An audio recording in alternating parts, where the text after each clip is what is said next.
Chapter 253 The same person, Guoguhong developed animosity towards you and harbored killing intent. Do you wish to perform lifespan detection on him?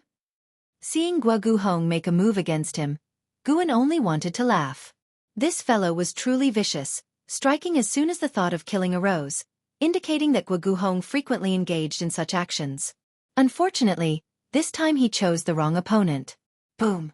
As Guoguhong's claw touched Guan's chest, a force exploded, causing dust and stones to fly under Guan's feet and stirring up ripples on the lake, while Guoguhong instantly turned to ashes. Guan raised his hand, brushed his temples, and continued forward, dispersing the ashes that had been Guoguhong with a step. The prompt to seize lifespan was directly ignored by him because the lifespan was too short. The North Sea shimmered with the light of a setting sun, and a large fish leaped at the end of the lake, resembling a crescent moon in midair. The sun set and the moon rose. 2 days later, Guan, in the form of a mountain god, arrived at the mountain god temple. The small figure jumped down from the eaves, and Sage Shen Miao, upon hearing the movement, opened his eyes. Seeing it was Guan, he quickly stood up and saluted.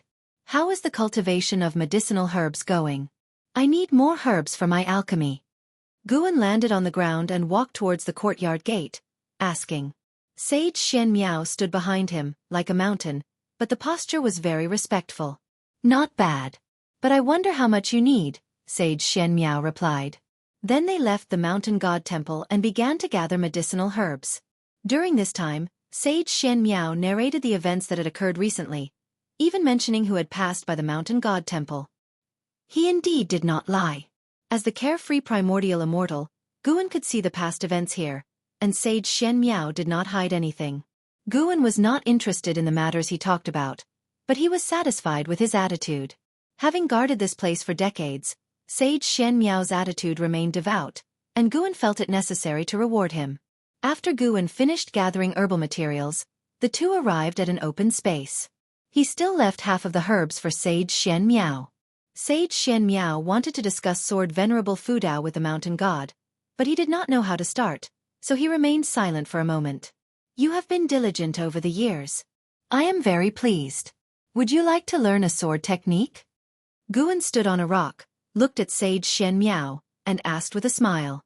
Upon hearing this, Sage Shen Miao was stupefied for a moment and instinctively replied, Of course I would. Guan raised his hand and pointed his index finger at him remotely. In an instant, Sage Shen Miao fell into a daze. He did not know how much time passed. Sage Shen Miao gradually woke up. When he opened his eyes, he no longer saw the mountain god's figure.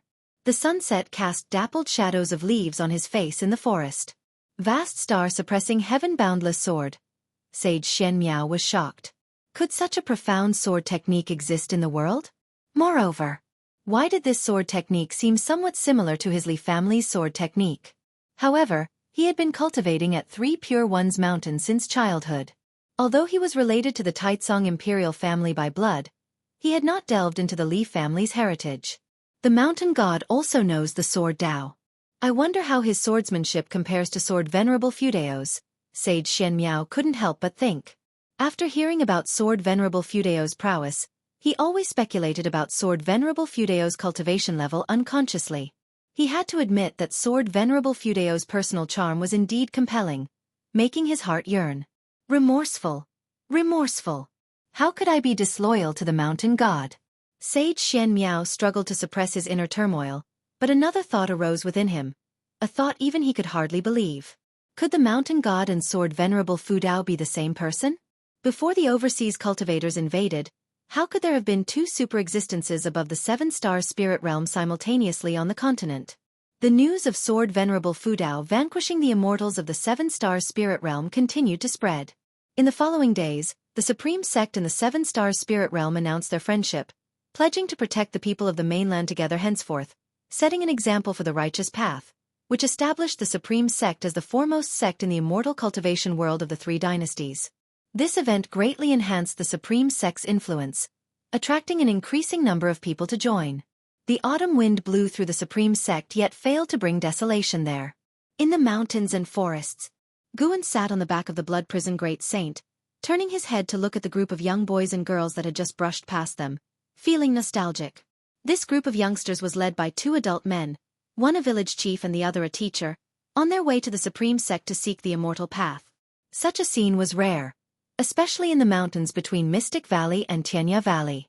Guan looked forward again, asked casually, "What do you think of the supreme sect nowadays?" The Blood Prison Great Saint thought for a while, then said, "Pretty good. It seems to be improving, and it indeed qualifies as the righteous path. Whether it be Medicine Valley or the Outer Gate City, the atmosphere is great." He knew that the Supreme Sect's current prosperity was all due to the one on his back. If the Supreme Sect ever displeased Guan, today's glory could turn into an illusion at any moment. Having been a steed for a long time, the Blood Prison Great Saint developed some feelings for the Supreme Sect. Although there were some unsavory characters in Medicine Valley, most were not bad overall. Compared to the lower realm sect he came from, the Supreme Sect was more harmonious. Apart from not being strong enough, it matched his ideal place for immortals. He could also feel the Supreme Sect's rising fortune lately and believed that in 1,000 years, its strength would be immeasurable. "Qualifying as the righteous path is good enough," Guan said with a soft laugh. 1 man and 1 ox walked through the mountains, gradually disappearing into the depths of the forest. An ancient hour later, Guan rode the Blood Prison Great Saint leisurely into Tianya Valley. He sensed the presence of others in the valley.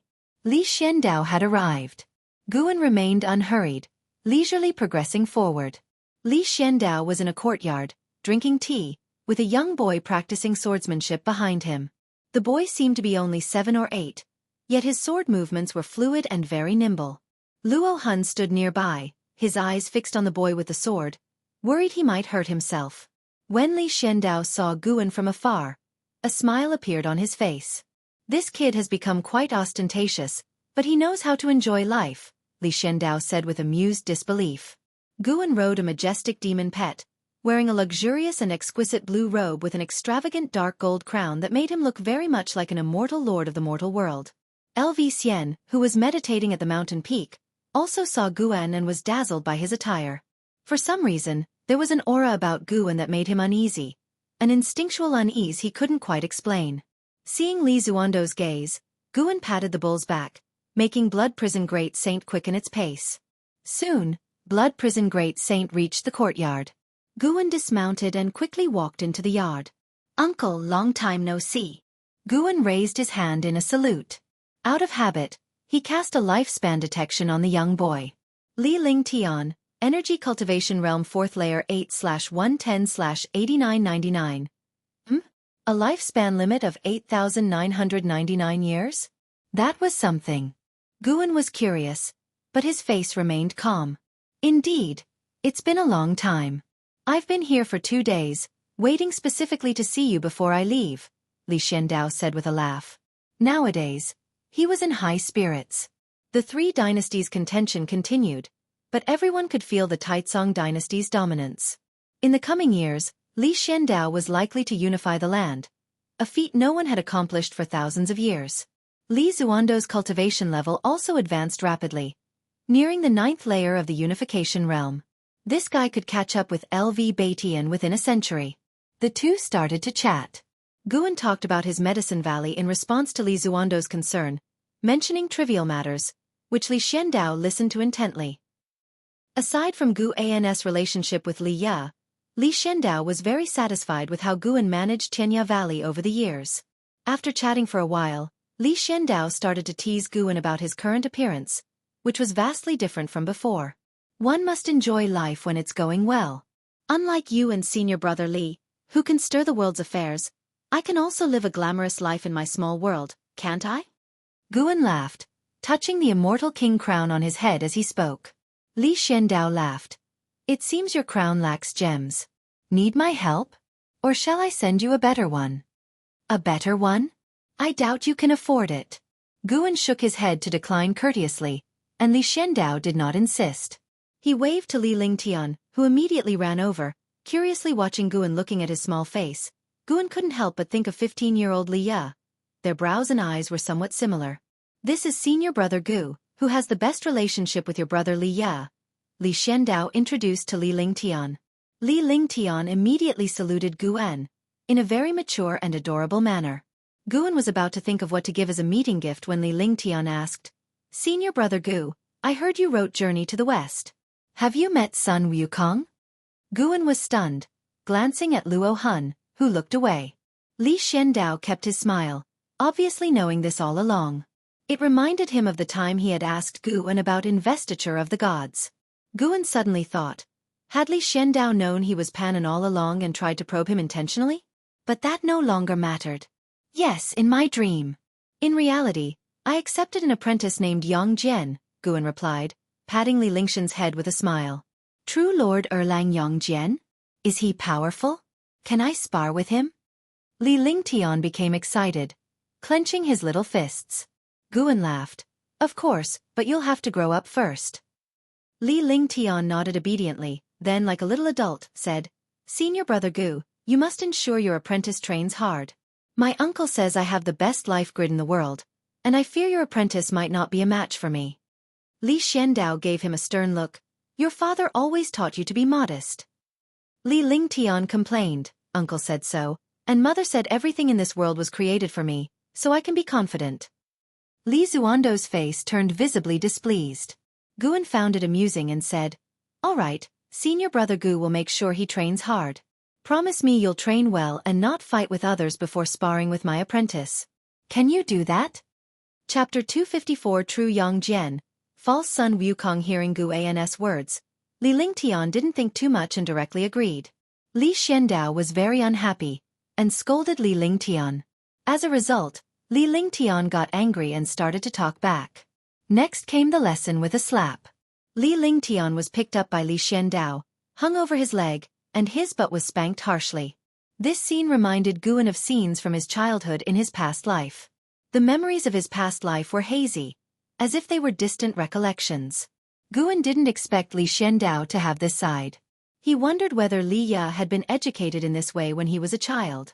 However, he could see that Li Lingxian's mother seemed very unusual, and Li Zuando's words about his mother showed considerable helplessness.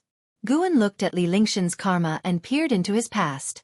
Soon, Guan understood some information. Li Lingxian's mother came from the ocean, with the surname Yang, from a great family. For her, Li Xiandao had deposed the former queen and made her the new queen. He also decided to cultivate Li Lingtian as the crown prince. After peering into Li Lingxian's past, Guan sighed to himself. Having a strong background as a mother indeed allowed for recklessness. However, Li Lingxian's life grid was also extraordinary. He was born overseas, and during his birth, there were thunderstorms that attracted the protection of great cultivators in the family. After his birth, Li Xiandao officially married Empress Yang, and the Yang family even dispatched special guards to protect Li Lingxian's growth. Currently, there were already 2 Mahayana cultivators guarding from afar. Previously, Mahayana cultivators were rare, but now they continuously flowed into the immortal cultivation world of the 3 dynasties. Perhaps the Yang family also saw the potential of this continent and made an advance bet, with Li Xiandao, who was about to unify the 3 dynasties, being a good candidate. Li Lingtian was indeed extraordinary. No matter how much Li Xiandao hit him, he didn't cry. Instead, he stubbornly glared at Li Xiandao. This boy was simply a little demon king, and in the future, Li Xiandao and Li Ya would probably suffer. "Uncle, that's enough. The child can be taught slowly in the future. Right now, he didn't actually do anything wrong. It was just his way of speaking. I didn't feel offended." Guan spoke up, giving Li Xiandao a way out. After hearing this, Li Xiandao looked embarrassed. He looked at Guan and said, "This boy is naturally strong and has a small mind. It's better not to let him compete with your disciple, lest he really remembers it." Li Lingtian climbed down from his father's leg and hid beside Guan, grabbing Guan's arm and sticking his tongue out at Li Xiandao. Guan could feel Li Lingxian's strength.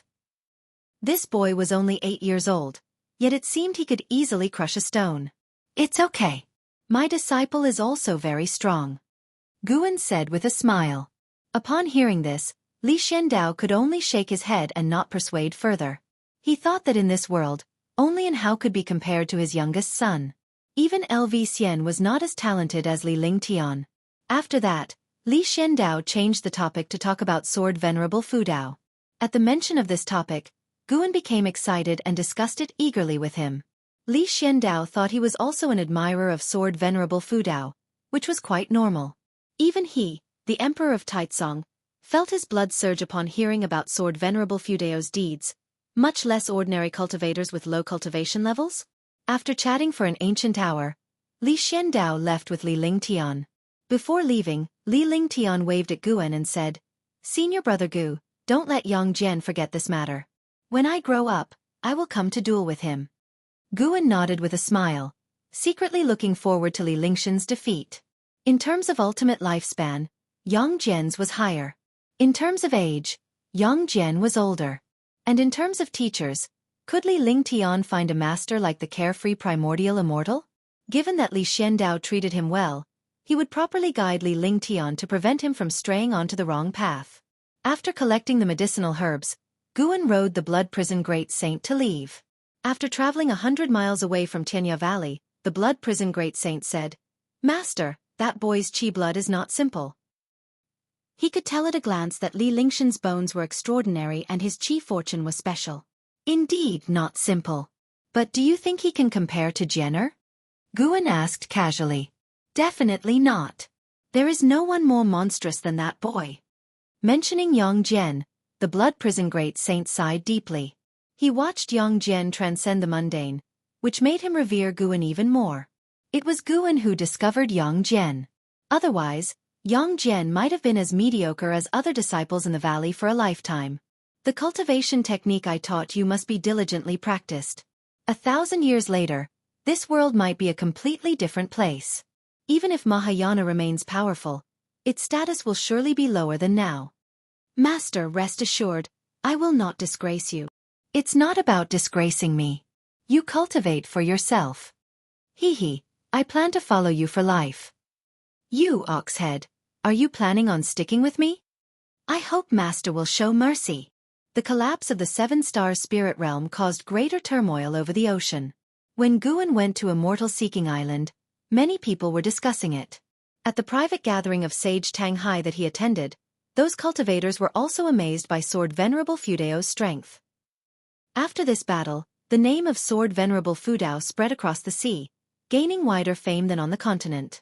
The turmoil at sea didn't affect the continent. The Star Sea congregations and the surrounding major forces did not dare touch the continent where Sword Venerable Fu Dao resided. Instead, many cultivators rushed to the continent seeking opportunities. In this context, the continent welcomed peace. Gu An's life also became more stable. He focused on planting medicinal herbs, waiting for the outer world cave to yield a harvest. During the waiting period, he continuously expanded the cave, planting more medicinal herbs. Nowadays, he could move the outer world cave, so he felt more secure in planting. Tianqing and Tianbai helped Tianyao with many affairs, and there had been no incidents in the outer world cave and Yanchu cave. In the blink of an eye, time flew by. 10 years passed. This year, Xiaochuan released his primordial reincarnation skill, breaking through to the Foundation Establishment realm. His ultimate lifespan reached 286 years, far less than Yi Lan's. This was related to his attitude towards cultivation. He was not as diligent as Yi Lan. No matter what, Xiaochuan could at least live another 100 years. After releasing his cultivation level, Xiaochuan bade farewell to Guan. He planned to return to his hometown and experience the life of an ordinary person again. If possible, he would have children. Although Guan did not see him off, he protected Xiaochuan along the way with his divine sense, fearing any mishap. Half a month later, when Xiaochuan returned to his hometown, Guan temporarily shifted his attention away from him. In the middle of summer, the Third Medicine Valley welcomed visitors. Guan personally greeted them, and saw a man and woman walking from the valley entrance. Yang Ni, Divinity Transformation Stage 5th Level 318/1200/1360. Li Lingtian, Foundation Establishment Realm 9th Layer 18/350/8999. Gu An's gaze fell on Yang Ni. She was Li Ya's mother's younger sister. When the ephemera sect caused trouble back then, she was involved. After protecting Guan for a while, she left. Over the years, Guan would occasionally catch glimpses of her with his divine sense. She wandered all over, cultivating in various places. She occasionally encountered trouble, but on the whole lived fairly well. Yang Ni was dressed in red, with a treasure sword at her waist. Her face was still as delicate. She seemed a bit dazed seeing Guan from afar. The boy she once needed to protect had now become a core formation realm cultivator, and his appearance had also greatly changed. Following Yang and I, Li Lingtian glanced around, seemingly looking for someone.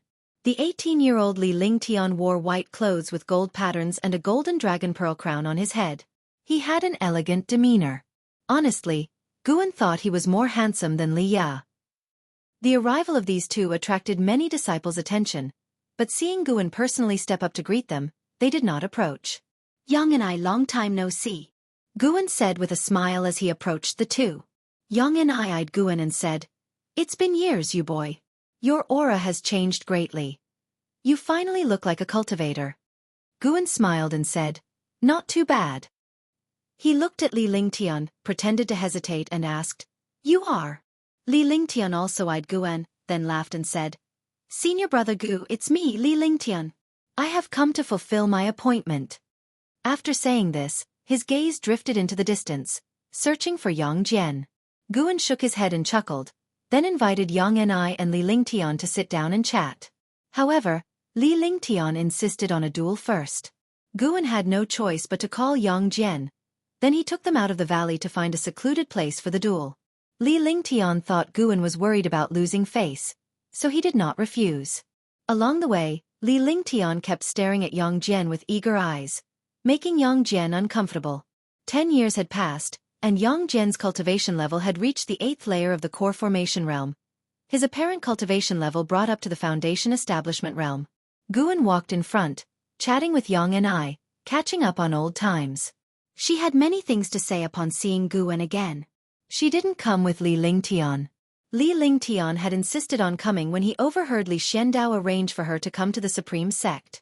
"Empress Yang also has the surname Yang, I wonder?" Guan suddenly asked. Yang and I glared at him and said, "Don't ask. We can't compare to the Empress Yang family." Clearly, although they shared the same surname, they were not related. Li Ya's mother, Ms. Yang, was the woman Li Xiandao once loved most. He even gave her the heavenly residence sword. Now Li Lingshan's mother also had the surname Yang, making Guan speculate a lot. Could it be that Li Xiandao was drawn to Empress Yang because of her last name rather than her background? By the way, that boy Li Lingtian has no sense of control. If he hurts your disciple, don't mind. Don't worry, I will be watching carefully and intervene promptly to prevent serious injury. Yang and I reminded. Guan smiled and said, "It's fine. They are both in the foundation establishment realm. It's normal to get hurt during a duel." If Li Lingtian was about to be beaten to death, he would also intervene. Behind them, Li Lingtian looked at Yang Jian and finally spoke. "You are called Yang Jian? Why this name?" Yang Jian replied, "Because I liked reading Investiture of the Gods and Journey to the West when I was young. Coincidentally, I also like it. But I prefer Sun Wukong. Is it Yang Jian versus Sun Wukong today? I just don't know if you are the real Yang Jian." Li Lingtian said with a grin. Yang Jian glanced at him and said, "I also like Sun Wukong." Whether I'm the real Yang Jian, this fake Sun Wukong will soon know. Chapter 255. Vulnerable Guan and Yang and I, walking in front, could hear the tension in the voices of Yang Jian and Li Lingtian. Guan didn't mind. After all, it was Li Lingtian who first provoked Yang Jian. While he taught Yang Jian to be humble, he couldn't allow him to develop a meek personality that got bullied. Yang and I, on the other hand, didn't expect Guan's disciple to have such a tough character. From what she remembered, Guan had always had a gentle disposition. However, against Li Lingtian, being too tough could be a disadvantage. Although Yang and I didn't like Li Lingtian, she had to admit that his talent was extraordinarily strong, almost like an immortal descended to the mortal realm. After a while, the four of them reached the woods. Without waiting for Guan and Yang and I to speak, Yang Jian and Li Lingtian had already squared off. Li Lingtian asked, "What rules do you need?" He could see that Yang Jian's cultivation level was lower than his, so he wanted Yang Jian to set the rules. Li Lingtian never liked bullying others. Yang Jian looked at him calmly and said, "Let's just fight directly. I'll show mercy." Although Yang Jian didn't know Li Lingshan's identity, He had to show Guan respect since Yang and Guan seemed to be on cordial terms. Hearing Yang Jian's words, Li Lingtian was momentarily stunned. This guy really didn't give in. Li Lingtian didn't think much of it. After all, this was his first battle since he started cultivating, something he had anticipated for 10 years. Then let's fight. Li Lingtian let out a loud laugh, moved his feet, and a fierce wind scattered the surrounding leaves. He dashed towards Yang Jian like lightning, his legs sweeping out like a long whip, exceedingly fierce. Yang Jian reacted just as quickly, almost instantly lifting his knee to block Li Lingshan's sweeping leg. Li Lingshan's eyes widened, and his smile became ferocious. Yang Jian's strength excited him greatly. Such fast reactions, Yang said. Standing next to Gu and Yang Jian surprised her. Both Li Lingtian and Yang Jian, with merely their speed and reactions, had already surpassed Foundation Establishment realm cultivators. Yang even thought she wasn't this strong when she was in the core formation realm. It turned out Guan really had confidence. Li Lingtian leveraged the force to jump back, his body stretching in mid-air. He punched out, and spiritual power formed a golden dragon shadow that charged at Yang Jian. A dragon's roar exploded, echoing through the woods. Yang Jian didn't retreat. Instead, he advanced, dispersing the dragon's shadow with a wave of his hand and stepping up to Li Lingtian. Li Lingshan's pupils contracted suddenly. Bang! Yang Jian struck Li Lingshan's abdomen with his elbow, causing Li Lingshan's eyes to widen and his mouth to open, spitting out blood. Immediately, Yang Jian's fists and kicks followed like a storm, beating Li Lingshan's body severely, making him feel like a sandbag, unable to stay grounded. This is impossible. Yang Ni's eyes widened in disbelief. She knew Li Lingshan's strength well. Although he hadn't sparred with others, Li Shendao had prepared many puppets as grindstones for him. In her view, Li Lingtian had already surpassed the Foundation Establishment realm. If he had not spent so much time practicing spells and divine skills, his cultivation would have reached the core formation realm by now. Such a monstrous talent being beaten so completely? It was unbelievable. Yang Jian's fist and kick speed even made this divinity transformation realm cultivator quite shocked. As Yang Jian engaged in battle, she could sense an extremely dangerous aura from him, something she had never felt before. Although Yang Jian's cultivation level couldn't threaten her, she felt an inexplicable reverence. Seeing that Li Lingtian was about to be beaten to death, Yang was about to intervene but was stopped by Guan. Don't worry, Jenner knows his limits. This is a good opportunity to temper this prince's character. Otherwise, he'll create too many enemies in the immortal cultivation world with his arrogance, Guan said with a smile. Yang glanced at him, looking at his profile, and felt somewhat dazed. Why was he so calm? She suddenly felt that Guan must have gone through a lot over the years she was away. The key question was how such a talented individual could have taken Guan as his master? Yang turned her gaze to Yang Jian.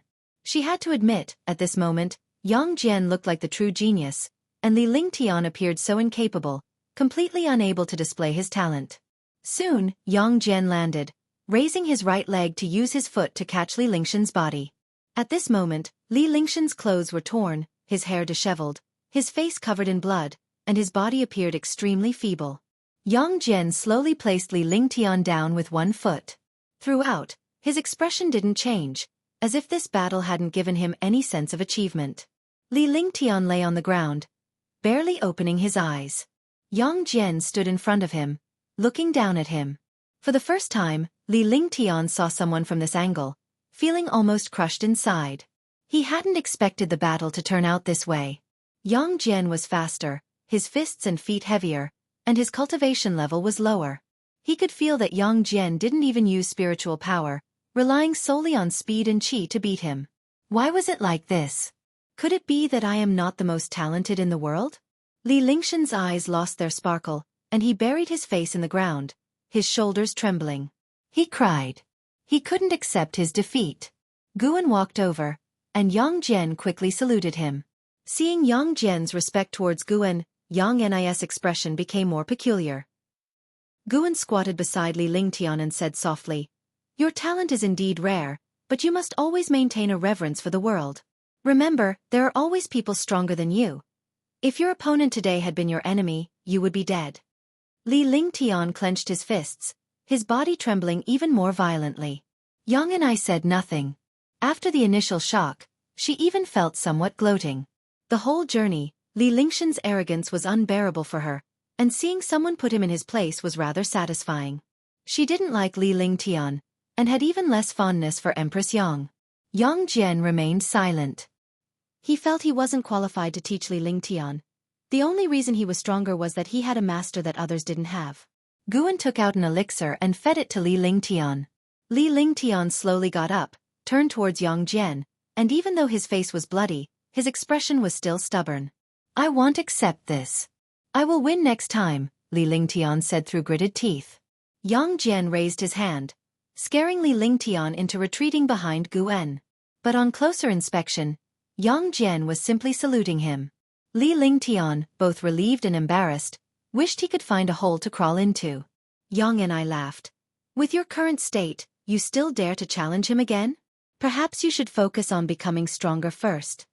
Li Lingtian took a deep breath and looked at Guan. Senior brother Gu, can I stay in your medicine valley? He wanted to see how Yang Jian usually trained. All his life, he hadn't been lazy, and he even had no friends, dedicating himself entirely to cultivation. But this complete defeat was difficult to accept. No problem, if you have any issues in the valley, go to Jenner. After all, he's technically your junior, Guan said with a smile, causing Li Lingtian to brighten up. Yang Jian felt a headache coming on. 10 years ago, he had heard Guan mention Li Lingtian, which gave him pressure. Now it seemed Li Lingtian was just like this. His real opponent was still that senior brother he had never met. So, the four of them left the woods and returned to the third medicine valley. The disciples in the valley were curious about what had happened when they saw the previously high-spirited Li Lingtian looking so pitiful. Yang and I didn't stay long. After chatting with Guan for a while, she flew off to the inner sect, seemingly carrying out a mission. After handing Li Lingtian over to Yang Jian, Guan went upstairs to read. Until evening. Li Lingtian, now dressed in clean clothes, walked out of his courtyard, not seeing Yang Jian, so he wandered around. Soon, he was attracted by some disciples playing chess and went over to watch. Unfortunately, neither Go nor Chinese chess interested him.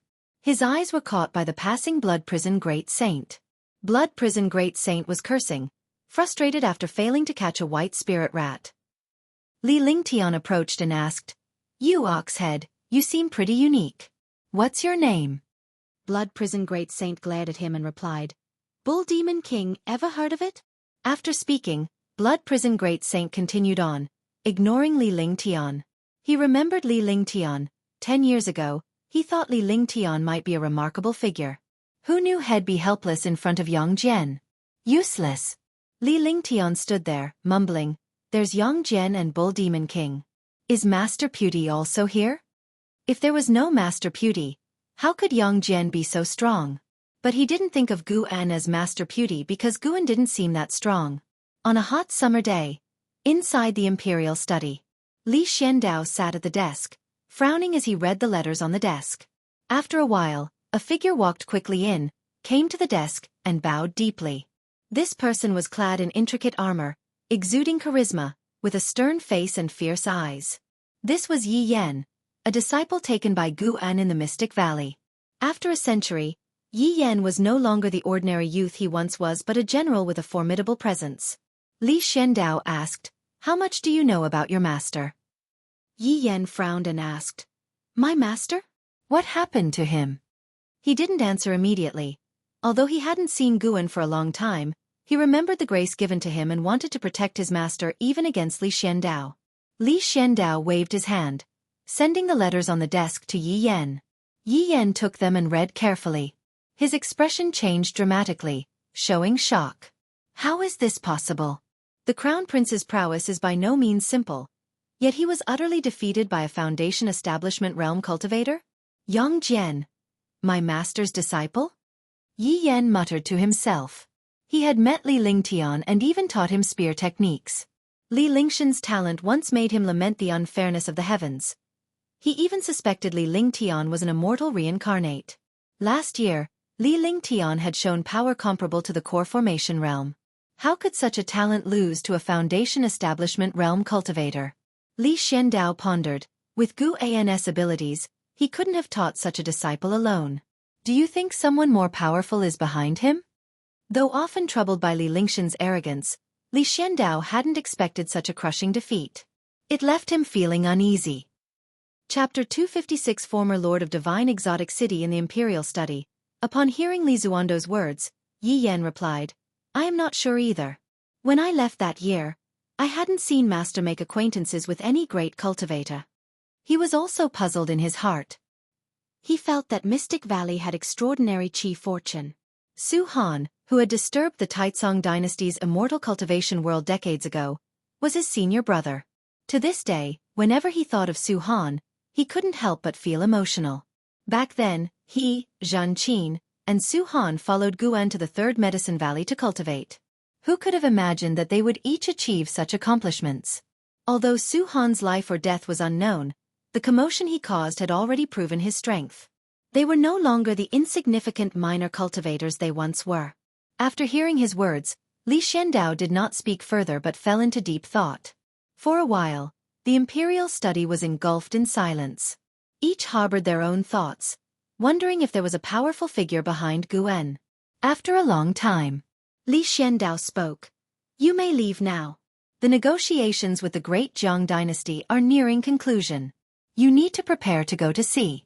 This matter concerns the 1,000-year plan of Taizong, and it must not be taken lightly. Yes. Yi Yan accepted the order, then saluted and left. Li Xiandao gazed out the window, his eyes wandering. I must advance to Mystic Heart soon, or many things cannot proceed. Li Xiandao thought silently. Compared to Li Lingshan's achievements, he cared more about his own. To this day, only LV Xian knew that he had hidden his cultivation level, and now even LV Xian was unsure of his true level. Li Zuando's ambitions were grand. He wanted to be an immortal emperor, eternally in power. For this, he needed strength to protect himself. Li Lingtian's suffering this setback was also good. It would make him more diligent in his cultivation, ensuring he didn't create trouble for his imperial authority. Thinking of this, Li Xiandao smiled. Yang Jian, not bad. I will look forward to your future. Under the blue sky and white clouds, among the mountains, Li Ya was meditating on the lake. He was bare-chested, surrounded by mist. His hair floated continuously, and his whole body exuded a powerful aura, causing the lake's surface to shimmer like a sword's light. A figure leaped over the towering mountains, descending from the sky and landing on the lake, causing a flurry of ripples. His feet did not touch the lake's surface. It was Zhang Buku. Zhang Buku wore a robe made of animal pelts, his long hair reaching his waist. His entire demeanor was wild. Hands on his hips, he laughed and said, Brother Li, and how has caused another big commotion recently? Do you want to know? Li Ya did not open his eyes, answering, Go ahead, what has he done now? The three of them joined the Star Sea congregations together. Although Li Ya held the divine exotic city and was renowned within the sect, his growth speed could not compare to An Hao. An Hao was the greatest genius in the history of the Supreme Sect, and it was the same in the Star Sea congregations. He made all other geniuses pale in comparison. He has mastered the flame primordial treasure body. It is said that this physique could dominate the mortal world in ancient times. Although the Star Sea congregations have the method of cultivation, he is the first person to succeed in tens of thousands of years. Zhang Buku sighed. Since ingesting a demon core, his talent had also transformed, making him a genius. But compared to An Hao, he still fell short. When they met, it was always awkward since they both came from the Supreme Sect. They had to be polite, but Zhang Buku disliked An Hao. This dislike had no reason. For some reason, looking at An Hao's face always made him feel annoyed, as if he had seen An Hao somewhere before. Li Ya opened his eyes, frowning. He had always regarded An Hao as his goal, but the more he chased, the more powerless he felt. An Hao seemed to be the protagonist of this world, making everyone else fade into insignificance. The flame primordial treasure body. He had heard of it. Once mastered, the person would transform into a radiant sun, invincible in the world. Zhang Buku continued, The sect is planning to explore the sea-breaking rift today. I have signed up. Are you going? Li Ya shook his head and said, I still need to improve my cultivation level, I don't want to go. Of course, if you want me to accompany you, it's not impossible. Zhang Buku snorted. I don't want you to come with me. Being with you is too unlucky. I mainly came to tell you this so you wouldn't be looking for me. Leah glared at him and replied irritably, Hurry up and go, you're the unlucky one. The two started bickering again. When Zhang Buku mentioned Gu En, Leah conceded. Zhang Buku left satisfied. Leah watched Zhang Buku's departing figure, cursing silently that when Zhang Buku returned, he would give him a good lesson. Another year of the Spring Festival had arrived. In the Third Medicine Valley, the disciples were busy hanging lanterns and decorations. Li Lingtian was also bustling with the disciples, mainly following Yang Jian. Seeing Yang Jian busy, he had no choice but to follow. In the pavilion, Guan was discussing a peculiar book with Shen Zhen. The two were expressing their views, arguing vehemently, neither convincing the other. Suddenly, it seemed Guan sensed something, frowning. Shen Zhen noticed the change in his expression, waved her hand in front of him, and asked, What? Are you angry? Guan shook his head and said, No, I just thought of something and got distracted. Thinking about something? You don't respect me.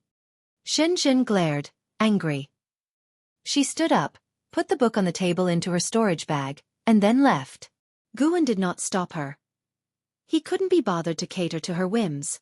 He sat back in the treasured chair that Shen Zhen had occupied earlier, communicating with the divine exotic immortal spirit in his heart. Are you sure? He asked in his heart. The voice of the divine exotic immortal spirit sounded, Sure, it's definitely his aura. Although I have never seen him, the city retains his aura. I cannot be mistaken. The former master of divine exotic city is in that rift. The rift it mentioned was the one that spanned the ocean. Its appearance had even led to rumors of a world-destroying sea tide.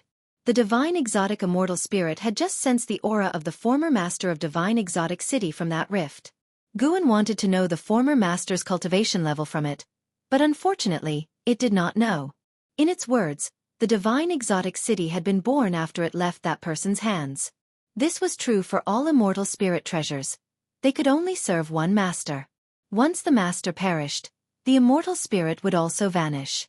At this moment, Leah was still in the Star Sea congregations, far from the ocean rift.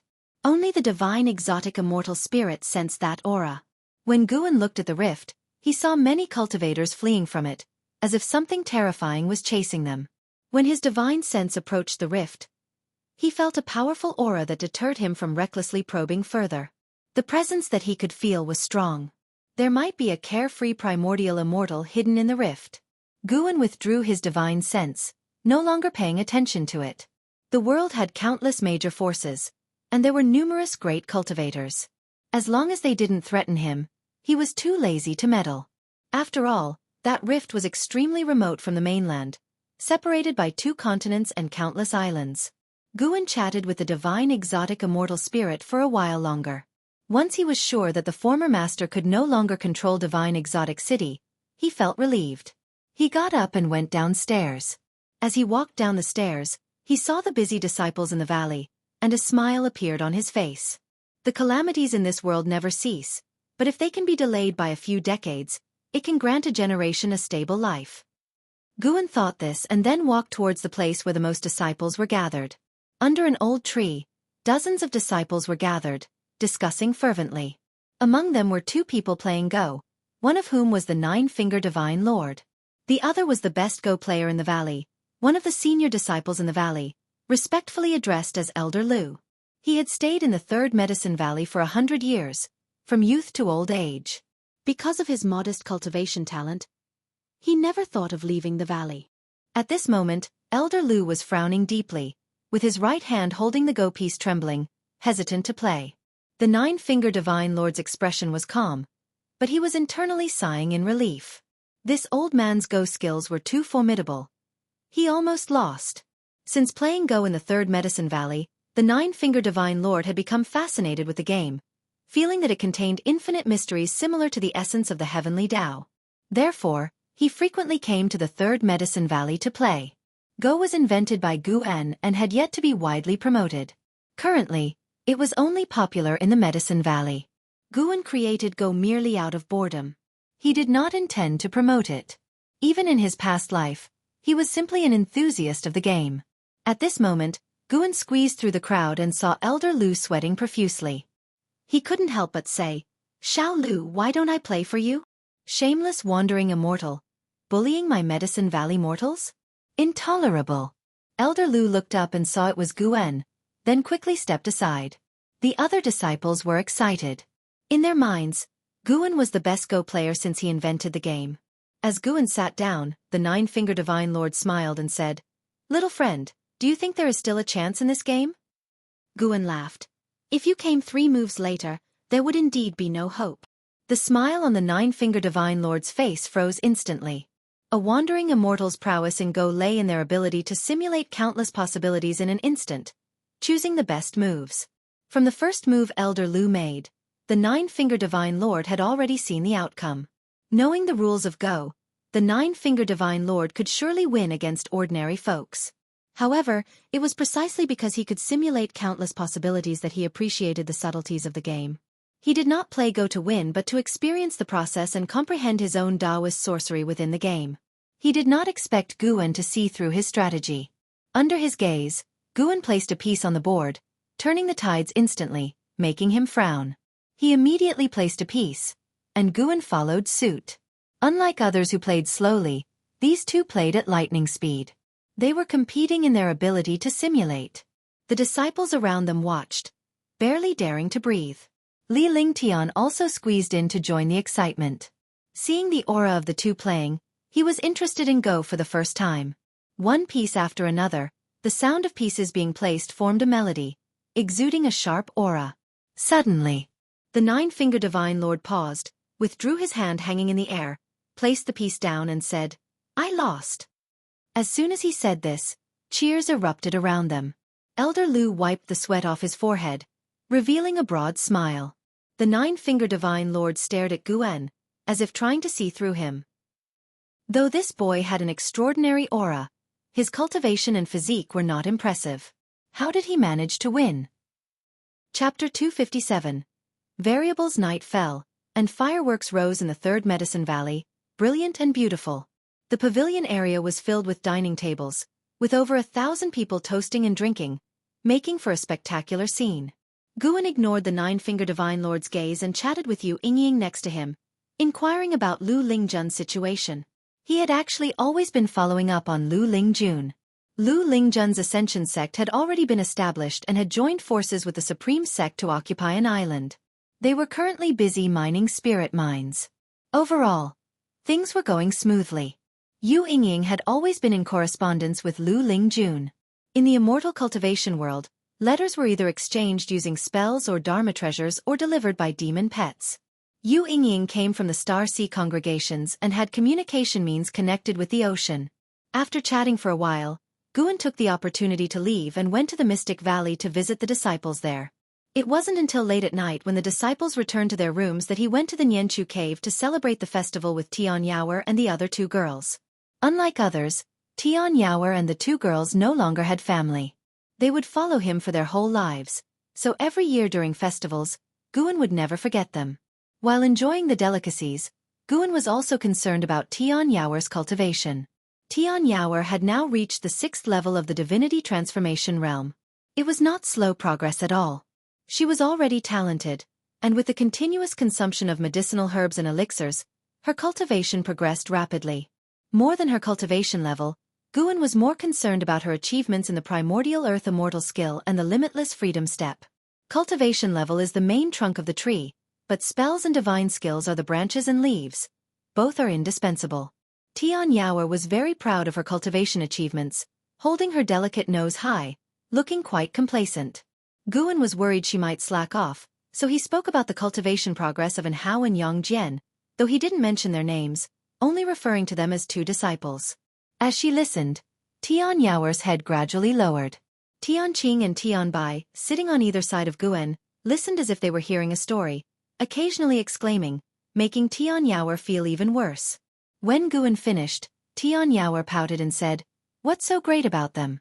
Sooner or later, I'll surpass them." Guan laughed and said, "You are also considered my disciple. Why don't you formally acknowledge me as your master?" "No way. Absolutely not." Tian Yaoer stood up immediately, excitedly speaking with her eyes wide open and her teeth gritting, looking somewhat demonic rather than her usual cute self. Guan helplessly said, "Why are you so agitated? If not, then not. I am unwilling to accept anyway." Tian Yaoer sat down and turned her head away.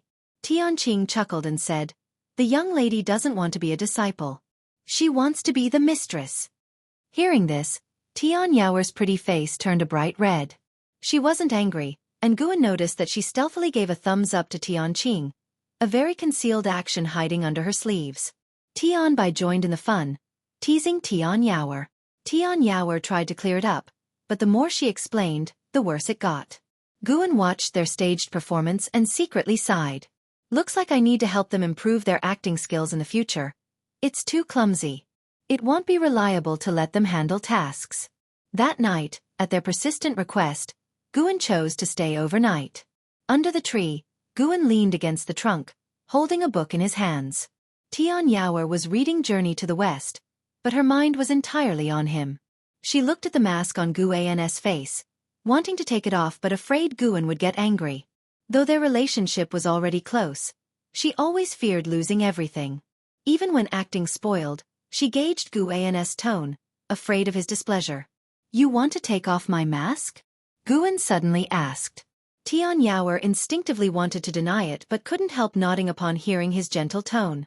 Upon hearing this, Guan took off his mask and placed it on Tian Yaoer's face. Tian Yaoer hurriedly pulled off the mask, thinking Guan was teasing her, only to realize that Guan hadn't put on another mask. Seeing Guan's handsome face, she was stunned. Because Guan always wore a mask, she always thought the worst, imagining he had an ugly or frightening face. She didn't expect such good looks. The reason Guan was willing to remove his mask was that after so many years of interaction, Tian Yaoer was already completely isolated from external causes and effects. Even if she knew his true face, it wouldn't matter. Of course, the most important reason was that he was strong enough. Though not unmatched in the world, he could at least face all causes and effects on this land. "I know you've always wanted to see my face. Tonight, I'm letting you be happy. From tonight onwards, you must work harder in your cultivation. Stop overthinking. Since I've accepted you, I will not abandon you. You are destined to be the longest companion with me. Look to the long term. One day, I will take you out to travel and see the world. Like the green bull spirit under Lord Lao Zi of the Great Monad in Journey to the West, it could trouble Sun Wukong. I hope you can also stand alone in the future. Your strength is my honor." Guan spoke sincerely. These words were from his heart. Be it in Hao or Yongjian, one day they would eventually leave him. Yilan also had her own cultivation journey. Regardless of how many years she had left, Tian Yaoer, with a maximum lifespan of 18,000 years, was the one who could accompany him the longest. Tian Yaoer was deeply moved after hearing this. She nodded heavily and said, "Master, don't worry. I won't let you down. I will also train Tian Qing and Tian Bai well. I am your honor. They are my honor. If they can become top experts in the world, it will make you even prouder." Guan laughed and said, "Just like what's written in the Supreme Immortal Venerable? In the future, if they offend others and need you to step in, which forces me to step in?" Tian Yaoer giggled and said, "Yes, beat the small ones first, then the big ones. You are the older one." "Nonsense. Your master will always be young. You do look young." They started chatting, envisioning the future. Guan also enjoyed talking. He could only talk about the future with Tian Yaoer. It was impossible with others around him because they didn't know his cultivation level. Even if they knew, how could mortals talk about the future with immortals? It's not that he didn't want to, but it was hard to connect on the same level. The next morning, Guan arrived at the Third Medicine Valley. As soon as he stepped off the transmission array platform, the Nine-Finger Divine Lord greeted him, trying to pull him, but he quickly withdrew and asked in a deep voice, "Senior, what do you want to do?" The Nine-Finger Divine Lord withdrew his hand, coughed, and said, "I want to have another game with you, no, a best of 3. He also realized he was a bit presumptuous but felt Guan's reaction was too excessive. If he intended to harm Guan wouldn't be able to escape. Little did he know, Guan wasn't afraid of being harmed by him but was afraid of accidentally shocking him to death. In the face of Taoist gang primal energy, the Nine-Finger Divine Lord and Guoguhong made no difference. All right, let's play, Guan said with a stern face. The nine-finger Divine Lord didn't mind and turned to lead the way. Today, I'll defeat you utterly, Guan thought to himself. The nine-finger Divine Lord had almost cost him a wandering immortal's life and must be properly punished. Half an incense stick's time later, Guan stood up and stretched.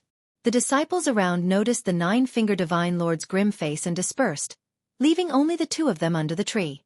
The nine-finger Divine Lord stared at the chessboard, his eyes vacant. He couldn't accept this reality. In the distance, Li Lingtian stood beside Yang Jian, curiously asking, "Who is that Taoist? He seems quite extraordinary." Yang Jian replied, "He is an elder of the Supreme Sect. Do you think his background is significant or not?"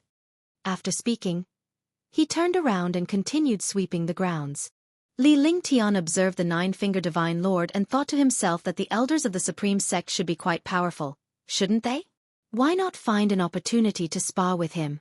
Li Lingtian urgently needed a victory to build his confidence. The cultivation of other disciples in the valley was too weak to mention.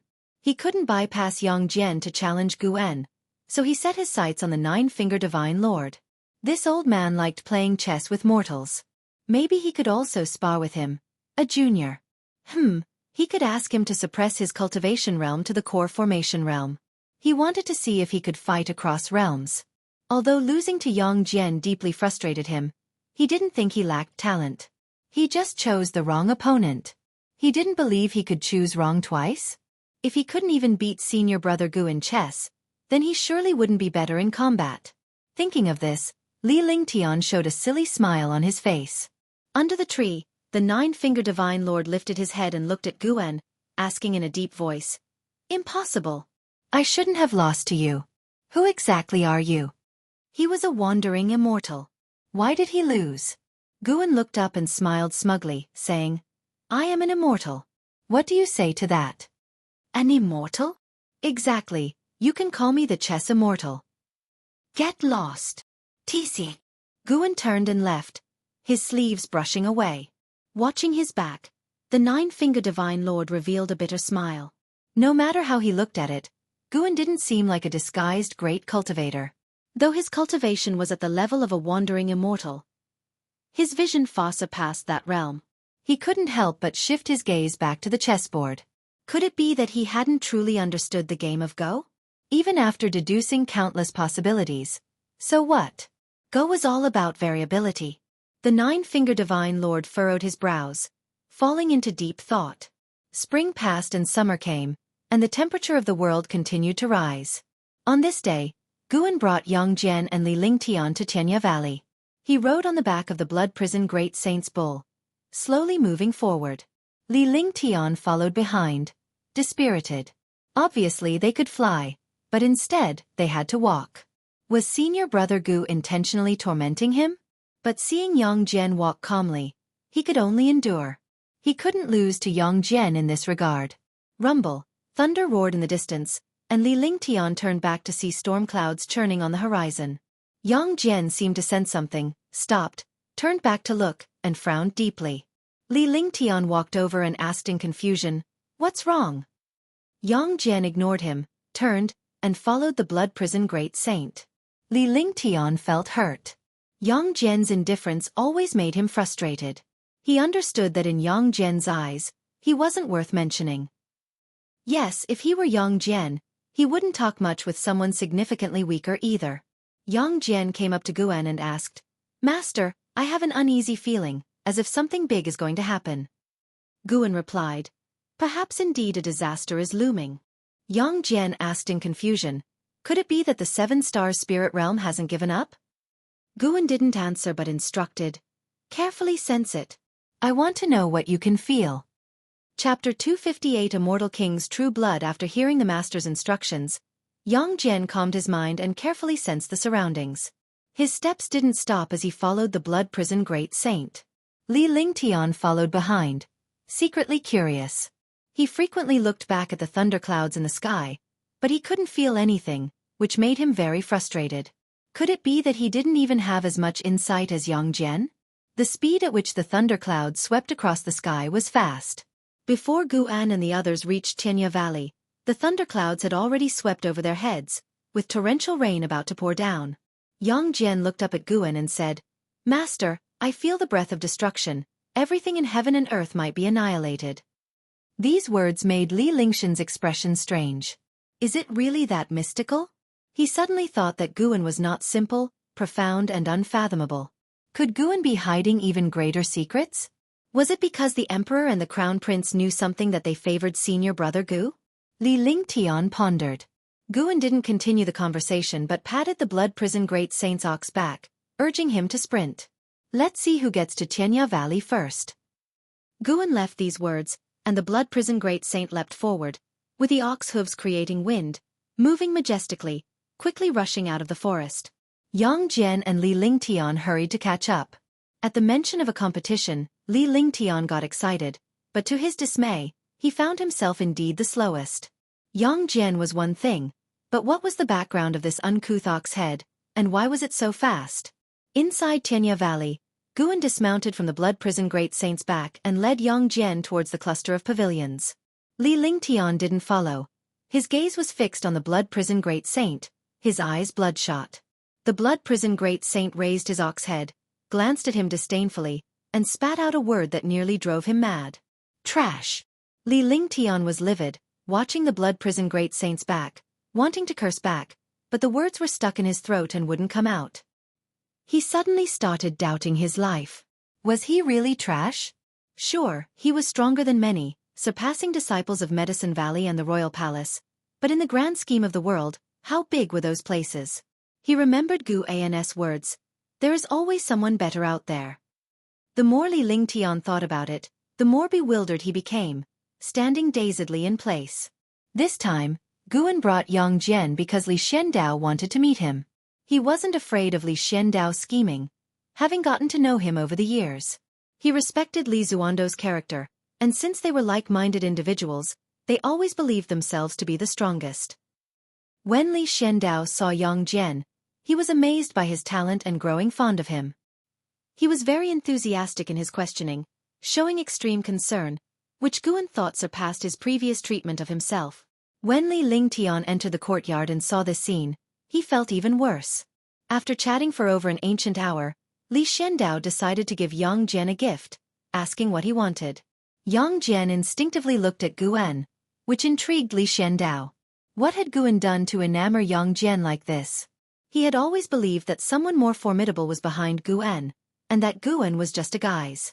He had suspected Guan of hiding his strength, but having known him since the age of 15, nothing could have been faked. Knowing Li Zuando's identity, Yang Jian said, "I would like a weapon I can wield comfortably, heavier but not too large." Li Xiandao laughed. "Are you serious, Yang Jian?" Yang Jian, showing an embarrassed look for the first time, nodded in agreement. Li Xiandao immediately agreed, promising to give him a satisfactory weapon within 3 years. In the end, Li Xiandao didn't extend any invitations or try to recruit Yang Jian. Guan, who had earlier considered recruiting Yang Jian for the military, realized he had been overthinking. As Guan prepared to leave, Li Xiandao instructed Li Lingtian to continue following him. Guan didn't refuse, thinking that in the third Medicine Valley with so many people, one more mouth wouldn't matter. Li Xiandao likely didn't expect him to guide Li Lingtian in anything specific. Cranes flew across the sky in rows, and the sea breeze blew into the immortal-seeking island. Guan walked through the streets with Yang Jian, and Hu Xiaojian led them beside Guan. Today marked Gu An's first time bringing Yang Jian to immortal-seeking island, where Yang Jian looked around in amazement, finding everything novel. He was curious about how far this island was from the supreme sect. Guan instructed Hu Xiaojian to introduce Immortal-Seeking Island to Yang Jian. Hu Xiaojian enthusiastically complied, leaving a good impression on Yang Jian. The more Yang Jian learned about Immortal-Seeking Island, the more astonished he became.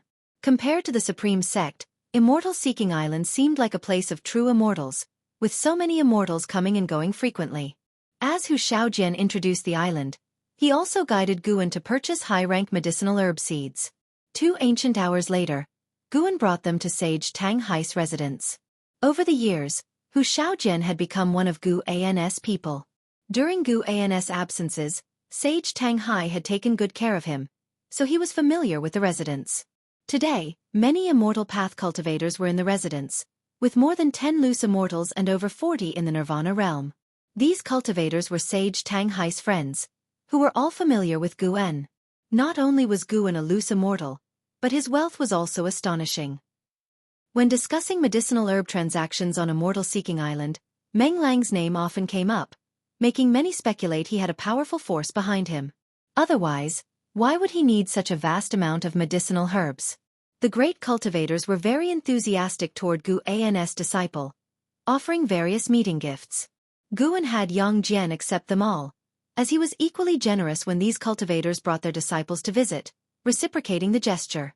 Soon, the three of them sat down at their own table. Hu Xiaojian whispered, "The sea-breaking rift has brought calamity. It is said that a peerless evil demon is hidden within.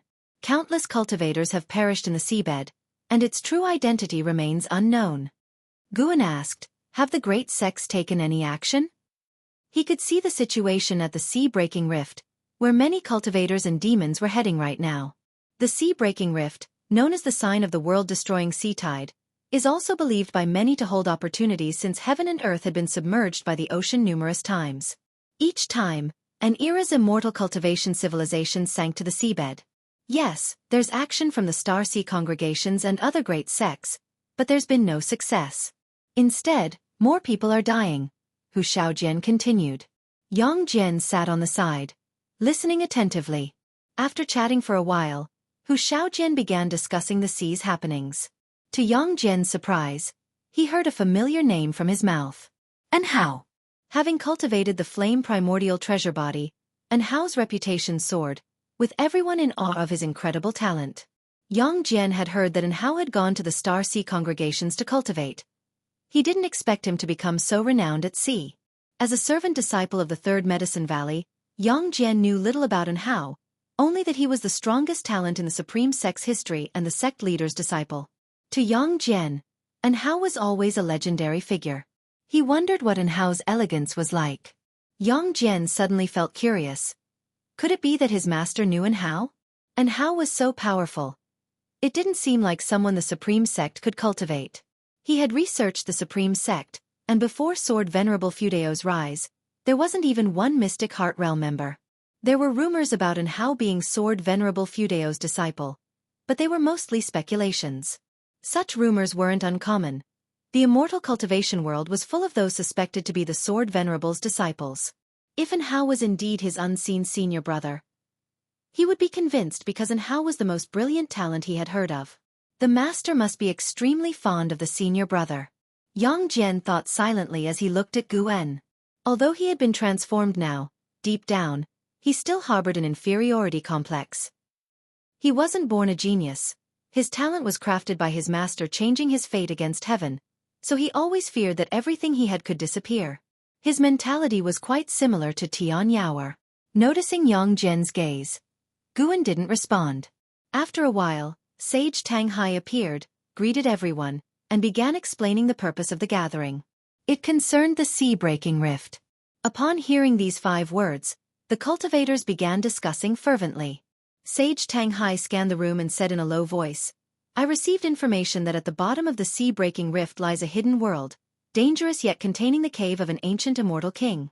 In the deep sea spirit palace, someone obtained the immortal king's true blood, transforming their body and comprehending divine skills, and it was by these skills they fought their way out." The cultivators couldn't help but be moved. No one knew the realm of an immortal king, but throughout history, they were always the zenith of the immortal path, with only the greatest of each era qualifying to become immortal kings. Such an opportunity, how could they not be tempted? The higher the cultivation, the more one needed such opportunities. The loose immortals present may be high and mighty on Immortal Seeking Island, but when it came to higher realms, they had no direction. Not just breaking major realms, even breaking a minor realm depended on fortune and opportunity. I plan to explore it, and those willing to join may sign up.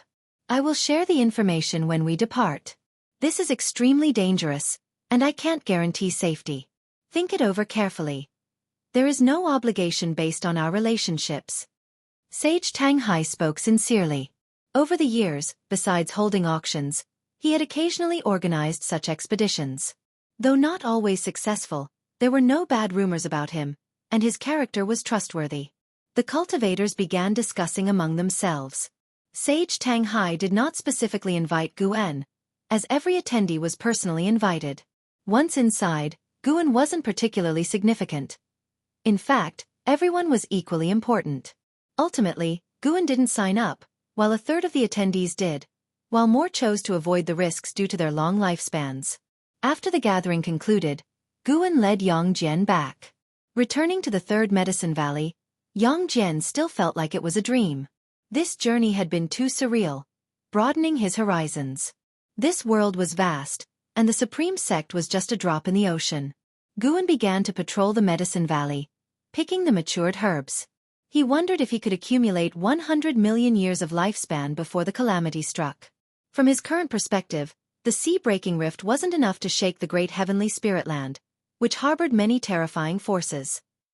Chapter 259 Reincarnation. What Guan saw and heard on Immortal Seeking Island was just a microcosm of the great forces at sea.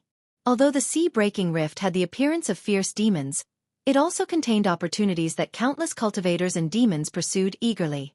However, as long as this matter didn't affect Guan, he was too lazy to care. Even if people he knew ventured into the sea-breaking rift, he would not stop them. Everyone had their own choices, and during the previous calamities on the continent, many people he knew were also involved. Opportunities were always obtained through struggle and adventure. When the ocean raised storms, the 155-year-old Guan was still living a farming life. Occasionally, he used his divine sense to look at the sea-breaking rift and then at outer heaven. The influence of this sea-breaking rift was great. Guan saw that recently more and more heaven and earth-flying immortals had returned from outer heaven. There were also increasing conflicts on the ocean. When someone brought out treasures from the sea-breaking rift, the bloodshed had already begun. Moreover, Guan noticed a special situation that added more variables to this catastrophe and made him more wary of the sea-breaking rift. The time came to late autumn. Guan was chatting with Yilan. The two of them stood in front of a wooden fence, watching the disciples sweep away the fallen leaves. Unifying the world is a good thing. As for whether to follow the dynasty northward, that's up to you, Guan said. The Taizong dynasty was about to unify the world. Li Xiandao invited the supreme sect to send people north to discuss with the great Zhang dynasty, firstly to show support, and secondly to go north together and establish a base in the former demon lands. Before the Heavenly Ranking Conference, the supreme sect's northern plans were always delayed, with someone secretly sabotaging them. Because of this, the supreme sect had sacrificed some disciples. Now no force dared to oppose the supreme sect, and the supreme sect was also preparing to establish a subsect in the north. Yilan was talking about going to the subsect. If she went to the subsect, her status and position would be promoted, and she was very tempted. If she didn't go, with her current cultivation level, she could only be an elder in the inner sect, but the power she would obtain would be small. Yilan hesitated. I really want to go, but I'm afraid I won't see you as often in the future. Guan laughed and said, that's just the early stage. Once the teleportation array is built, you'll be able to see me whenever you want. Although Yilan liked him, her life was not only about Guan. She couldn't revolve around him, and he also hoped that Yilan could live more wonderfully. The splendor of life, romantic love was just a part of it. Especially after cultivating immortality, the weight of love was even smaller. So-called love itself began with desire. Cultivating immortality and cultivating the mind naturally could control physical desires, but spiritual desires would become greater. In the early years, Yilan had thrived in the outer disciple Deacon Hall, and she still had a desire for power in her heart. However, this desire was less important compared to her regard for Guan, which made her very hesitant. Hearing Guan's words, Yilan felt reasonable, nodded and said teasingly, if I leave, won't you, senior brother, feel more at ease? Guan said indignantly, what are you talking about? I feel at ease whether you are here or not. Yilan couldn't help but lightly hit him. Guan reminded her not to slack off in her practice after going to the subsect. The senior brother and sister chatted and began to reminisce about the past. As dusk approached, Yilan left. Guan had just sat down at his desk and was about to flip through a book when he suddenly sensed something. He directed his divine sense towards the great Zhang dynasty. The long-hidden primordial Taoist talisman had finally made a move. It merged into the abdomen of a woman from a Ji family branch, which surprised Guan. Was this considered reincarnation? After reaching the carefree primordial immortal realm, Guan could already spy on the yin-yang rules of the world, but he still couldn't see where reincarnation was.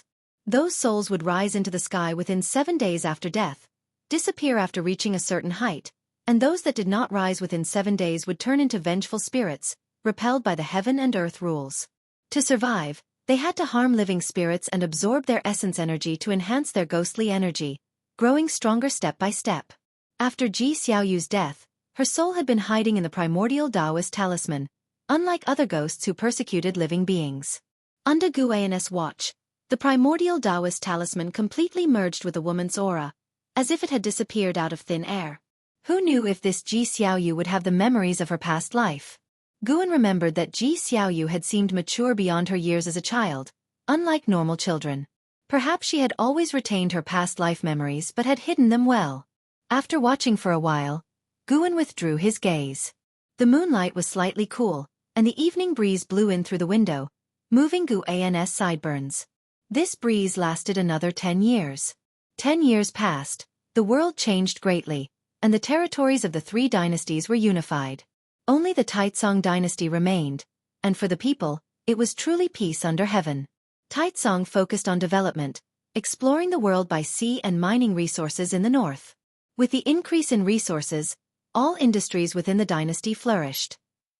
The same was true for the immortal cultivation world, with new sects constantly emerging.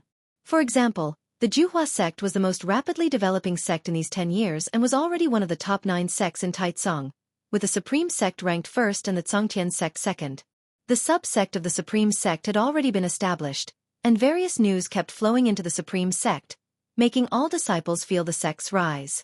The treatment of disciples from the Medicine Valley also improved, and the time disciples stayed in the Medicine Valley began to shorten, proving that the Supreme Sect was investing more resources into their cultivation, reducing the time for servant disciples to reach foundation establishment.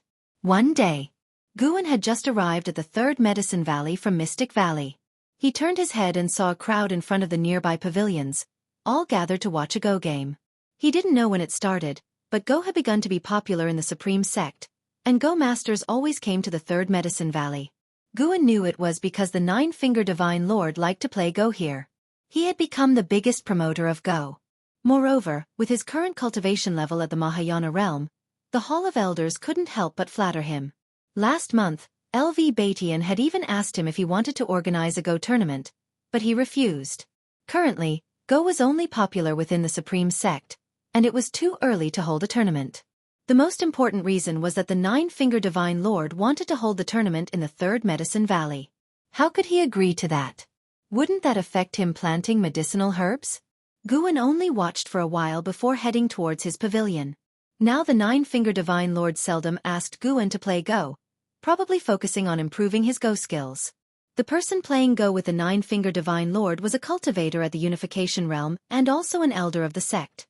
Those old cultivators whose cultivation levels had stagnated easily became addicted to Go. Guan suddenly sensed something, piquing his interest. He immediately called for the Blood Prison Great Saint and rode him towards the Outer Gate City.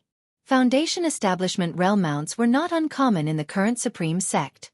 If one stayed at the 3rd Medicine Valley for half a day, one would surely see disciples riding mounts flying over the Medicine Valley.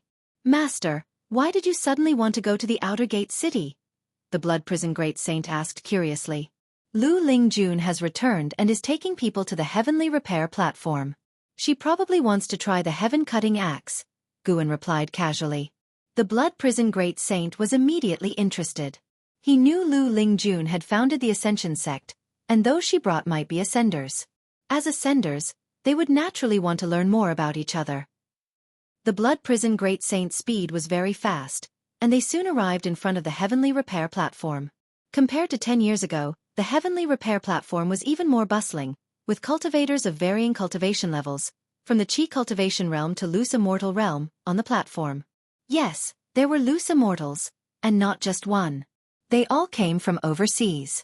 They first expressed their respect to the Sword Venerable Fudao and then openly ascended to the Heavenly Repair platform to comprehend the sword intent of the Sword Venerable Fudao.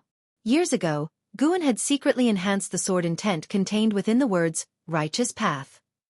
Guan dismounted and walked up to the Heavenly Repair platform. The Bull Demon King did not ascend the platform, as mounts and demon pets were not permitted to ascend, for fear of offending the sword-venerable Fudao. At this moment, more and more people were gathering around the heaven-cutting axe. The news had spread that an overseas loose immortal had come to challenge the heaven-cutting axe. Over the years, loose immortals were no longer a mysterious term within the supreme sect. Many people knew that loose immortals represented a realm, signifying immortals and the highest realm they currently recognized. Why currently? Because the immortal cultivation world's development speed was too fast. Who knew if a higher realm name might emerge in 10 years? Of course, the Mahayana realm was still a revered existence. Zhua Yijian stood beside the heaven-cutting axe, holding the investiture of the gods. Although his eyes were on the book, he was clearly distracted. This overseas loose immortal was the person Lu Lingjun had brought, her master whom she had worshipped at sea. Guan joined the crowd and used lifespan detection on that person. Holy Mother of Western Spirit, Loose Immortal Realm 8th Floor 18907/24000/150000. A maximum lifespan of 150,000 years meant that the Holy Mother of Western Spirit could reach the wandering immortal realm. Even in the sea area where Immortal Seeking Island was located, wandering immortals were exalted beings, rarely seen. The Holy Mother of Western Spirit wore a purple robe, with long white hair tied up under a bejeweled golden crown. A green scarf coiled around her elbow. Standing there, she exuded a vast pressure, inspiring awe. Although she had white hair, her appearance was youthful and beautiful, though her imposing presence made it easy to overlook this. The Holy Mother of Western Spirit approached the heaven-cutting axe and examined it closely. She came to this continent specifically for Sword Venerable Fudao. This was one of the reasons she took Lu Lingjun as her disciple. Overseas great cultivators had a deeper understanding of the destruction of the seven-star spirit realm. Sword Venerable Fudao was undoubtedly the most powerful cultivator she had heard of so far. How could she not be interested? Zhua Yijian, seeing her hesitation, said impatiently, "Hurry up. There are people waiting. When the ancient hour arrives, not even the Lord of a holy land can make an exception." Loose immortal or whatever immortal, in the supreme sect, everyone had to follow the rules. The Holy Mother of Western Spirit was not angered. She raised her right hand, her snow-white palm reaching out to grasp the heaven-cutting axe.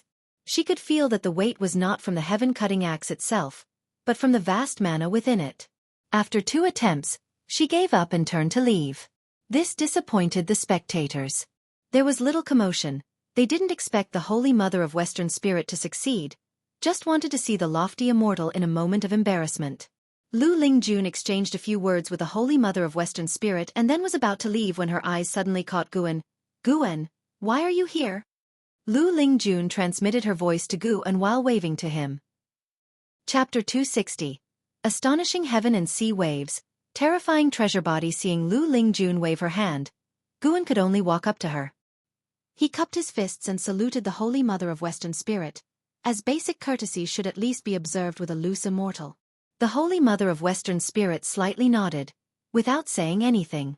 Lu Lingjun then pulled Guan along, and after descending from the heavenly repair platform, she took a storage bag from her waist belt and handed it to him. "I won't be returning to Medicine Valley. This is something I brought for you from overseas," Lu Lingjun said softly. Guan nodded and did not question what she planned to do next. He simply told her if she ever needed his help, she could always find him in the 3rd Medicine Valley. Lu Lingjun smiled, then left with the Holy Mother of Western Spirit. Watching Lu Lingjun's departing figure, Guan thought that it seemed she was gradually distancing herself from the 3rd Medicine Valley. After all, she was now the sect leader, and how could she possibly reside long-term in Medicine Valley, let alone have her loose immortal master live with servant disciples? The Blood Prison Great Saint walked over, secretly surprised. His master claimed to be a loose immortal, but a loose immortal could not possibly lift the heaven-cutting axe. He asked no more questions, thinking it was better for Guan to be stronger, as it meant his current situation was a blessing rather than a curse. Guan turned and left, planning to wander around the outer gate city. He could feel that the Holy Mother of Western Spirit's arrival was aimed at Sword Venerable Fudao, and earlier she had tried to lift the heaven-cutting axe, intending to connect with Sword Venerable Fudao. But he had no desire to meet the Holy Mother of Western Spirit. It was easy to guess that it probably had to do with the sea-breaking rift. 10 years had passed, and the disaster caused by the sea-breaking rift had only grown worse. Besides mysterious fierce demons, These years had also seen the appearance of beings called divine exotic resentful ghosts from the sea-breaking rift. Divine exotic resentful ghosts were immortal and could only be sealed. There were sects that had been massacred by these beings. The most fearsome thing was that a wandering immortal great cultivator from the Star Sea congregations had ventured into the sea-breaking rift, turned into a divine exotic resentful ghost, returned to the sea, acted recklessly, and slaughtered countless souls, forcing the Star Sea congregations to use Immortal Path Supreme treasures to suppress him. Various rumors about the sea-breaking rift began to spread. Li Ya, who owned Divine Exotic City, was also being pressured, with many wanting to take his Divine Exotic City. But fortunately, the Star Sea congregations were strong enough to protect him. However, he had lost his freedom and was unable to leave the Star Sea congregations without permission. While the sea was a scene of bloody turmoil, the mainland remained tranquil, with everything harmonious, at least within the Supreme Sect. Guan sought out his friends in the outer sect for a drink, discussing upcoming interesting events or the romantic tales of the sect's aristocracy. The Supreme Sect was now very open, unlike the tense atmosphere of the past, and lower-level disciples discussing the great cultivators would not face retribution as a result. The noble families now cherished their reputations, fearing any scandal that would get them expelled from the Supreme Sect. With Sword Venerable Fudao present, the Supreme Sect had to abide by the rules of the righteous path. Of course, this was only within the Supreme Sect. If one offended a sect aristocrat, they might not act within the sect, but outside it, anything could happen. Until the night, Guan finally rode back to the valley on the Blood Prison Great Saint. He held a wine gourd, reciting poetry, which the Blood Prison Great Saint praised as fine verse. Guan thought he had good judgment, daring to praise any lousy poem, which was its own kind of realm. The arrival of the Holy Mother of Western Spirit did not shock the Supreme Sect, whose foundations were also quickly growing. Unless the Holy Mother of Western Spirit was coming to join the Supreme Sect, they would not mobilize for her. Another summer arrived. Guan lay under the mystic pure tree, staring at his attribute panel. His lifespan had reached 25 million years. Although it was still far from 100 million years, the number already gave him a sense of security. Nearby, the White Spirit Rat and the Blood Prison Great Saint were playing. Although the White Spirit Rat could not yet speak, its maximum lifespan was continually increasing, and its reflex speed was beyond what the Blood Prison Great Saint of the Foundation Establishment realm could match. Boom! A thunderous sound came from afar, alarming everyone in Medicine Valley. The Blood Prison Great Saint and the White Spirit Rat stopped and looked toward the horizon, their expressions tense. The Nine-Finger Divine Lord, who had been playing chess, frowned and turned to look, extending his divine sense. His face quickly grew grim. Guan was rather calm. The reason he was checking his attribute panel was that he sensed something significant was happening. Before the loud noise, a powerful force had erupted from the bottom of the sea-breaking rift, causing immense waves on either side. The waves continued to escalate and were now reaching a height of 300 zhang as they surged toward the mainland, growing larger all the time. A large number of cultivators were rushing to the scene, trying to prevent the catastrophe.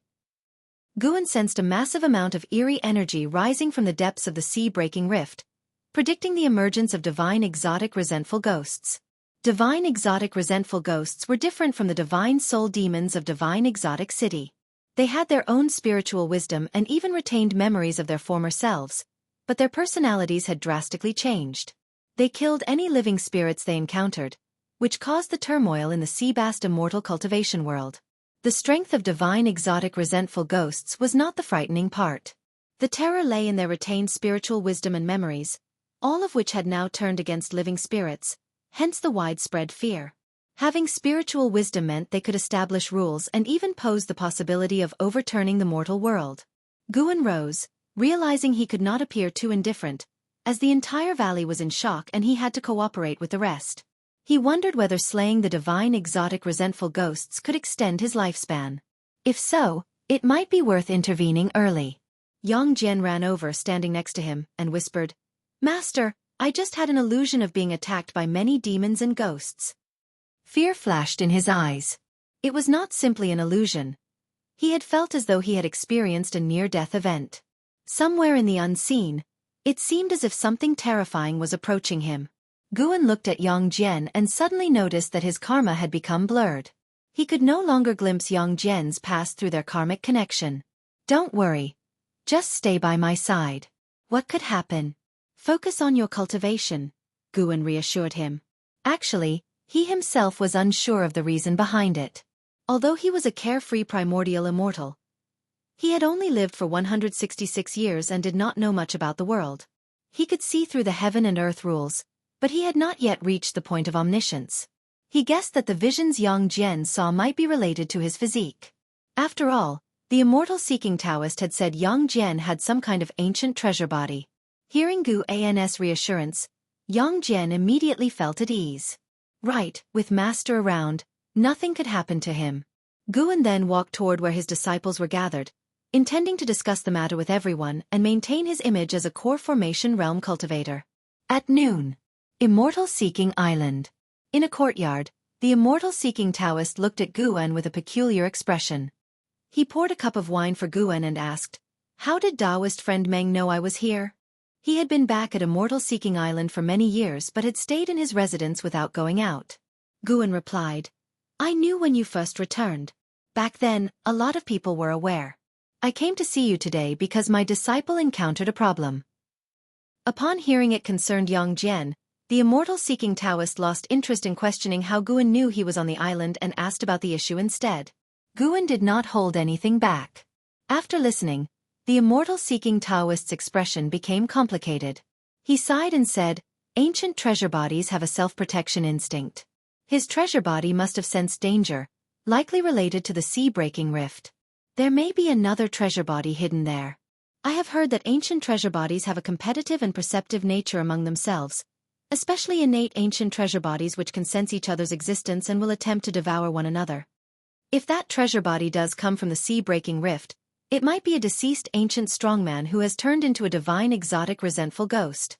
In that case, it will be a big problem." He had returned to Immortal-Seeking Island to avoid catastrophe.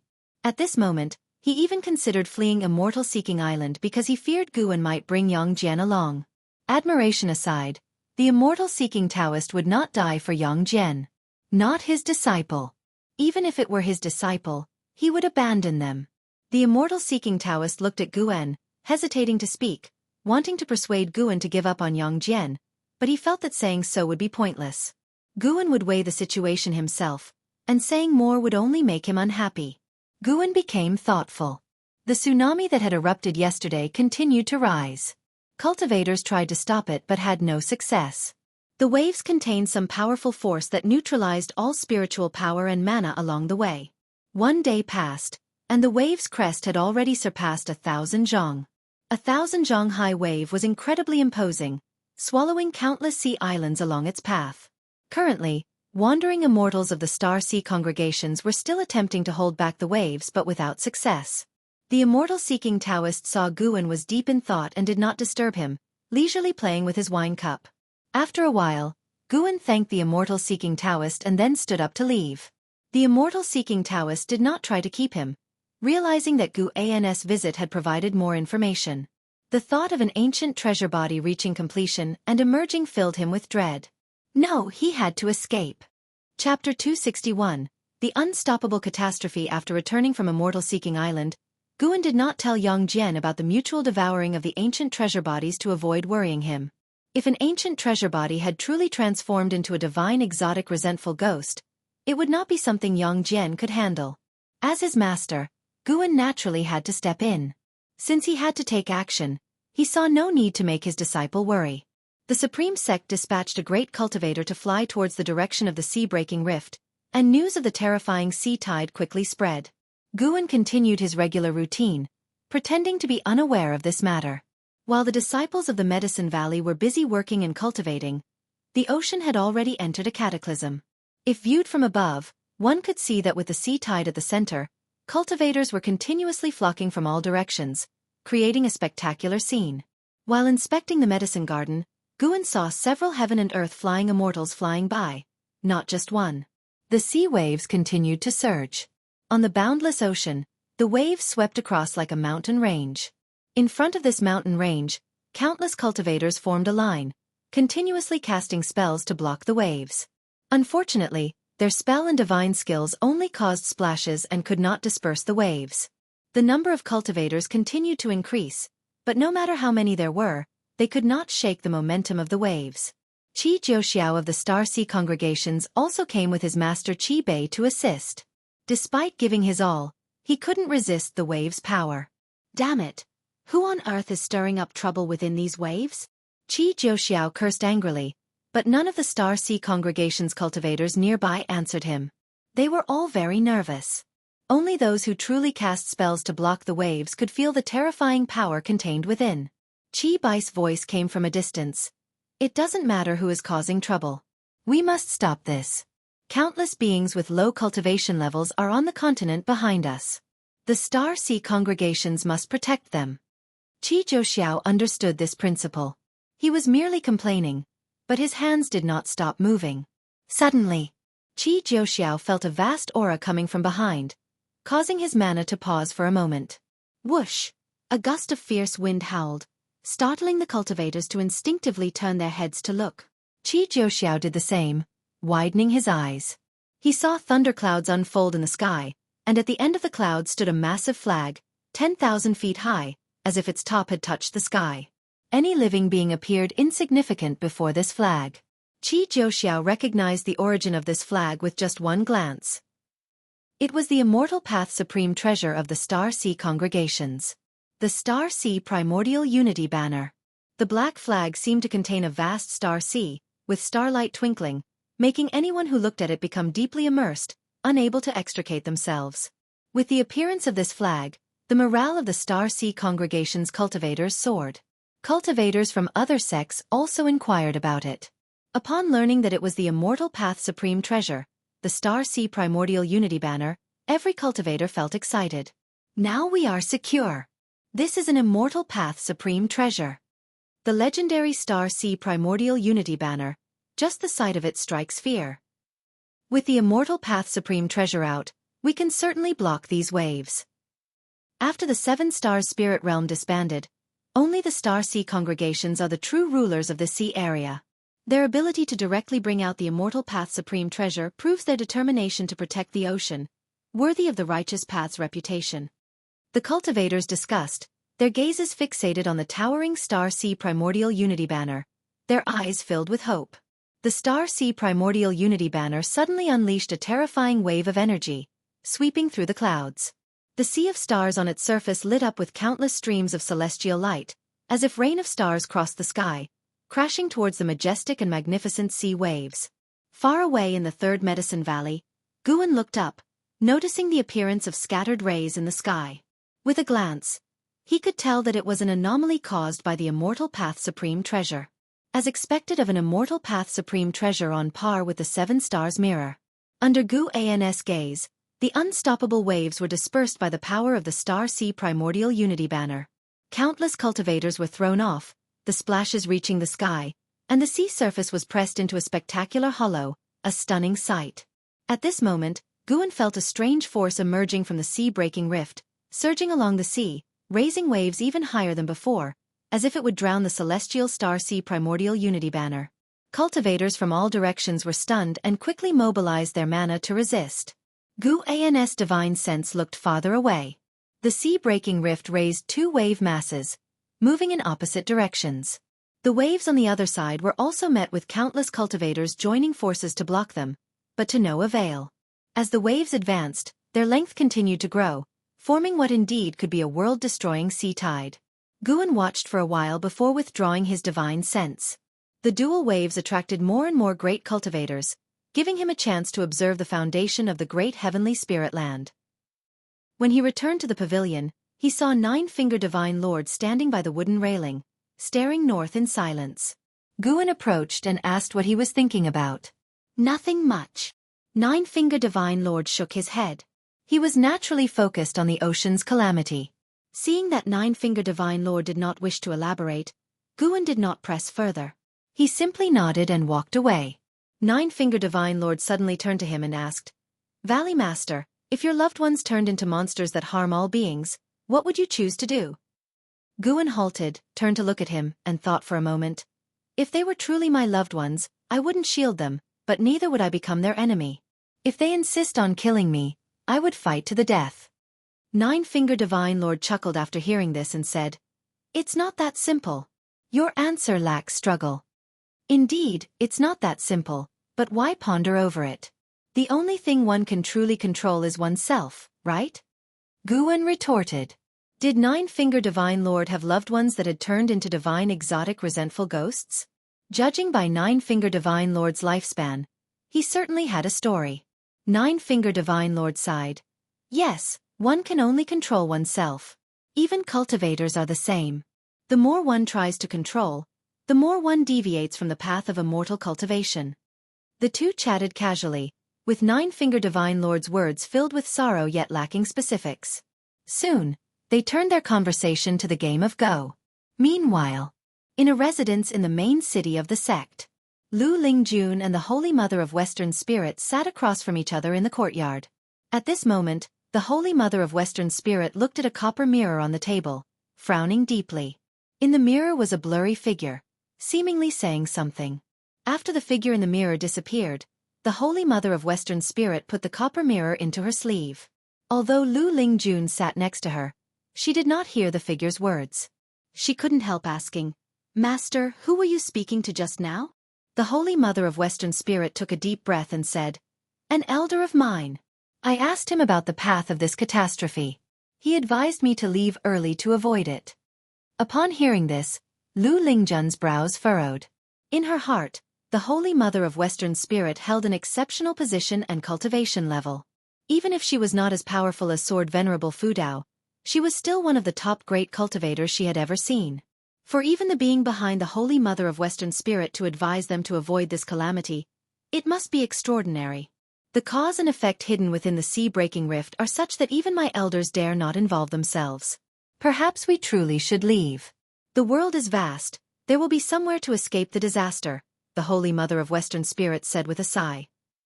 Lu Lingjun replied, "The Supreme Sect has Sword Venerable Fudao. He may be able to overcome this crisis." Ever since she joined the Supreme Sect, she had experienced the demon calamity and heard of Sword Venerable Fudao sweeping through the Seven-Star Spirit Realm single-handedly. She had great confidence in Sword Venerable Fudao. The Holy Mother of Western Spirit, however, was still worried. It's hard to say. She came to the Supreme Sect intending to rely on the power of Sword Venerable Fudao to avoid the calamity, but she had just learned that the scope of the disaster had changed, with even more powerful variables appearing. Even her sect dared not involve itself rashly. Not all sects in this world followed the righteous path. More sects aimed only to preserve their own Taoist traditions. Not just them, at this moment within the Supreme Sect, those great cultivators from the ocean were also discussing this matter. With their cultivation levels surpassing the native disciples of the Supreme Sect, they also had superior intelligence capabilities, understanding more about the approaching threat of the waves directed at their continent. Naturally, they were anxious. Their first thought was Sword Venerable Fudao. If the ocean cultivators could not block the waves, could Sword Venerable Fudao withstand them when they reached the continent's edge? Some had already chosen to flee the continent, unwilling to gamble on Sword Venerable Fudao's strength. Rumble, the sky thunder cracked, thunderclouds tumbling, interwoven with boundless lightning. A sea wave over 1,500 feet high advanced with the momentum to engulf everything under heaven. It seemed as if the entire sea had risen, unstoppable and imposing. Under this wave, all cultivators and demons appeared small.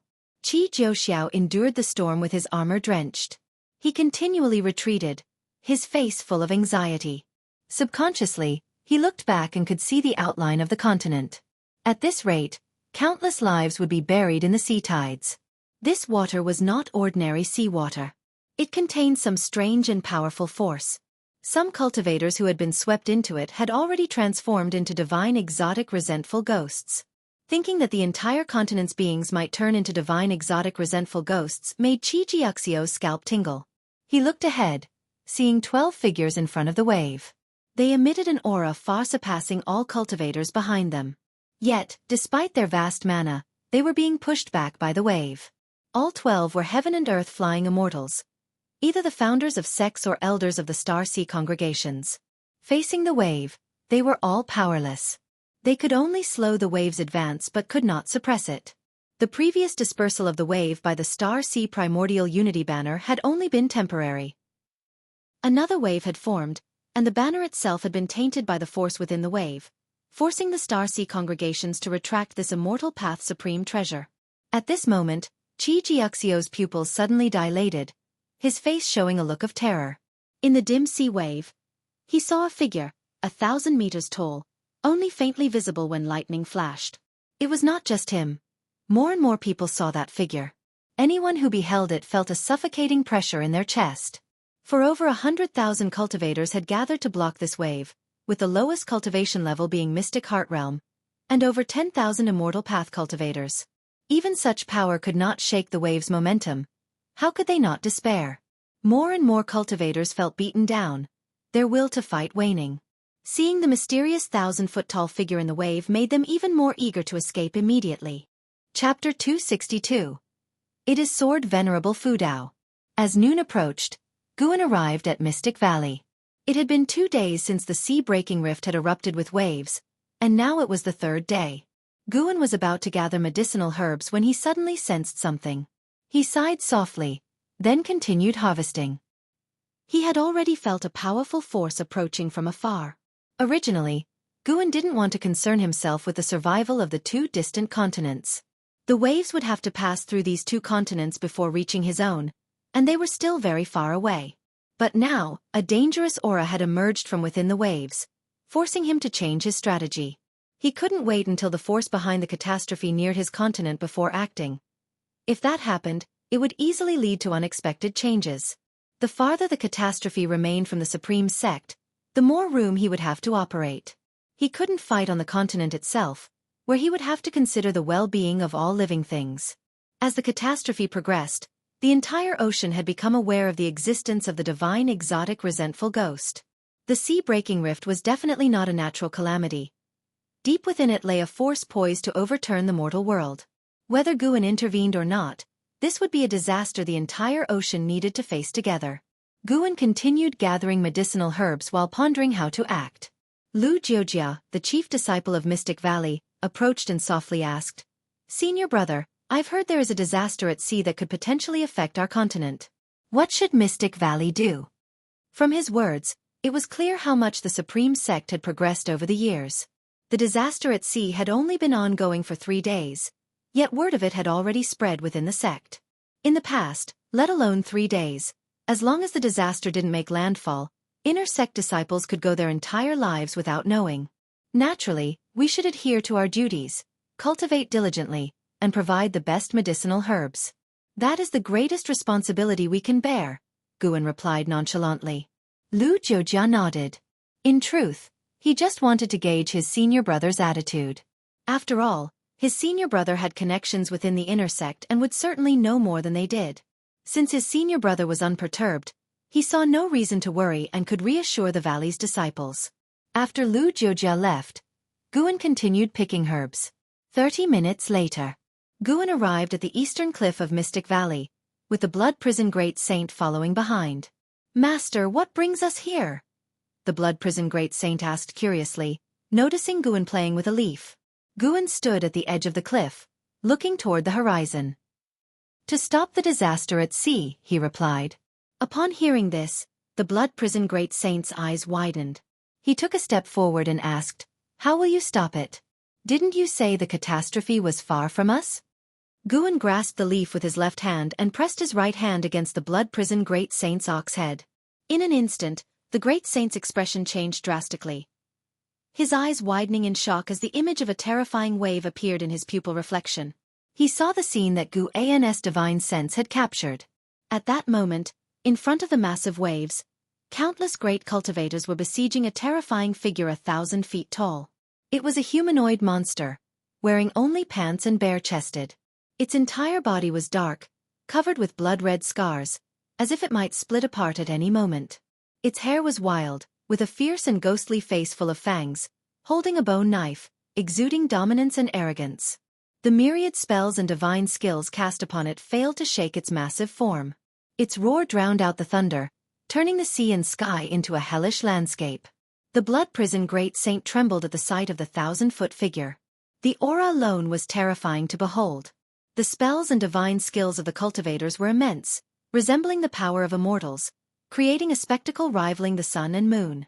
The more powerful the cultivators, the more terrifying the 1,000-foot figure seemed. Guan raised his right hand, breaking the Great Saint's vision, who instinctively looked at Guan, wanting to see more. However, he saw Guan lift his left hand and wave it toward the horizon. With a casual wave, the leaf in his hand shot out like a flying sword, emitting a cold light before disappearing into the horizon. Guan then turned to leave. The Blood Prison Great Saint stood stunned for a moment before hurriedly following him. "Master, is that all? What else? You just threw a leaf? Stop fussing." "But, what realm have you reached?" The Blood Prison Great Saint wasn't doubting Guan's success. He was just in shock. To slay such a terrifying being that many cultivators couldn't handle, with just a leaf from such a distance? What level of cultivation would one have to reach to achieve such a feat? Guan didn't answer the Great Saint's question, leaving him to ponder endlessly. Meanwhile, far over the ocean, the sky was dark, thunder roared, rain poured, and winds howled in all directions. Qi Jiuxiao held the dragon-slaying spear, flames burning around him. The rain evaporated into steam as it approached him. He bit his lip, glaring at the terrifying figure in the distance, his eyes full of struggle. Where did that thing come from? Qi Jiuxiao thought angrily. The great cultivators ahead displayed energies far beyond his reach, 12 of whom reminded him of Sword Venerable Fudao. So many great cultivators gathered, yet they couldn't harm the 1,000-foot figure one bit. How could he not be afraid? Some cultivators had already fled in terror, and he too hesitated whether to retreat. If the great cultivators ahead retreated, their speed would surely outpace his. Whoever was the slowest would die. But he also feared others might choose to fight to the end. If he fled, how could he maintain his standing in the immortal cultivation world later? At that moment, Qi Jiuxiao vaguely heard a whistling sound. He barely had time to react before his vision suddenly brightened, his pupils moving instinctively. Time seemed to stand still, everything in the world frozen, the casting cultivators still, the roaring 1,000-foot figure halted, its terrifying stance fixed. The rain hung suspended in the air, each droplet reflecting a gleam of sword light. The churning waves presented the image of countless white flowers, strangely beautiful. A streak of sword light swiftly traversed this nearly frozen world, passing by the cultivators, dashing toward the 1,000-foot figure. The crimson eyes of the figure reflected the sword light. Boom! The head of the 1,000-foot figure was instantly blasted apart by the sword light, and the rolling giant wave behind it was dispersed, creating a huge gap, leaving all the cultivators in awe. Sunlight streamed down, revealing that the storm clouds had also been torn apart. Upon closer inspection, the sea of thunderclouds before them had been split in two, extending to the horizon where the sea met the sky. Everything happened so quickly. Not only did Qi Jiuxiao have no time to react, but even the heaven and earth flying immortals were stunned in midair, maintaining their casting poses. Under their gaze, the headless 1,000-foot figure turned to ashes, scattering with the wind. The heaven and earth flying immortals immediately turned to look in the direction from which the sword light had come, their expressions astounded but not panicked. Given the speed of that sword light, even if they had tried to defend, it would have been useless if the attacker had wanted to kill them. Who made that move? Such speed, such domineering sword intent. Could it be someone at the 9th level of the heaven and earth flying immortal realm? Even a 9th level cultivator would find it hard to be so overpowering. Which major force's domain is in that direction? The heaven and earth flying immortals communicated through divine sense, while other cultivators, after a brief silence, erupted in thunderous cheers. Qi Jiuxiao saw the unstoppable giant wave now reduced to a broken bridge, crumbling at both ends, and his expression was exceedingly complex. It was Sword Venerable Fudao. No mistake about it. Not only had he felt the sword intent from the heavenly repair platform, but Sword Venerable Fudao had also saved him. And the direction behind him was exactly that of the Supreme Sect. But how far was this place from the Supreme Sect? Could it be that Sword Venerable Fudao had already arrived nearby? For some reason, an absurd idea suddenly formed in Qi Jiuxiao's mind. Maybe Sword Venerable Fudao never left the Supreme Sect, otherwise, why use a long-distance means to kill the enemy? At this moment, someone shouted, "It's Sword Venerable Fudao. That direction is toward the Supreme Sect. I visited the Supreme Sect a few years ago and felt Sword Venerable Fudao's sword intent." The mention of Sword Venerable Fudao startled all the cultivators. After the 7-star spirit realm broke apart, Sword Venerable Fudao's name shook the ocean. Though not universally known, Most cultivators who came to aid had high-level cultivation and somewhat knew the truth behind the disbanding of the Seven-Star Spirit Realm. If it was Sword Venerable Fudao, they could understand. With understanding came shock and excitement. Was Sword Venerable Fudao truly this powerful? A heaven and earth flying immortal raised a hand, catching a leaf. He looked at the leaf, his expression complicated. The other flying immortals also turned their gaze toward the leaf, feeling the residual sword intent from it. Before they could speak, the leaf suddenly turned to ashes, as if it had never existed. Guan returned to the Third Medicine Valley with the Blood Prison Great Saint, wandering around as the Great Saint's gaze followed him, eyes full of complex emotions. The waves within his heart were difficult to calm. As Guan walked, he was puzzled. It didn't yield any lifespan. Could it be that slaying the divine exotic resentful ghosts provided no lifespan? Did immortality mean having no lifespan in the first place? Though Guan felt regret, at least he had stopped a catastrophe. However, he had a feeling this was only the beginning. Stronger calamities were likely to emerge from the sea-breaking rift. What kind of being would come next? At this moment, Yu Yingying suddenly approached him and said, "Guan, in preparing to return to the Star Sea congregations." Guan asked, "Why?" "With the great catastrophe approaching, it's definitely safer back with the Star Sea congregations. I find you pretty agreeable, so are you coming with me?" "No one else can come," Yu Yingying said, glaring at him. Guan shook his head. "I won't go. My cultivation level is too low to survive in the Star Sea congregations. If the Supreme Sect were to fall tomorrow, I would rather disappear with it." In the distance, the Blood Prison Great Saint couldn't help but roll his eyes. The master fooling a simpleton again. Yu Yingying opened her mouth, but in the end, said nothing. She patted Guan's shoulder and turned to pack her things. Guan had no intention of stopping her. It was a good thing for Yu Yingying to return to the Star Sea congregations early, as it prevented her from causing him trouble. Yu Yingying had a strange cause and effect within her, suppressing her talent and lifespan. Guan couldn't see through this cause and effect for the time being, so he didn't want to get too involved with her. If he got too emotionally attached, he would have to help her eventually, which would be too troublesome.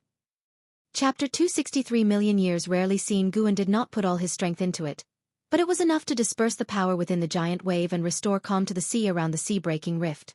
As for the calamity on the other side of the tidal wave, Guan was too lazy to care.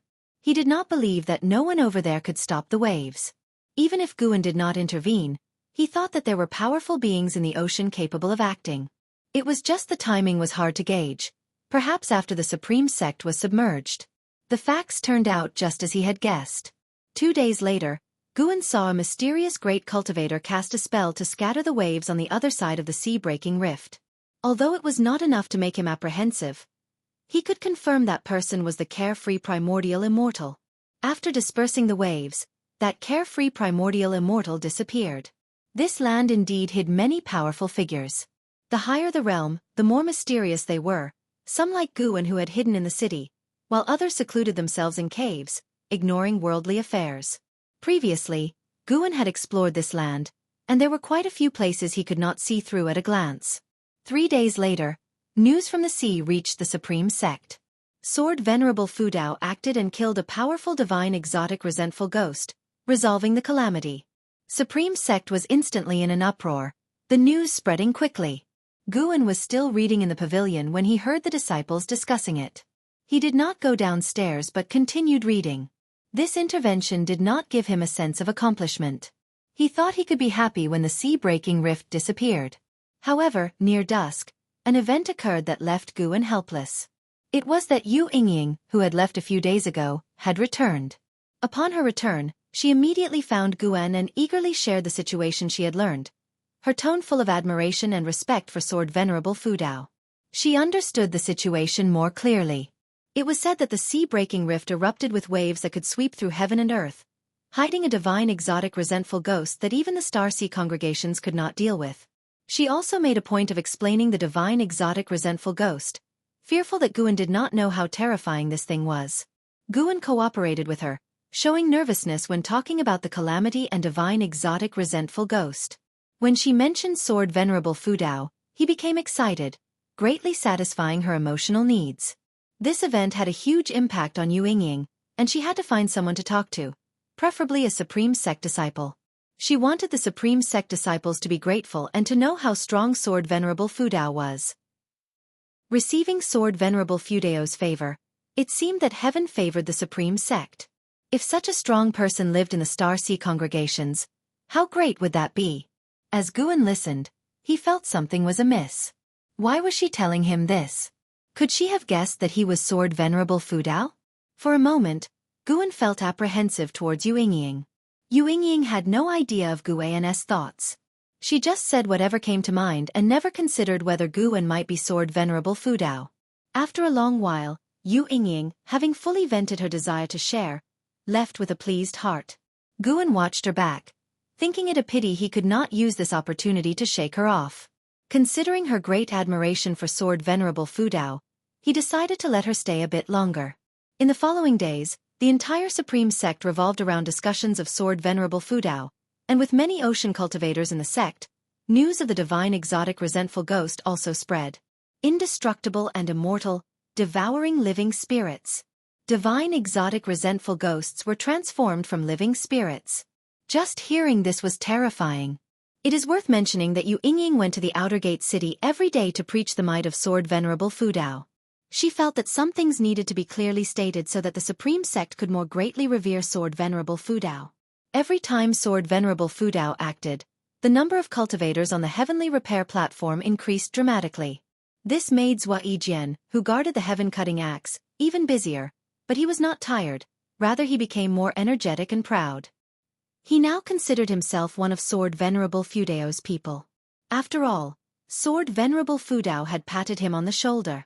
Who could have such an honor? Guan observed numerous sects gathering above the sea-breaking rift, and from a glance, the number of cultivators already exceeded 5 million and was still growing. It seemed the sea-breaking rift had caused widespread panic in the ocean. His gaze shifted upward, noticing more and more heaven and earth flying immortals arriving in the great heavenly spirit land. Clearly, the major oceanic powers were calling in reinforcements. This was a good thing. However, Guan recalled something. Would the increasing number of cultivators providing support lead to a rise in divine exotic resentful ghosts? He could only pray those sects could resolve the deep-seated trouble in the sea-breaking rift on their own. He was not the protagonist of this heavenly destiny. He could not be relied upon to solve everything, right? He thought it should not come to that. This land was filled with immortal spirit dynasties, and there was a mysterious continent capable of resisting his divine sense with its chi fortune. Furthermore, Guan had also seen many transcendent powers before, none of which Star Sea congregations or Seven-Star Spirit Realm could compare to. Star Sea congregations were rulers of the ocean, but there were many rulers. With Guan's realm, he could already glimpse the chi fortune of sects and forces, and from the strength of the chi fortune, the Supreme Sect was less than 1/10,000th of the Star Sea congregations, and the Star Sea congregations were likewise less than 1/10,000th of that immortal spirit dynasty. Guan guessed those true first-rate powers of the world also had deployments in outer heaven. They could access more resources, nothing the Star Sea congregations could compare to. The commotion caused by Sword Venerable Fudao did not affect Guan. However, he began spending more time teaching Yang Jian. Ever since he dispersed the waves, Yang Jian had been experiencing more frequent visions, seriously affecting his cultivation. Once, while Guan was instructing Yang Jian in his cultivation, Yang Jian suddenly fell into a daze. Guan had to shake him awake, drenched in cold sweat. Yang Jian had seen himself being devoured, utterly powerless to resist, and the intense pain was not an illusion but a real sensation to his flesh. Unfortunately, Guan could not deduce the source of the visions through cause and effect. Time passed day by day. The year-end arrived. Winter snow covered the land and mountains. In the forest 100 miles outside Mystic Valley, Guan was instructing Yang Jian in the limitless freedom step. Yang Jian possessed high talent and comprehension, but limitless freedom step was equally profound. Mastering it was challenging even for him. After a maneuver, Yang Jian almost crashed into a tree, but he stabilized himself just in time. He turned to look at Guan about to speak, but suddenly frowned. He clutched his head with both hands and unexpectedly knelt in the snow. Guan sensed something was wrong and immediately used his mana to isolate this section of the forest, preventing any unusual occurrences from alarming the Supreme Sect. He approached Yang Jian and placed his right hand on Yang Jian's shoulder, using his own mana to assist him. In an instant, Guan felt an unknown force of cause and effect attacking. He could resist, but he hesitated for a moment and pretended to be affected. His mind was drawn into a mysterious illusion realm, with Yang Jian's consciousness present as well. Yang Jian sighed in relief upon seeing his master's figure beside him. He was about to speak but suddenly felt something and turned his head. Ahead, a pitch-black shadow appeared, walking out from the expanse of snow, seemingly wearing some kind of armor based on its shape. Mystic Gang Dominator Body, a rare sight in 1,000,000 years. A cold voice echoed from the front, filled with greed. Listening closely, it seemed to swallow something, chilling those who heard it to their bones. Chapter 264. You die, or I perish. Mystic Gang Dominator Body. This was the first time Guan had heard of Yang Jian's physique by name, which made him even more interested in the mysterious shadow. This person must be the great achievement ancient treasure body mentioned by the immortal seeking Taoist. The illusion was still a world of ice and snow, and the shadow ahead appeared even more terrifying amidst the swirling snowflakes. Yang Jian gritted his teeth and asked, "Who are you, and why do you keep entangling me?" Obviously, he had seen this figure in illusions before. Normally he would be afraid, but with his master by his side, his courage swelled, leaving him only with anger.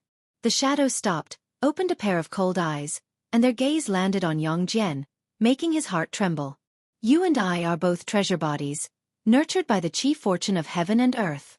Your dominator body is stronger than ordinary treasure bodies, which makes this seat quite fond of you. 1,000,000 years ago, this seat also consumed a Mystic Gang Dominator Body, greatly boosting my chi blood, leaving a lingering taste until now, the shadow lamented, as if reminiscing about the past. His words made Yang Jian shudder with fear. Did this guy want to eat him? Guan took a step forward and said, "State your name, and let's see if your reputation has left any mark in this mortal world." The shadow's gaze shifted to Guan, smiling. "This seat is named Impermanence Tian. Have you ever heard of it?" Impermanence Tian? Guan fell into deep thought, having never heard this name before. Impermanence Tian continued to stare at Yang Jian and said, "This seat will soon descend upon this mortal world. I will put you last.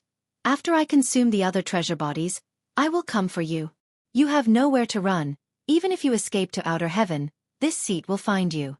Your only chance is to cultivate diligently and unleash the mysteries of the Mystic Gang Dominator Body to become stronger. You die or I perish." Yang Jian gritted his teeth, though panicked inside. With his master nearby, he didn't want to show fear. He said in a deep voice, "Then come, let me see what you can do." Impermanence Tian laughed out loud, turned, and disappeared into the vast snow. This illusion created by the power of cause and effect shattered along with it. Yang Jian opened his eyes to find his master standing before him. Guan helped him up and said, "He has declared battle upon you, and will likely no longer interfere with you. You can cultivate in peace now." In the illusion realm, Guan couldn't perform lifespan detection on Impermanence Tian, but the power of cause and effect from the other side didn't seem unbeatable, so he remained calm. Yang Jian asked worriedly, "Master, should I leave Medicine Valley so as to—" "Nonsense. Focus on cultivating. If you say such rubbish again, I will cripple your Tao level," Guan said sternly, interrupting him. Yang Jian opened his mouth, but eventually held back what he wanted to say. He had the deepest feeling of Impermanence Tian's power, which he couldn't describe. Though he believed his master wouldn't lose, he didn't want his master hurt or caught in bigger troubles, something he never wished to see.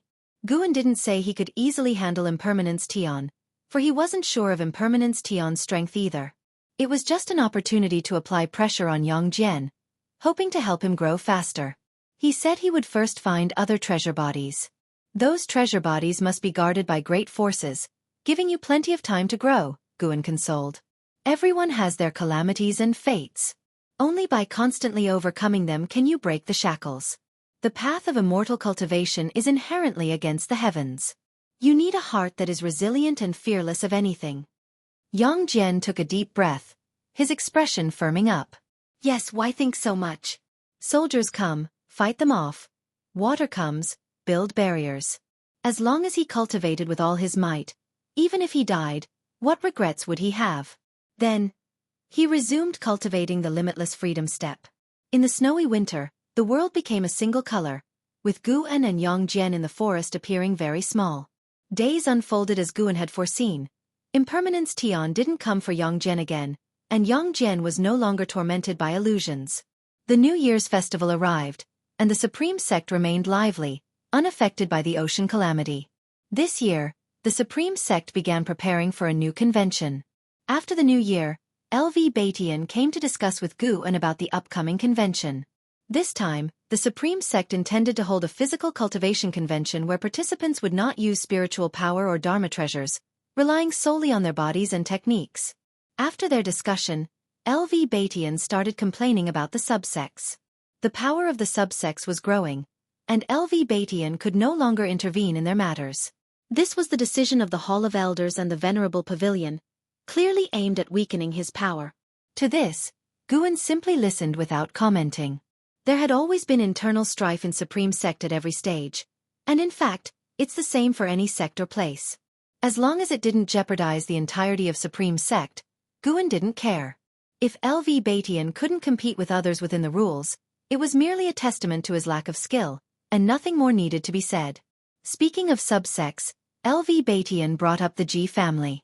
Since Sword Venerable Fudao ventured into the 7-star spirit realm, the realm still existed, but it wasn't as dominant as before. Moreover, it had established friendly relations with the Supreme Sect, forcing the Ji family to rebuild ties with the Supreme Sect. LV Batian remained indifferent to the Ji family, but Vice-Sect leader Ji Hantian still held a position. Therefore, Ji Hantian arranged for the Ji family to stay in the subsects, aiding in their construction. The rapid development of the subsects could not disregard the contributions of the Ji family. Do you remember the third miss of the Ji family, Ji Xiaoyu? LV Batian suddenly asked. Guan nodded, but LV Batian's next words caused his face to change drastically. Ji Xiaoyu had died within the 7-star spirit realm, precisely on the day Sword Venerable Fudao swept through the realm. LV Batian sighed, observing Guan's reaction. Guan displayed a range of emotions from shock and sorrow to anger, finally turning into a somber expression. He fell into silence and began pouring himself a drink. Could it be that this lad liked Ji Xiaoyu? Indeed, Guan's entry into the Supreme Sect was arranged by Ji Xiaoyu, and in terms of appearance, Ji Xiaoyu was undoubtedly a rare beauty.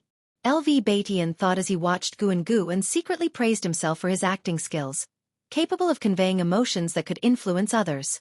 The room fell silent. For a long while. LV Batian broke the silence. Old acquaintances have gone. On the path to immortality, you're bound to experience these matters. By the way, there's another matter, quite intriguing actually. What is it? Guan raised his eyes to look at him and asked. LV Batian replied, another girl of heavenly pride has appeared in the Ji family, also named Ji Xiaoyu. If I hadn't seen this girl, I would have thought it was the previous Ji Xiaoyu, but they were born in different branches of the Ji family, and her talent surpasses that of the former Ji Xiaoyu. Curious, Guan asked. Both called Ji Xiaoyu and both highly talented. Could it be the same person through possession or reincarnation? LV Batian shook his head. I don't think so.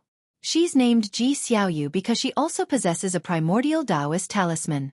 The Ji family named her in memory of the former Ji Xiaoyu. Judging by the aura of the talisman, it's not the same. A primordial Taoist talisman is formed by the cultivation level of an ancient great cultivator before they died. It seems an immortal once emerged from the Ji family. The Ji family doesn't receive the talisman. Instead, they created the primordial Taoist talisman. LV Batian's tone was filled with emotion, his eyes wandering as if contemplating something. Guan sighed without responding. Seeing his disinterest in further conversation, LV Batian decided not to disturb him any longer and took his leave. After LV Batian left the Third Medicine Valley, Guan revealed a smile. He hummed a tune and began to read. Although Xian Tianyi was no longer in Supreme Sect, his books were occasionally sent back. Green Hero Travelogue was still being updated. Guan loved authors like this who stayed true to their roots. If Xian Tianyi wrote for 1,000 years, he would read for 1,000 years. Notably, Green Hero Travelogue was now about overseas lands, which had rapidly boosted its sales. Presently, Supreme Sect disciples increasingly longed for the ocean. Spring faded into summer, bringing another year of splendid scenery. Underneath the mystic pure tree, Guan leaned against its trunk, tenderly stroking the white spirit rat napping beside him. He closed his eyes, appearing to doze, but in fact, he was observing Xiaochuan's life. Xiaochuan had established a family and a career, settled in a city, living a relatively happy life, vastly different from his personality and image in Medicine Valley. He already had the air of a head of the household. Xiaochuan had a son and a daughter, and they'd hired many servants. Seeing that Xiaochuan was doing well, Guan felt at ease. After that, Guan turned his gaze toward the sea-breaking rift. Looking into the distance, the sea-breaking rift stretched long, spanning the ocean. Around the rift, one could always spot cultivators and demons venturing in and out, as well as living spirits or divine exotic resentful ghosts escaping, presenting a magnificent sight. It seemed calm, but this peace felt oppressive, like the onset of a storm. After watching for a while, Guan stood up, sensing someone approaching. Someone rode the clouds swiftly into Medicine Valley. It was Vice Sect leader Ji Hantian, followed by a finely dressed little girl. Guan hurried to greet them, casting a lifespan detection. Ji Xiaoyu, Energy Cultivation Realm 9th Layer 11/240/9999. Goodness, the extreme lifespan reached 9,999 years. The previous Ji Xiaoyu had an extreme lifespan of 8,900 years. Reborn into a new life, her extreme lifespan had increased. Could this be considered reincarnation cultivation? Ji Hantian saw Guan and smiled. When Guan approached, he spoke, "I want you to look after her. She is Ji Xiaoyu, from a branch of the Ji family." Hearing this, Guan feigned a dazed look, gazing at the young Ji Xiaoyu. Ji Xiaoyu was only 11 years old, not yet reaching Ji Hantian's elbow. Her expression was calm, with eyes carrying a hint of age, reminding Guan of the previous Ji Xiaoyu's precocious maturity. Seeing Guan lost in thought, Ji Hantian explained, "She just happens to have this name. LV Batian should have mentioned it. Let her cultivate in your Medicine Valley, and I will take her away later." Saying so, Ji Hantian turned and swiftly disappeared into the horizon. Guan and Ji Xiaoyu stood on the grass, speechless, a subtle atmosphere prevailing. Just then, a figure appeared in front of Ji Xiaoyu. He squatted down to scrutinize her. It was none other than Nine-Finger Divine Lord. Chapter 265 Supreme Treasure Body. Dream of the previous life. Such a foundation, rare. The Nine-Finger Divine Lord looked at Ji Xiaoyu and marveled, clicking his tongue. Ji Xiaoyu slightly frowned, circled past the Nine-Finger Divine Lord, and came to Guan's side, leaning against him, watching the Nine-Finger Divine Lord with vigilance. Guan laughed and said, "Senior, don't scare the child." The Nine-Finger Divine Lord stood up, turned to look at Guan, and sighed. "Guan, this girl has extraordinary talent. You must draw her in while she is still young and build a good relationship. She might save your life in the future." Guan nonchalantly said, "I never leave the Supreme Sect. What danger could I encounter?" "True." The Nine-Finger Divine Lord smiled and took another glance at Ji Xiaoyu before turning and leaving. Guan looked at Ji Xiaoyu and laughed. "I am called Guan, you can call me Valley Master from now on."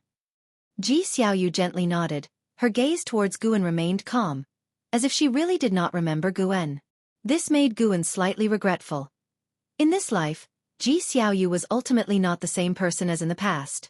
Guan took Ji Xiaoyu's little hand and walked towards the group of pavilions. Ji Xiaoyu's expression was slightly uneasy, but she did not break free. Afterward, Guan arranged for Ji Xiaoyu to live with an Xin, asking an Xin to take care of her. He had his own motives. Ji Xiaoyu would sooner or later soar to great heights. If she formed a deep bond with an Xin, she could become a significant support for an Xin in the future. After all, an Xin was his disciple, and naturally, he would consider her well-being. It wasn't long before Guan's door was knocked on, and a childish voice came from outside. "Valley Master, can I come in?" Guan replied, "Come in." The door was pushed open, and the young Ji Xiaoyu walked in. She wore a white lotus dress, her hair neatly combed, resembling a little celestial maiden who had descended to earth. She came to the table, staring at Guan, and said, "Valley Master, can I live alone?"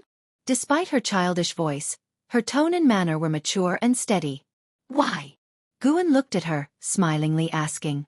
Ji Xiaoyu replied, "I like living alone, and I don't want to be disturbed while cultivating."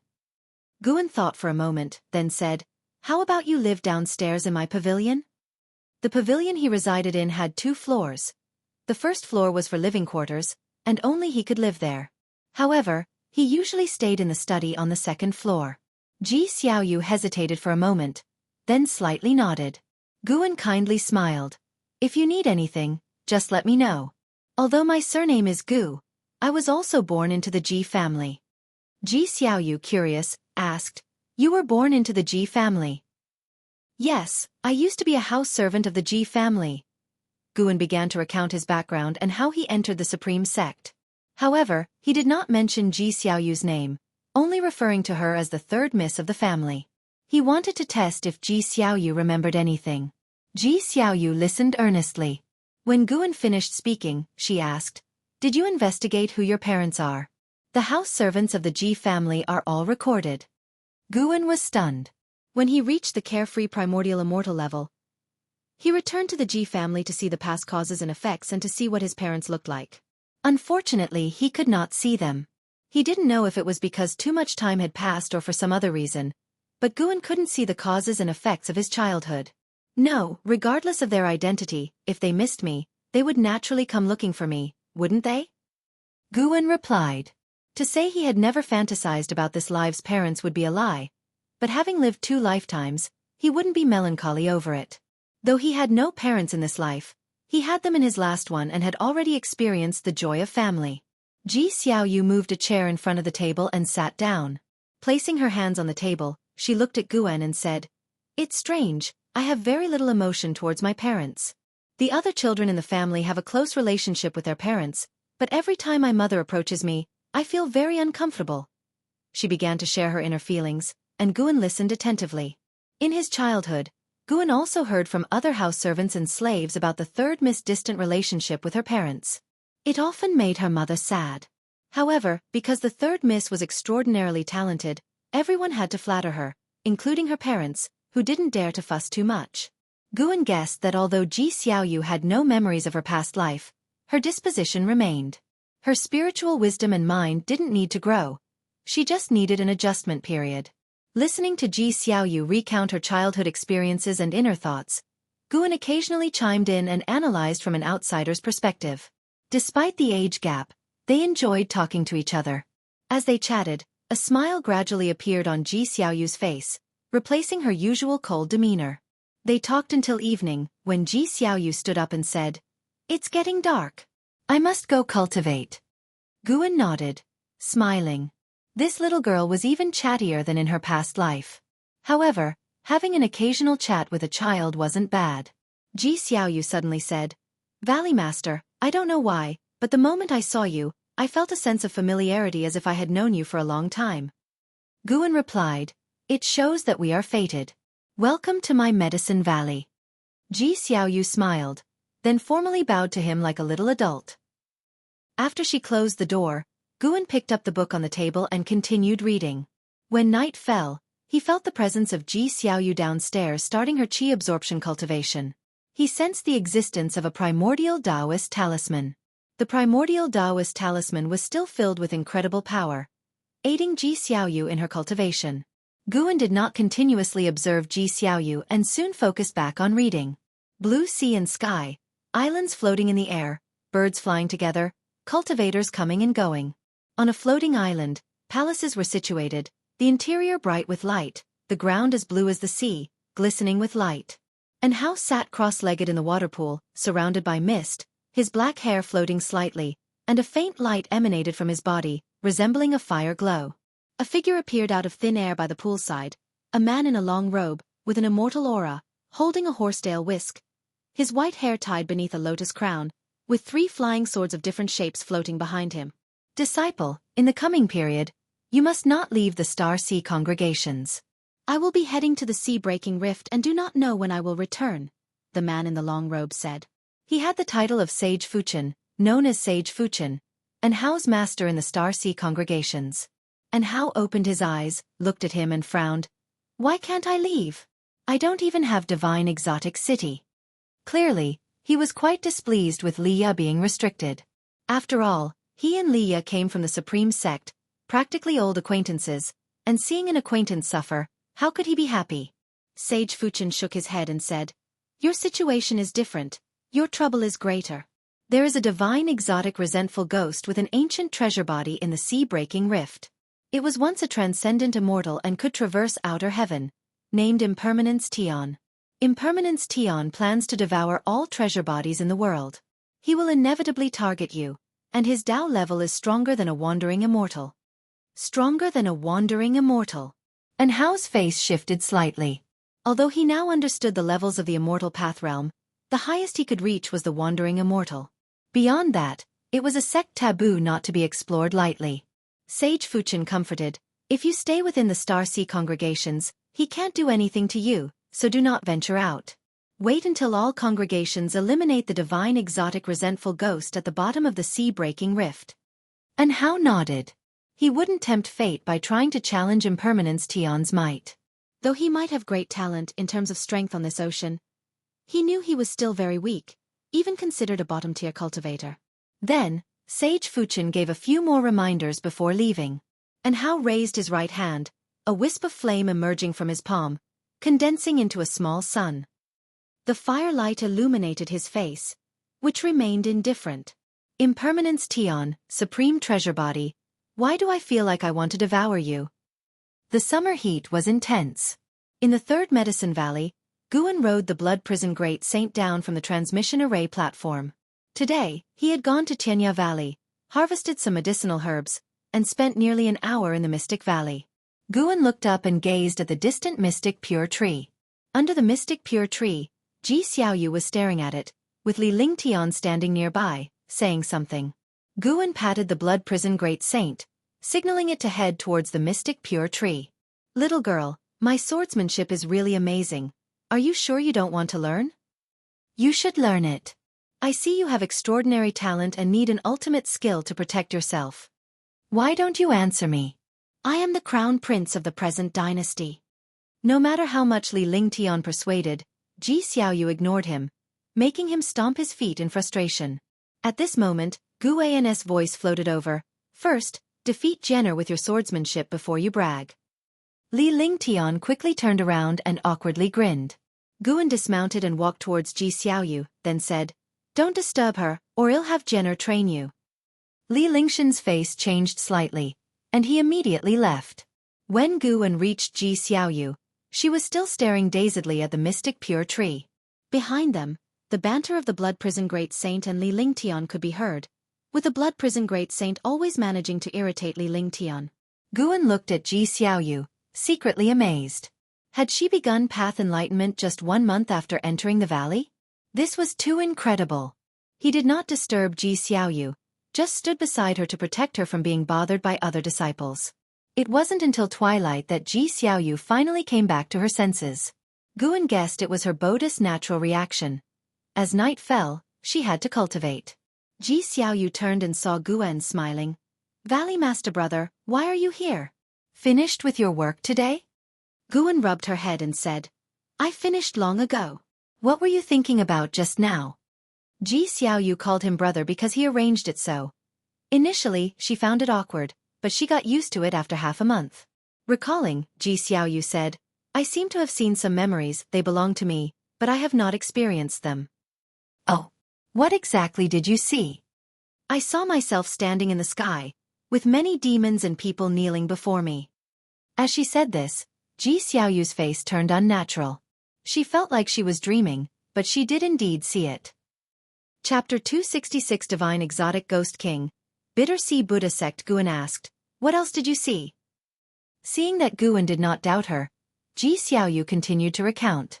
She saw herself being chased by many people, saw herself diving to the seabed and discovering a palace, and even saw herself flying into the sky to pick stars, among other things. After listening, Guan said, you can come here often if you're free. But Ji Xiaoyu shook her head and said, forget it, my intuition tells me not to touch those memories. After speaking, Ji Xiaoyu turned and left. Guan watched her back and suddenly felt that her reincarnation was not just for improving her aptitude. Thinking carefully, it's true. The power contained in Ji Xiaoyu's primordial Taoist talisman was so strong that she did not need to improve her aptitude before nirvana. Could there be another hidden reason, and Ji Xiaoyu's soul had been wary of awakening her previous life memories? Guan shook his head, not wanting to think too much. After all, Ji Xiaoyu couldn't stay in the Third Medicine Valley forever. At the end of summer, Guan arrived at Immortal-Seeking Island. His divine sense swept around, but the figure of the immortal-seeking Taoist was nowhere to be seen. Did he really escape? He shook his head, then walked into the streets and began to wander around. This time, he did not call Hu Xiaojian. Besides buying seeds, he also wanted to inquire about Impermanence Tion's whereabouts. Now there were battles everywhere on the ocean, even heaven and earth flying immortal conflicts. More and more divine exotic resentful ghosts were escaping from the sea-breaking rift, some in groups and some alone. Those divine soul demons acting alone were very strong. Guan didn't keep watching the sea-breaking rift, so he came to listen for news. Sure enough, cultivators all over the streets were discussing the sea-breaking rift and the divine exotic resentful ghosts. It was said that there were 9 divine exotic ghost kings in the sea-breaking rift, each having the power to rival a great sect, and some even holding immortal path supreme treasures. The main forces of the Star Sea congregations once encountered one divine exotic ghost king, suffering heavy losses and failing to capture it. The known divine exotic ghost kings were 3: Impermanence Tion, defying Joyo, and Yin Yang Chaos. All 3 had 3-word names, and each had heaven-shaking abilities. Impermanence Tion stormed into a force comparable to the Star Sea congregations, swallowing a great talent alive and leaving leisurely, making a name in battle. Defying Joyo created the Joyo Sea Fog, wreaking havoc on the ocean, turning all marine life into white bones wherever it passed. Yin Yang Chaos was even scarier, capturing souls and turning them into ghostly soldiers. The 3 divine exotic ghost kings did not fight together. Each could bring disaster to the ocean. There was also good news. It was said that an immortal path supreme treasure appeared in the sea-breaking rift and was seized by a divine monk from the Bitter Sea Buddha sect.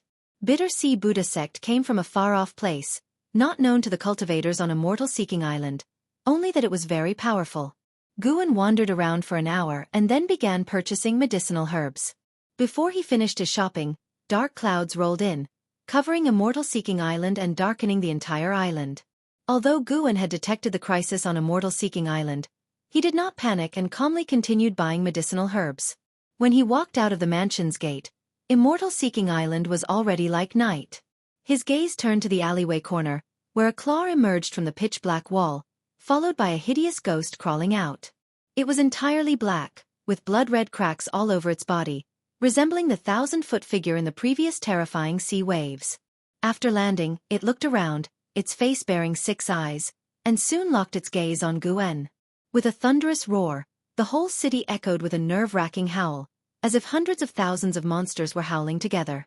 The 6-eyed resentful ghost also howled, leaping like lightning and appearing before Guan in the blink of an eye. Boom! The 6-eyed resentful ghost instantly turned into ghostly mist, scattering around. Guan walked toward the steps, and the entire city erupted in battle. Numerous cultivators and demons flew into the sky, countless divine exotic resentful ghosts rising like a rain of arrows to chase them. Guan did not receive any lifespan prompt and abandoned the idea of gaining lifespan by capturing divine exotic resentful ghosts. Since there was no profit, there was no need to stay long. Guan used the limitless freedom step to leave Immortal-Seeking Island. After returning to the Supreme Sect, he leisurely walked into Mystic Valley. In the summer heat, the disciples were all cultivating inside their rooms. Guan went upstairs to rest and only came to the Third Medicine Valley in the evening. Now he liked wandering around, seeming very busy but actually doing nothing, just enjoying such a lifestyle. Upon his return, Guan saw the 9-Finger Divine Lord playing chess with none other than Lu Lingjun's master, the Holy Mother of Western Spirit. Lu Lingjun stood by watching the game, which piqued Guan's interest, and he walked over to join. As he arrived beside Lu Lingjun, he heard the 9-Finger Divine Lord say with a smile, "Much obliged." The disciples all praised him for his skill. The Holy Mother of Western Spirit was calm. She looked at the 9-Finger Divine Lord and asked, "May I ask your name, Senior, and what sect you are from?"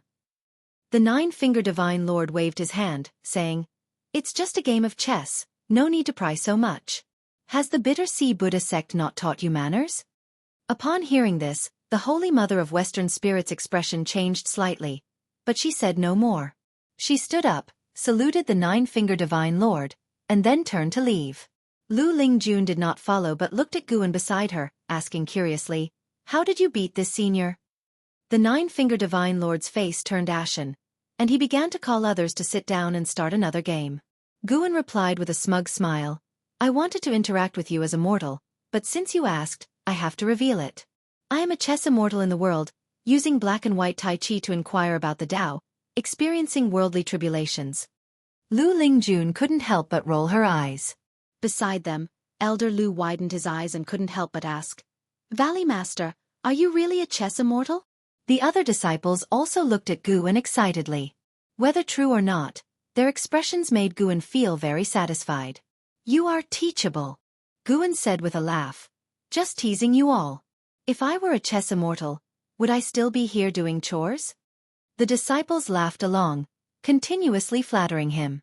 Seeing Guan enjoying the disciples' adulation, Lu Lingjun shook her head and smiled. The nine-finger Divine Lord found Guan very contradictory. Sometimes he was very worldly, sometimes he saw through the mundane. Perhaps it was this contradiction in his character that made his chess moves unpredictable and hard to capture. Afterward, Lu Lingjun pulled Guan away, and they came to a secluded place. Can you let the girl downstairs come to me? I want to take her as my disciple, Lu Lingjun asked eagerly. Guan, hearing this, shook his head and said, She is the girl of heavenly pride from the Ji family, only temporarily staying with me. If you want to take her as a disciple, you must ask the vice sect leader. Lu Lingjun pouted and said, Ji Hantian? He definitely won't agree. He opposed my founding of the Ascension sect before, fearing I would undermine the supreme sect. Guan laughed and said, So what are you doing now? I just can't bear to see good talents buried.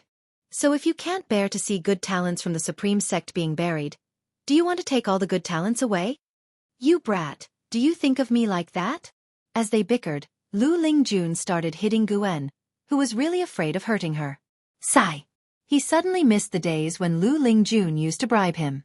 Back then, Lu Lingjun's attitude was as good as could be. Women are indeed changeable. Guan suddenly asked, Your master is from the Bitter Sea Buddha sect? What kind of sect is that, and where is it? He was curious because he had also heard this name mentioned today on Immortal Seeking Island.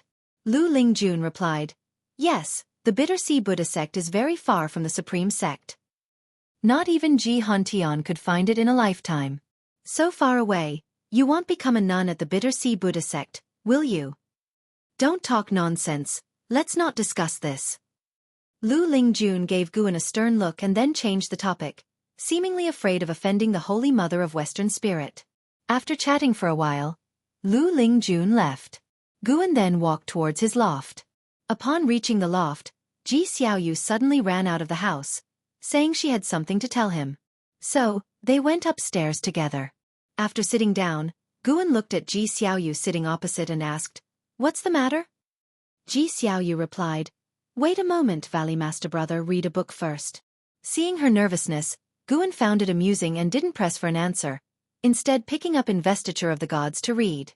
Valley Master Brother, why are you reading Investiture of the Gods?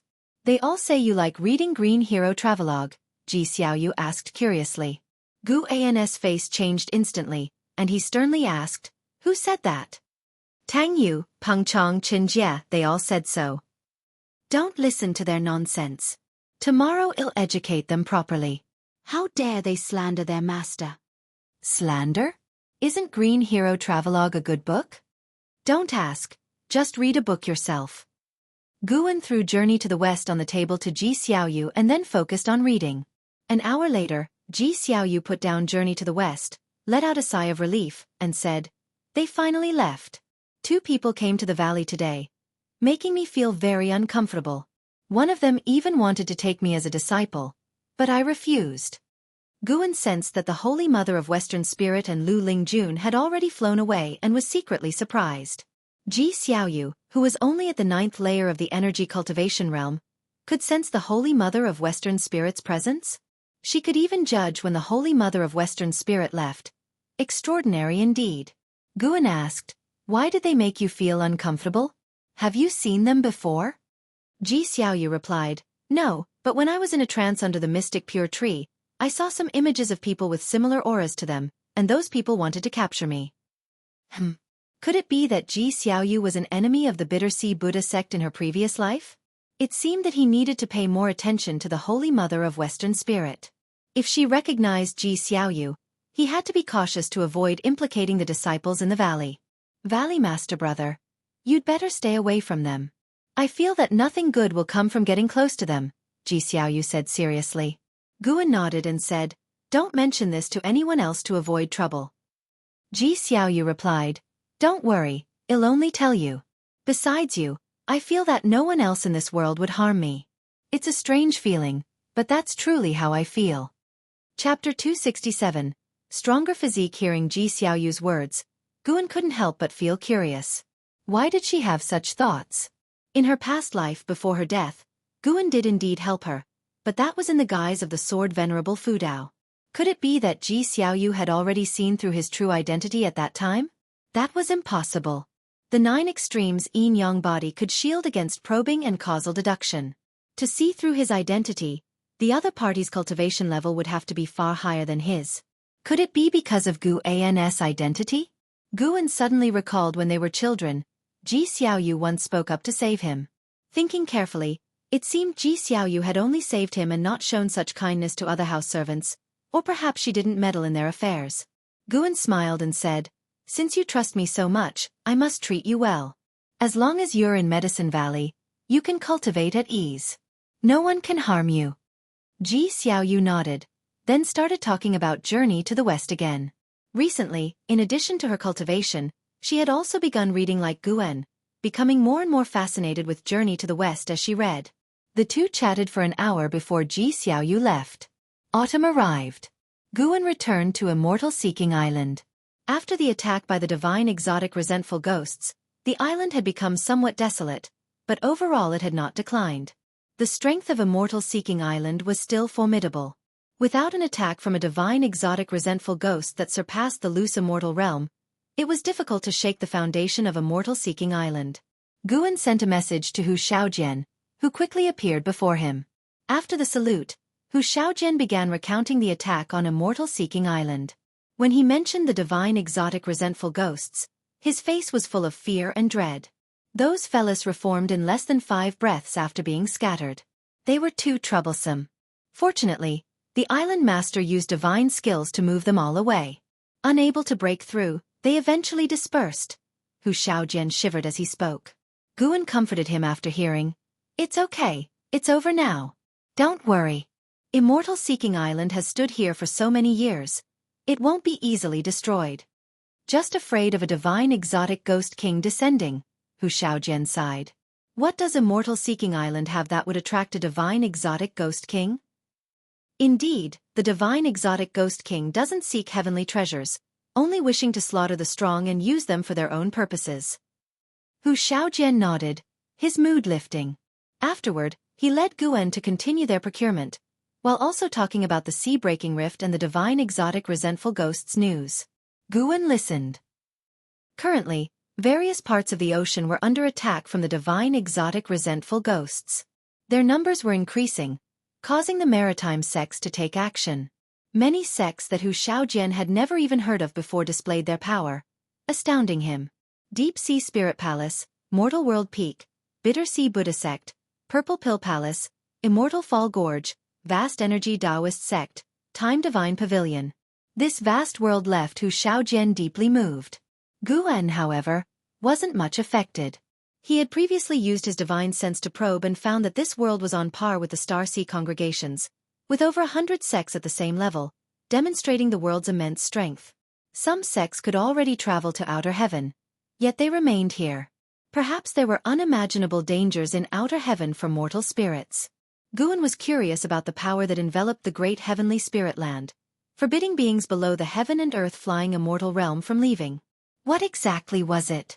Was it the constraints of the world or the work of some higher force? In any case, Guan didn't plan to venture to outer heaven lightly. Since only heaven and earth flying immortals could leave the great heavenly spirit land, he needed to surpass that level by at least 2 major realms before exploring.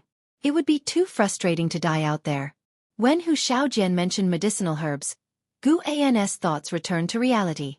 Compared to the divine exotic resentful ghosts, He was more concerned with extending his lifespan. The years flowed on. Since ancient times, the mortal world had been full of hardships, but those who could live long lives were few. Longevity and immortality, that was what Guan cared about most. In the blink of an eye, 5 years passed. Guan's lifespan had already exceeded 28 million years, nearing 30 million years. In these 5 years, the ocean faced endless calamities, and Immortal-seeking Island experienced 2 more attacks. However, the mainland where Supreme Sect resided remained peaceful, unaffected by the ocean's tribulations. In the forest, Guan sat on the back of the Blood Prison Great Saint, watching with a smile as Yang Jian and Li Lingtian sparred. Though Li Lingtian had reached the second layer of the core formation realm, he was still suppressed by Yang Jian, who appeared to be only in the Foundation Establishment realm. In reality, Yang Jian had already formed his nascent soul. Even if he suppressed his cultivation to the Foundation Establishment realm, his physical strength was not something a core formation realm cultivator could withstand. Bang! Li Lingtian crashed into a tree trunk, causing the 1,000-year-old tree to tremble, leaves falling. 10 zhang away, Yang Jian retracted his leg, patting his robe. His sharp aura subsided, and the oppressive feeling he exuded disappeared. Li Lingtian sat on the ground, clutching his chest in pain. The voice of the Blood Prison Great Saint came. Li Lingtian, your cultivation results are too weak. Like this, you still dare to call yourself Lingtian? Hearing this, Li Lingtian grew anxious, but with Guan and Yang Jian there, he could only suppress it. Damn it! What kind of monster is this guy? Li Lingtian struggled to stand, looking at Yang Jian with fear. Fortunately, it was just a spar. If it were a life-and-death fight, he wouldn't just die. He would die horribly. He felt that over the years, Yang Jian's ferocity had grown, and even someone as fearless as him was terrified, afraid of provoking him. Jenner, you were too heavy-handed. Apologize. Guan's voice came, and Yang Jian looked at Li Lingtian, noticing his serious internal injuries. He immediately felt guilty and hurried forward. Sorry, I was distracted just now. Yang Jian stood before Li Lingtian, his face full of regret. Seeing his expression, Li Lingtian didn't feel better. In fact, he felt worse. He forced a smile, saying, It's fine, I'm just not skilled enough. He suddenly wanted to leave the Third Medicine Valley. He thought staying by Yang Jian would help him learn more, but why did the gap feel like it was widening? He almost forgot what it felt like to win. To be precise, he had never won. Since becoming an adult, he only sparred with Yang Jian and wouldn't bully other disciples in the valley. Guan called them back to the valley, simultaneously scanning the ocean with his divine sense. 5 years had passed, and the seas around the continent had started to show signs of the divine exotic resentful ghosts. Though few in number, it was not a good omen. For having once struck down 1,000 zhang tall figure and dispersed giant waves, he surely left a profound impression on the mysterious existence within the sea-breaking rift. But all these years, no danger had arrived, which was definitely not a stroke of luck. The mysterious entity under the sea-breaking rift must be plotting something. The desire for a breakthrough grew stronger in Guan's heart. With a cultivation level of the 9th layer of the carefree primordial immortal realm, he would remain unafraid of calamities. Even if he couldn't win, he could escape. But if he could escape, what about Medicine Valley and those he cared about? Escaping with them all would be inconvenient and could expose his true cultivation level. Damn heavenly Tao, obstructing my pursuit of 100 million years of lifespan, Guan thought to himself, frustrated. The Blood Prison Great Saint beneath him couldn't fathom his thoughts. It was busy teasing Li Lingtian, making Li Lingtian's face turn completely red, feeling like exploding. As they approached the valley entrance of the Third Medicine Valley, Guan noticed a figure. He lightly patted the ox's back, signaling the Blood Prison Great Saint to speed up. In the end, Li Lingtian ran faster, rushing over like a gust of wind. Sister Yu, why are you here? Li Lingtian asked with a flattering smile. 16-year-old Ji Xiaoyu stood at the valley entrance, tall and slender, dressed in a belted blue dress, with beautiful makeup, her long hair coiled under a purple crown, looking like a fairy in a painting. Even some passing disciples from the valley couldn't help but frequently glance at her. Compared to her past life, she had grown more beautiful and not as cold in temperament. Originally smiling, Ji Xiaoyu's smile faded as soon as Li Lingtian appeared, and she took a step to the side. This step made the already hurt Li Lingtian feel even worse. When the blood prison great saint got closer, Ji Xiaoyu smiled and said, "Brother Valley Master, are you done?" Guan nodded and asked, "Do you have something to discuss?" "Let's talk inside," Ji Xiaoyu said, heading toward Gu An's pavilion. Li Lingtian looked at her back, hesitating to speak. Riding the blood prison great saint, Guan followed her back. Yang Jian also left alone to continue his cultivation. He still wasn't strong enough to contend with Impermanence Tian. Only Li Lingtian remained at the valley entrance, looking around, feeling very depressed. "You beat up Laozi, and you're all happy and dispersed?" On the other hand, Guan led Ji Xiaoyu to the second floor of the pavilion. After sitting down, he stretched lazily and asked, "What's the matter?" Ji Xiaoyu sat down and took the paper and pen beside her, beginning to write.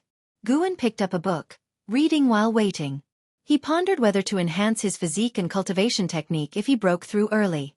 His mystic holy body was stronger than the treasure body, having upgraded from the 5 elements treasure body to the innate Taoist body, then transformed into the mystic holy body. But the mystic holy body could still improve. After all, the path to becoming stronger was endless. After a long time, Ji Xiaoyu stopped writing. She looked up at Guan and pouted. "Why don't you care at all about what I'm writing?" Guan put down his book and smiled. "Aren't I waiting for you to finish? I've lived 150 years longer than you. It's not easy to get curious so quickly." Ji Xiaoyu pushed the dozen sheets of paper she had written toward Guan. "This is a cultivation technique I comprehended last night. Have a look." Guan picked them up and read them one by one. After he finished, he was astonished and said, "What a marvelous technique. Did you really comprehend this?" This technique was indeed excellent, though not as good as his own. However, within the Supreme Sect, it would definitely be highly valuable, not something an inner sect disciple could buy. Ji Xiaoyu replied, "Yes, sort of. This technique can cleanse the muscles and marrow. You always complain about your poor aptitude. You can try this technique. It doesn't affect your energy absorption skill, so you can cultivate it with peace of mind." Guan raised an eyebrow and asked, "Can I teach it to others?" Ji Xiaoyu furrowed her brows slightly at that. Guan chuckled, "If it's not allowed, then forget it. Thank you very much." Chapter 268, The Catastrophe of the Star Sea Congregations. You can teach it to others too, but whether they can master it is hard to say. This cultivation technique requires a large amount of medicinal herbs to temper the body. I only taught it to you because you happen to have the medicine valley. Ji Xiaoyu spoke. Then she stood up and turned to leave. Just leaving like that? Guan couldn't help but ask. Got to go cultivate. Ji Xiaoyu replied without turning her head. This time, after walking out of the room, she didn't close the door. Guan smiled to himself, muttering, "Still has the heart of a girl." He didn't mind and put away the cultivation technique Ji Xiaoyu had written. In fact, he had similar cultivation techniques. He had just asked casually just now. The techniques that change one's physique often require a large accumulation of rare and precious items. Having just the method isn't enough. Guan began to scan the entire mortal world with his divine sense, looking for a suitable place to break through. He couldn't imagine how much disturbance the upcoming breakthrough would cause, so he wanted to choose a place far away from living beings. Referring to the commotion caused by his last breakthrough, Guan was troubled. He felt that wherever he chose to break through, it would alarm the surrounding forces and affect living beings. His gaze suddenly fell on the sea-breaking rift, sensing the vast and dense spiritual energy within. How about breaking through inside the sea-breaking rift? This idea grew on him, and Guan felt it might be worth trying. Once I reach a lifespan of 30 million years, I'll go for the breakthrough. In the grand hall, and Hao was meditating in a pool, his brows furrowed, feeling restless. Suddenly he opened his eyes, his vision filled with blood vessels, and everything around him was shaking violently, causing his mind to become hazy. He vaguely saw a mass of black air rushing into the hole, quickly approaching him. The black air landed by the pool and condensed into a human figure.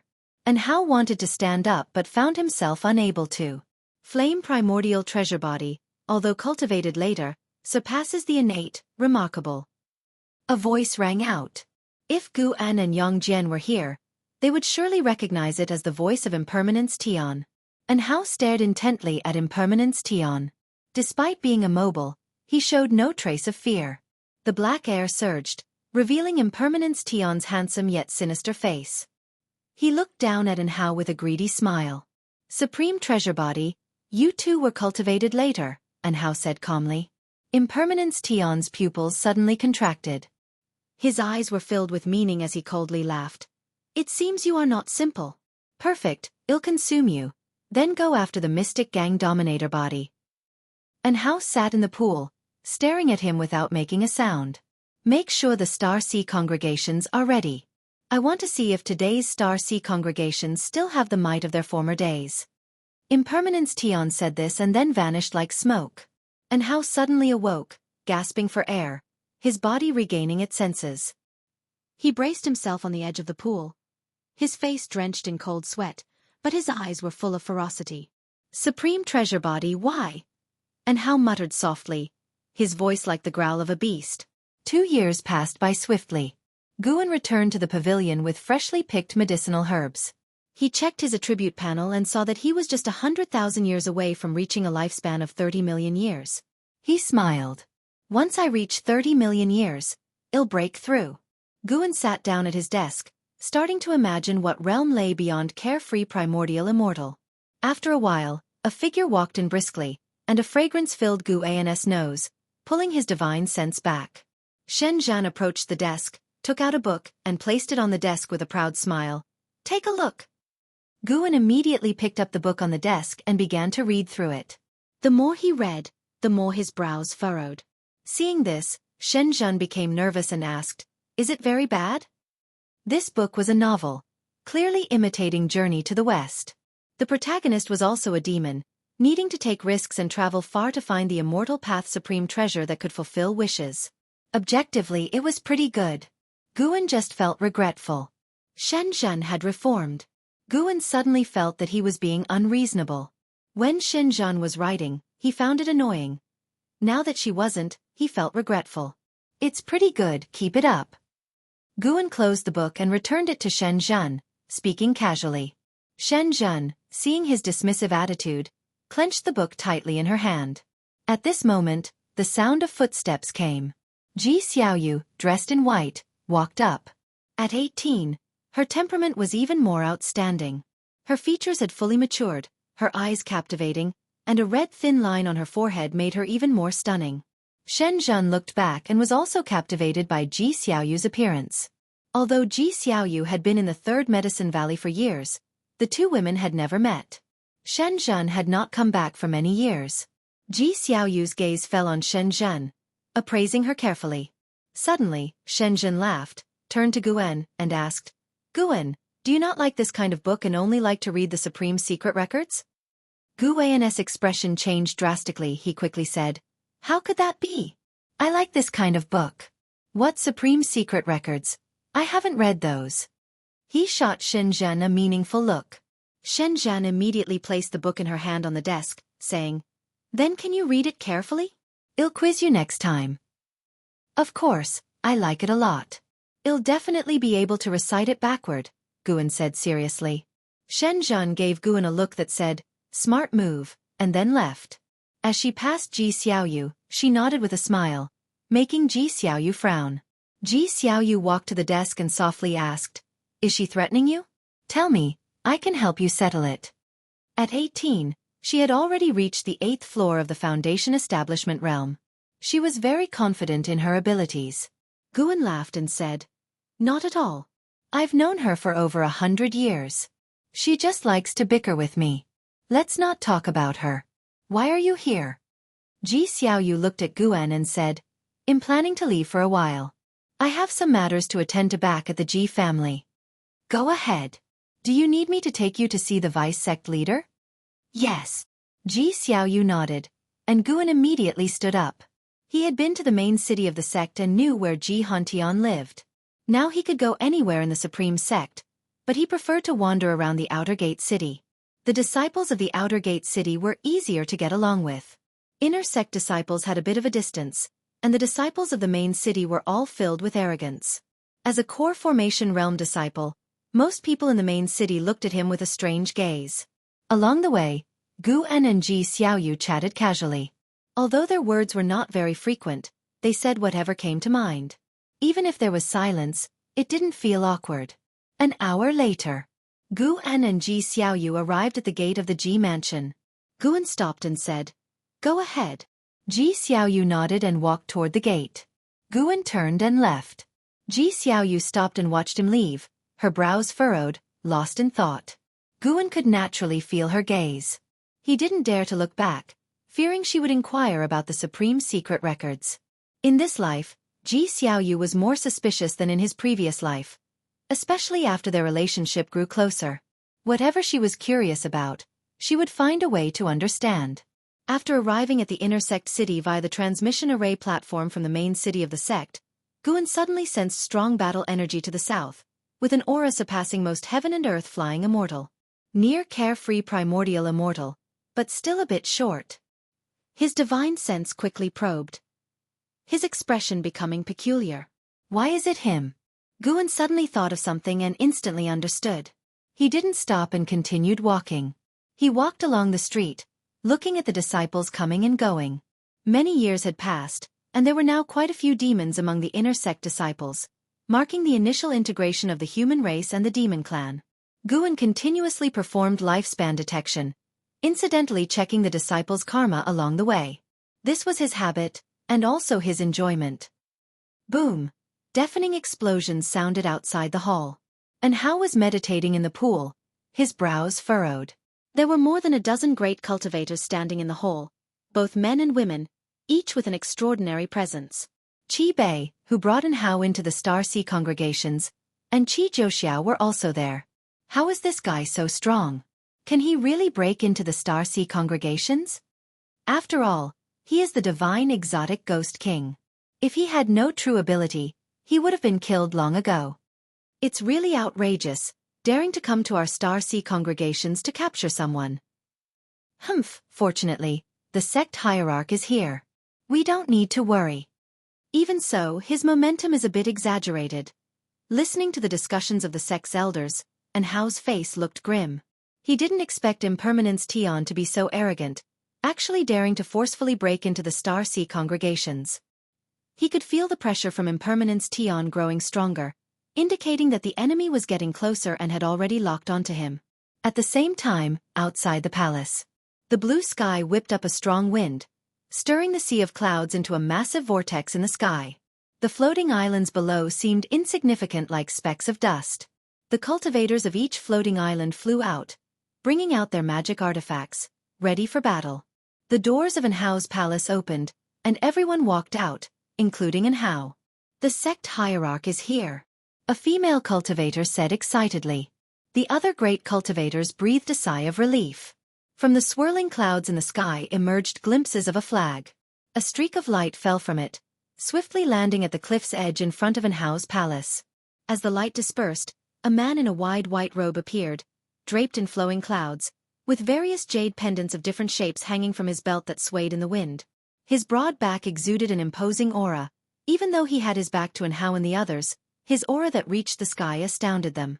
Great Ming Tian, the sect hierarch of the Star Sea congregations, heaven and earth flying immortal realm. His countenance was stern, his long beard fluttering, and his eyes carried a fierce light. His long hair was tied under a crown adorned with small flags. He raised his right hand, and one of the flags flew out, quickly enlarging as it landed in his hand. This flag was none other than the Immortal Path Supreme Treasure, the Star Sea Primordial Unity Banner. Stars glimmered on the banner, emanating a vast and majestic aura. Star Sea Primordial Unity Banner, it has been a long time. Impermanence Tian's cold laughter filled the air. As his voice echoed, a massive black rift suddenly tore through the sky, stretching hundreds of miles as if the sky had been cleaved by a sword, spectacular yet terrifying. Chapter 269. Waiting for death? Who said that? All the cultivators in the minor heaven and earth looked towards the black rift hanging on the horizon. Everyone was tense, as if confronting a formidable enemy. These people hid in the deepest part of the Star Sea congregation's minor heaven and earth, and the fact that Impermanence Tian could force his way in proved that many Star Sea congregation's cultivators had already perished at his hands. A figure flew out from the black rift. It was Impermanence Tian. Impermanence Tian was bare-chested, his hair was disheveled, and a giant python coiled around his waist, its body covered in black scales, the snake's head wrapped around his back, emerging from behind his left shoulder to look forward with him, constantly flicking its tongue. His upper body displayed a bizarre black pattern, as if some kind of emblem, making him look even more terrifying. From afar, his gaze locked onto Anhao. Anhao couldn't help but frown. Impermanence Tion's mouth corner lifted in a fearsome smile. Hurry up and form your formation. Let me see if today's Star Sea Primordial Unity banner is as formidable as it was back then. Impermanence Tion's voice echoed as he swung his palm, unleashing a terrifying gale that ravaged thousands of miles. One floating island after another activated their protective formations, forming circles of light, yet all the islands trembled.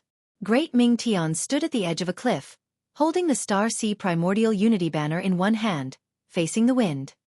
He snorted coldly, raised the Star Sea Primordial Unity banner in his hand, and the black flag soared upward, quickly growing larger, reaching a height of 10,000 feet in the blink of an eye, casting the entire floating island into darkness. Moreover, the small flags on Great Mingshan's headband also soared into the sky, standing alongside the 10,000-foot black flag, rapidly enlarging. There were actually 12 Star Sea Primordial Unity banners. 12 banners, your capabilities are decent, but this is far from enough. Impermanence Tian sneered, swinging his hand once again. This time, a dreadful blood wind surged out from the black rift behind him like a flood, unstoppable. In an instant, the terrifying blood wind collided with the 12 Star Sea Primordial Unity banners. The 12 10,000-foot banners trembled, countless stars on the flag surfaces burst into light, and the ocean below surged, forming a gigantic hand reaching towards Impermanence Tian. Impermanence Tian stepped forward, his right foot landing with such force that it shattered the oceanic giant hand below. Great Mingshan's brow furrowed, his eyes filled with dread. 8th level of the Heaven and Earth Flying Immortal Realm. Your cultivation level is very high, but it seems you've spent most of your time on improving your cultivation level. Your mana is a bit weak. Impermanence Tian's laughter echoed through the heavens and earth, causing the faces of all Star Sea Congregation's cultivators to change dramatically. Could this divine exotic ghost king be stronger than their sect hierarch? Humph. Defeat me first, then talk. Great Mingshan's voice rang out as he leaped up, spreading his arms and casting spells swiftly. The 12 Star Sea Primordial Unity banners whipped up fierce winds, the flag surfaces flapping loudly, and countless meteorites flew out, their momentum immense and endless, all crashing towards Impermanence Tian. In a blink, the entire ocean darkened, countless meteorites covered the sky, some crushing towards Impermanence Tian head-on, others encircling, seemingly forming a formation. Impermanence Tian stepped forward, his momentum dispersing all the incoming meteorites.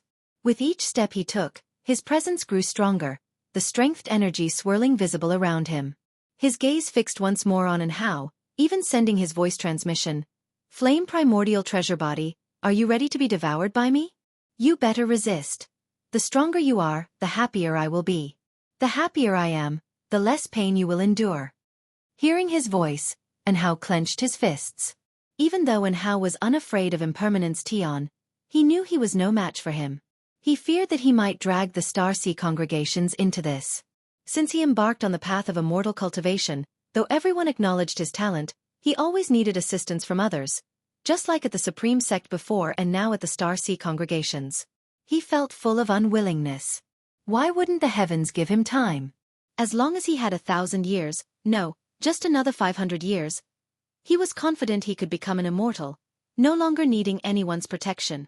Having the best talent, yet needing others' protection. To him, it was such an ironic matter. Boom! A strong wind swept towards Anhao, the intense light reflected in his eyes, as the sect hierarch Great Ming Tian and Impermanence Tian had already begun their fierce battle, with all kinds of terrifying spells and divine skills shaking the floating island. Impermanence Tian fought without using a Dharma treasure, relying solely on the might of his physical body to combat the spells and divine skills of the Star Sea Primordial Unity banner, breaking them with sheer power. Qi Jiuxiao looked back at Anhao, saying, "Hurry back, don't come out." Anhao bit his teeth, not turning around. Qi Bei spoke up, "The enemy has already come here. Hiding in the hall is useless for him. Let him watch the battle." He turned his head, glancing at Anhao with the corner of his eye.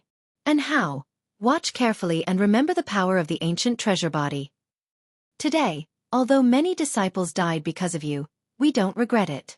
We'll wait for you to grow strong. You have the talent to dominate an era, and our Star Sea congregations are willing to assist you along your path. Hearing this, Hao felt even more guilt. He was willing to repay the Star Sea congregations in the future, but he feared he wouldn't have the chance. At this moment, he thought of his master. Impermanence Tian could break into the Star Sea congregations, invincible. In his understanding, only his master could match him.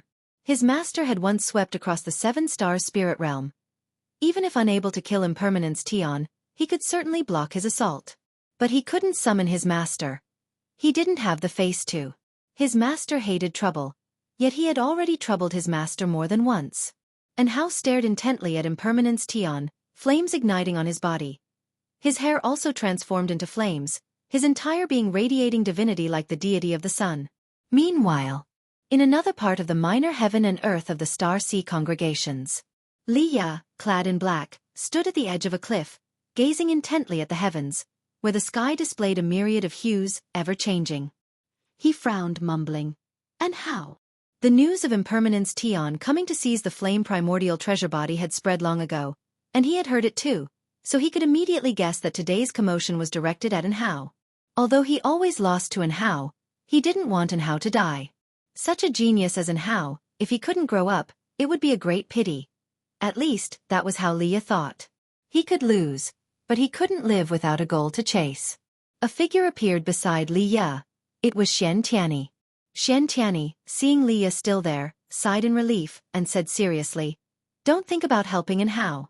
Though your divine exotic city is powerful, you can't yet utilize its full potential. The divine exotic resentful ghost is not only targeting Hao but also you." Li Ya gazed at the horizon and asked, "Senior, how do you think the calamity brought by the divine exotic resentful ghost should be resolved? It's more terrifying than the demon catastrophe we faced on the mainland. Any one ghost king can force through our Star Sea congregations." Shen Tianyi was silent for a moment, then said, "Great powers will intervene, this is not for you and me to worry about." Divine exotic resentful ghost. Divine exotic city. Li Ya's eyes shimmered, making it hard to fathom what he was thinking. He suddenly asked, "Senior Shen, is there still no news of Zhang Buku?" Shen Tianyi shook his head, then also looked towards the horizon, his heart equally filled with worry. But what was the use of worrying? This wasn't the mainland. His status as a Mahayana cultivator meant nothing here. Boom, boom, boom. Ocean waves surged to heights of 10,000 feet, floating islands shattered, the sky filled with thunder and flames, black holes constantly appeared in all directions, and Star Sea congregations' great cultivators continuously arrived to aid Great Ming Tian. Great Ming Tian held the flags with both hands. His body was covered in blood, still fighting fiercely with Impermanence Tian. Impermanence Tian punched, and Great Ming Tian crossed the flags to block, but the overpowering force still sent him retreating hundreds of miles, his hands trembling as he held the Star Sea Primordial Unity banner, bleeding from the palms. The 10 Star Sea Primordial Unity banners in the sky burst into countless lightning bolts, intertwining around Impermanence Tian. "Ha ha ha! What joy! What joy!" Impermanence Tian laughed wildly, the pain from his physical body only making him more frenzied, even boosting his momentum continuously. The ferocity in his eyes almost became tangible. His gaze once again fixed on the wrathful Hao, taunting, "Be furious, be hopeless, you can only watch as I tear them apart." His laughter echoed across the heavens and earth, drowning out all other noises. Hao was utterly enraged, wanting to rush up, but the surrounding cultivators stopped him. "You going up would only inconvenience the sect hierarch," Qi Jiuxiao said sternly, holding the dragon-slaying spear, the spearhead blocking Hao's chest. He was secretly shocked. Was this kid's life fire really so intense? Hao grabbed the dragon-slaying spear with both hands, his gaze fixed on Impermanence Tian, gritting his teeth. But what? If death is coming, let us die first." An old cultivator snorted coldly. Other great cultivators around also spoke harshly, fearless of death. No one blamed Hao, making him feel even worse. "Are we really just waiting to die?" Hao's face showed intense unwillingness, anger boiling in his heart, causing the flames on his body to burn more vigorously. "Waiting to die? Who said that?" A voice reached Hao's ears, making him instinctively feel irritated. Before he could respond, the surrounding cultivators turned around, as if all were startled. Qi Jiuxiao looked behind and Hao, exclaiming in surprise, "Fu! Senior! Why are you here?" And Hao's body trembled upon hearing this, the flames on his body rapidly dimming. He turned his head cautiously, seeing a familiar figure walking past him and stopping ahead of him. It was none other than Gu En, who had cast the 9 extremes yin-yang body. The dark purple demonic shadow struck the cultivator's eyes, except Qi Jiuxiao and Qi Bei. Others were secretly frightened. Where did this person come from? Why had they not noticed at all? And Hao came back to his senses, hurriedly said, "Master, he is one of the 9 divine exotic ghost kings, possessing the supreme treasure body of impermanence Tian. He..." "Enough. Just an ant. Why bother introducing it to your master?" Guan said, causing all the surrounding faces to change drastically. And Hao was stunned, then relieved, a smile appearing on his face. "An ant? Such arrogant words, and who might you be?" Impermanence Tian's icy voice came, full of killing intent. Clearly, Guan had angered him. Chapter 270 Desperate Impermanence Tian. Impermanence Tian's voice made the entire world feel as if it were in an icy wasteland, and all the cultivators of the Star Sea congregations felt chills down their spines. Guan ignored Impermanence Tian and stepped forward. Under the towering Star Sea primordial unity banner, the blood-soaked Great Ming Tian turned his head, eyes full of shock. "Who is this person?" Impermanence Tian also stopped. Gu An's dismissive attitude irritated him, and he roared angrily, suddenly transforming into a blood wind, sweeping toward Gu En. In the horrifying blood wind, the head of a sea dragon emerged, giant as a mountain, seemingly capable of swallowing Gu En, and Hao, and the others on the floating island in one bite. Everyone on the island's hearts pounded wildly, not daring to blink. Boom! The moment the blood wind and sea dragon collided with Gu En, it dissipated instantly, and Impermanence Tian was shaken still, losing his balance, disbelief on his face. No! Impermanence Tian said, his voice trembling. Before he could finish his words, a hand suddenly pressed on his shoulder, causing the giant python on his body to turn into blood mist with a slap. With that slap, Impermanence Tian's heart jumped fiercely, unprecedented panic engulfing him. He was horrified to find that his mana could not be mobilized, and he had lost his combat strength. "No matter where you are, I will find you and crush you to death again." Gu An's voice entered Impermanence Tian's ears. As his words fell, his right hand squeezed, directly crushing Impermanence Tian's physical body. Boom! A sudden gale arose, raging across the world, blowing numerous cultivators away into the distance. Guan was not just of higher cultivation. His physique was also stronger. His whole Buddhist chi power was far beyond that of Impermanence Tian's supreme treasure body. In the instant he crushed Impermanence Tian, Guan could feel the bizarre power belonging to the divine exotic resentful ghost quickly retreating from the Star Sea congregations. It was this elusive power that continuously helped the divine exotic resentful ghost to resurrect. It retreated in a manner beyond the rules, quickly shrinking back into the sea-breaking rift. Guan followed and disappeared from where he was. The small minor heaven and earth fell into silence. Even the wind sounded oppressive. Great Ming Tian floated in the air, a look of astonishment on his face, unable to recover for a long time.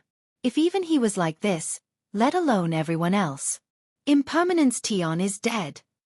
Qi Jiuxiao exclaimed excitedly, his hand shaking as he held the dragon-slaying spear. As he opened his mouth, other cultivators began to exclaim. How is this possible? What just happened? Who was that person? To easily crush the divine exotic ghost king. He seemed to come for an Hao. With such strength, how high must his cultivation level be? His aura completely disappeared. The restrictions and formations of our Star Sea congregations were like nothing to him. More and more cultivators flew toward an Hao, including the hierarch Great Ming Tian. Great Ming Tian disregarded his own disheveled state. He stared at an Hao and asked, "What is your relationship with that person just now?" Under everyone's gaze, An Hao took a deep breath and said, "To be honest, he was my first master. When I was a child, he saved me from the claws of a demon and taught me immortal cultivation, leading me into the Supreme Sect. He is revered as Sword Venerable Fudao by the Supreme Sect." Sword Venerable Fudao. Everyone's faces changed once again. They had heard of the name Sword Venerable Fudao, A presence that swept through the seven-star spirit realm cave masters. If it was him, then it made sense. But who would have thought and how had such a significant background? Seeing the prowess of Sword Venerable Fu Dao today, they realized the destruction of the seven-star spirit realm was not unjust. If Sword Venerable Fu Dao wanted, it was not just those cave masters who would die but also the billions of congregants of the seven-star spirit realm.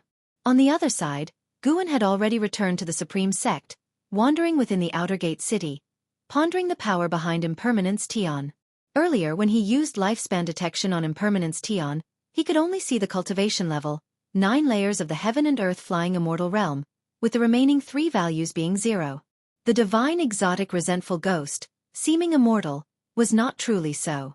At least, the divine exotic resentful ghost was not. Guan had already slain 2 divine exotic resentful ghosts and could sense the same power within them. If he could cut off the source of this power, these entities would no longer be able to resurrect. He was prepared to go to the sea-breaking rift and thoroughly resolve Impermanence Tian. Guan brought up the attribute panel, looking at his lifespan, feeling a surge of confidence. Although the sea-breaking rift was dangerous, it was not an impassable place. Guan began to anticipate the realm above carefree primordial immortal. Under the blood-colored firmament, the world dimmed. Seawater continually washed over the wasteland, as if some kind of demon was reaching out its hand. On the wasteland stood a stele, occasionally splashed by waves, which then turned into steam and dissipated.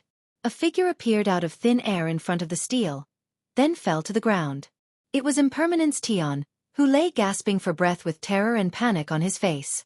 "What happened to you?" A cold voice came from within the stele, indistinguishable in gender and emotion. Impermanence Tian struggled to calm himself and gritted his teeth. "I encountered someone. His realm is definitely higher than the heaven and earth flying immortal realm. He also said he would come find me. He wants to kill me."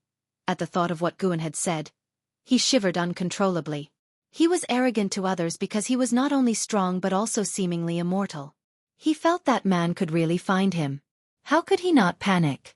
How could he not be afraid? Higher than the heaven and earth flying immortal? The voice inside the stele sounded again, as if in thought. Impermanence Tian stood up, gritting his teeth. "What should I do? That guy will definitely come." At this moment, he was more frantic than Hao had been. The longer you live, the less you want to die. First, calm down and recover. I will summon the other ghost kings. Then we'll see what he can do to eliminate you under my watchful eye. Upon hearing these words, Impermanence Tian's heart calmed slightly. But just thinking of Guan's figure made him tremble. The sensation of Guan pressing his shoulder was so despairing that he couldn't even muster the slightest anger. He only wanted to rid himself of this karma soon. News of Sword Venerable Fu Dao annihilating Impermanence Tian, the divine exotic ghost king, spread quickly. It was deliberately done by the Starsea congregations, partly to make people think there was a connection between them and Sword Venerable Fu Dao, and partly to dampen the spirits of the divine exotic resentful ghosts, giving hope to the ocean. Though the calamity caused by the divine exotic resentful ghosts was terrifying, there were always powerful beings on the ocean who could resolve it. When Guan arrived at Immortal Seeking Island, it had been only half a month since that battle. The cultivators on the island were all discussing Sword Venerable Fu Dao. The vast majority of cultivators were unclear about realms above loose immortal. It was precisely because they didn't understand that they worshipped Sword Venerable Fu Dao even more. First annihilating the 7-star spirit realm, then the divine exotic ghost king. From their understanding, Sword Venerable Fu Dao already had the strongest record. Guan didn't expect his fame to spread so fast, feeling secretly pleased as he listened. Because of this, he even stayed an extra ancient hour that day. Returning to Mystic Valley, he was in a very good mood. In these 7 days, he had gathered another batch of medicinal herbs, getting closer to a 30-million-year lifespan. Estimating that he would reach it in no more than 3 months, and that was without deliberately harvesting in advance. He wasn't worried about Impermanence Tian making preparations early, as he would break through before heading to the sea-breaking rift. He planned to eliminate Impermanence Tian with an even higher realm. Guan walked into the valley in high spirits. When he encountered disciples, he would chat with them with a smile, allowing them to feel his good mood. Time passed quickly. 2 months flew by. The deeds of Sword Venerable Fu Dao on the sea eventually reached the Supreme Sect, sparking intense discussions among the disciples. The disciples felt honored yet worried. Why had Sword Venerable Fudao gone to the sea? Guan also heard similar discussions, but he didn't mind. Putting some pressure on the Supreme Sect was a good thing. If any presumptuous individuals tried to probe, he could only accept their unexpected lives. That day at noon, Guan was playing Go with Nine-Finger Divine Lord, surrounded by dozens of disciples and senior cultivators of the Supreme Sect. Nine-Finger Divine Lord's forehead began to sweat. Guan held the 7 Stars mirror, fanning himself. No one recognized that this mirror was the Immortal Path's supreme treasure. The 7 Stars mirror appeared slightly different from before in the 7 Star Spirit Realm, and its power aura was completely suppressed by Guan's path of returning primordial spirit. Even Nine-Finger Divine Lord's divine sense couldn't detect anything unusual. Standing behind Guan, Yu Yingying couldn't help but say, "Stop fanning, it's like a woman playing with a mirror. What is a big man doing with a mirror?" Hearing this, Guan immediately raised the mirror and smoothed his sideburns. Yu Yingying was so angry that she wanted to grab him. While the two were fooling around, Nine-Finger Divine Lord felt immense pressure. Having played Go for many years, he still couldn't surpass the mountain that was Guan. Nine-Finger Divine Lord began to be dazed, doubting himself. He had checked Guan's cultivation level several times and investigated his background secretly. Because he couldn't find out how Guan concealed great cultivation, he could only doubt himself. A figure approached, gently tapping a female disciple on the shoulder. The disciple turned and hurriedly saluted, then gave way. The visitor was Ji Xiaoyu. She wore a white dress, holding a treasure sword, exuding the demeanor of a female sword fairy. She stepped into the crowd, looking at Guan's playful behavior, and couldn't help but smile slightly.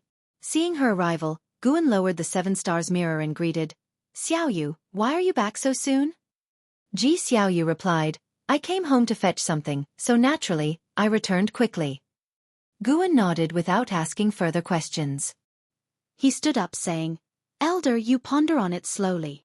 He pushed away Yu Yingying and walked out.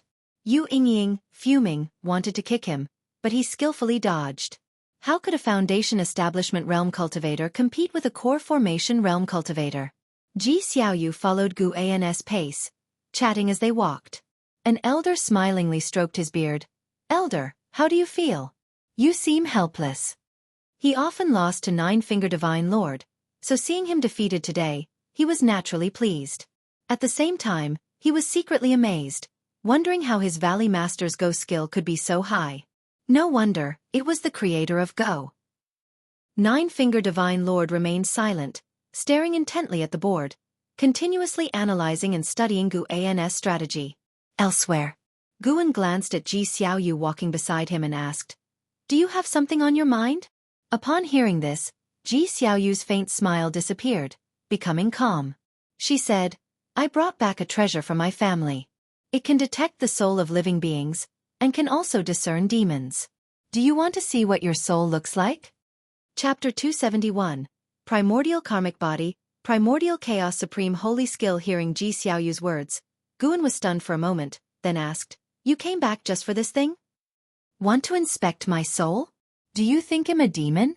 Guan felt strange inside, not knowing how to evaluate Ji Xiaoyu's idea. Ji Xiaoyu seemed to understand his expression. She explained, "Of course, it's not just this capability.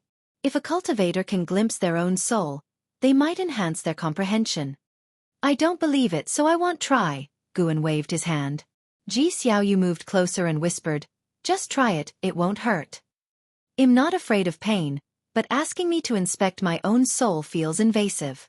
You don't think I'm a demon, right?" "How could that be? Even if you were a demon, it wouldn't matter, after all." "Still saying you're not?" Guan feigned anger and left with a flick of his sleeve.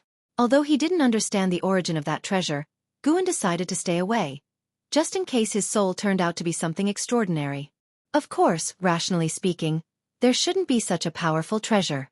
Ji Xiaoyu stood where she was, watching him leave thoughtfully. Back in his room, Guan closed the door and took out a strange book he had just acquired from the Outer Gate City and started reading it. In this life, although Ji Xiaoyu was stubborn, she wasn't the type to pester, so after being refused by Guan, she just went back to her room to cultivate. In the following days, Guan avoided Ji Xiaoyu. As autumn approached, Guan returned from Tianya Valley, and his lifespan finally broke through to 30 million years today. He walked through the mountains and forests, his divine sense extending to the sea, locking onto the sea-breaking rift. Looking at the entire line of the sea-breaking rift, the number of cultivators and demons gathered around exceeded 10 million, not to mention how many creatures had gathered at the bottom of the rift. Soon, Guan decided where to enter the bottom of the sea-breaking rift. As his right foot took another step, his entire aura suddenly changed, and he directly entered the special state of the carefree primordial immortal. He stepped into the limitless freedom step, quickly leaping out of the continent. After a few steps, he dove into the sea-breaking rift. Upon entering the sea-breaking rift, he felt as if he had entered an abyss. The surroundings were dark, with only the deafening sound of water falling on either side. During his descent, he encountered cultivators, demons, and divine exotic resentful ghosts flying out. Some brushed past him, and some passed directly through his body, none of them noticing his presence. The sea-breaking rift was deeper than Guan had anticipated, seemingly leading to another world. After descending tens of millions of miles, a dim blue light appeared below, shimmering. He felt a unique aura, like the power of some heaven and earth rule. He passed through this layer of dim blue light, clearly feeling like he had entered another world. The aura of this world felt familiar to him, giving him a sense of being inside divine exotic city. This place also contained many heavens and earths. He flew towards the world with the richest spiritual energy, which was also the most vast, several hundred times the size of the Supreme Sex continent. During his flight, Guan saw many cultivators and demons traversing, the lowest cultivation level being the Wandering Immortal Realm. Only those who had reached the Wandering Immortal Realm could freely traverse these heavens and earths. Creatures with lower cultivation levels needed to use different heavens and earths teleportation arrays or space rifts for traversal. He also saw the figures of divine exotic resentful ghosts, wandering in the void, watching the passing creatures and ready to pounce at any moment. Guan did not look much, his right foot stepping out again, arriving at a cliff. The sky here was blood red, with dark clouds, and faintly visible outlines of several moons. Guan sat down cross-legged, directly activating the lifespan barrier. The spiritual energy here was incredibly abundant, even denser than the third medicine valley filled with medicinal herbs. No wonder so many cultivators and demons rushed in recklessly. Guan did not immediately break through, instead admiring the scenery in all directions. The vastness of heaven and earth made it hard to see flowers or plants. Tornadoes roamed the mountains in the distance, stirring up many resentful souls that wailed and howled like ghosts. Desolate, bleak. That was Guan's feeling. Hard to imagine what had happened to this land to end up in such a state. If everything in this world were flourishing, what level of spiritual energy could be reached? Guan withdrew his gaze and then called up the attribute panel. Name, Guan. Lifespan, 174/30004901. Physique, Mystic Holy Body. Cultivation level, 9th layer of Carefree Primordial Immortal Realm. Looking at his lifespan, Guan's face showed a smile. He rubbed his hands together as if about to do something big. He decided to enhance his physique first and invest 1,000,000 years of lifespan to see the effect. From the innate Taoist body to mystic holy body, he had spent 520,000 years of lifespan back then. He wondered if 1,000,000 years would be enough for a transformation. Investing lifespan. Rows of prompts continued to pop up, all indicating that his bones were getting stronger. Ultimately, 1,000,000 years were not enough for a successful promotion. Guan felt a bit distressed and changed his mind, deciding to try again. So he began to invest his lifespan year by year, 1,000 years at a time. The prompts came continuously, making his expression increasingly unnatural. Finally, you have comprehended the true meaning of heaven and earth for 10,000 years, subjected your body to the tempering of the true meaning of heaven and earth, and your bones have transformed. Your mystic holy body has upgraded to primordial karmic body. Boom. Heaven and earth spiritual energy suddenly surged toward his body, and a sea of spiritual energy mist appeared on the ground, magnificent and beautiful. Guan's face showed a smile. Breaking through his physique cost 1,670,000 years. Who could bear that cost?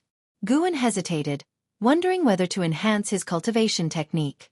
He feared that enhancing both would leave insufficient lifespan to break through his realm. As his realm advanced, the difficulty of breaking through kept increasing.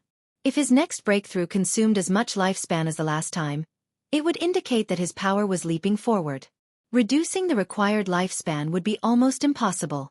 He could only try to minimize the lifespan consumed in breakthrough without causing the number to multiply. The ground kept shaking, and the spiritual energy in heaven and earth kept sinking, startling countless divine exotic resentful ghosts. On the other side of the world, by the sea, Impermanence Tion suddenly stood up, looking around in panic. The beach under his feet trembled, causing the waves to surge, and the sinking of spiritual energy stirred up strong winds. Could it be him? Impermanence Tion gritted his teeth. Although more than 2 months had passed, he had been on edge, fearing that person would come to kill him any moment. The sinking of spiritual energy might be related to the riot of this world's rules, not related to any person. The cold voice from the tablet emerged, and upon hearing it, Impermanence Tion breathed a sigh of relief and sat down again. Impermanence Tion complained, "Realm Master, when will you regain your cultivation level and control the order of the divine exotic realm? More and more cultivators are breaking in. This will cause trouble sooner or later." The voice in the tablet did not answer him.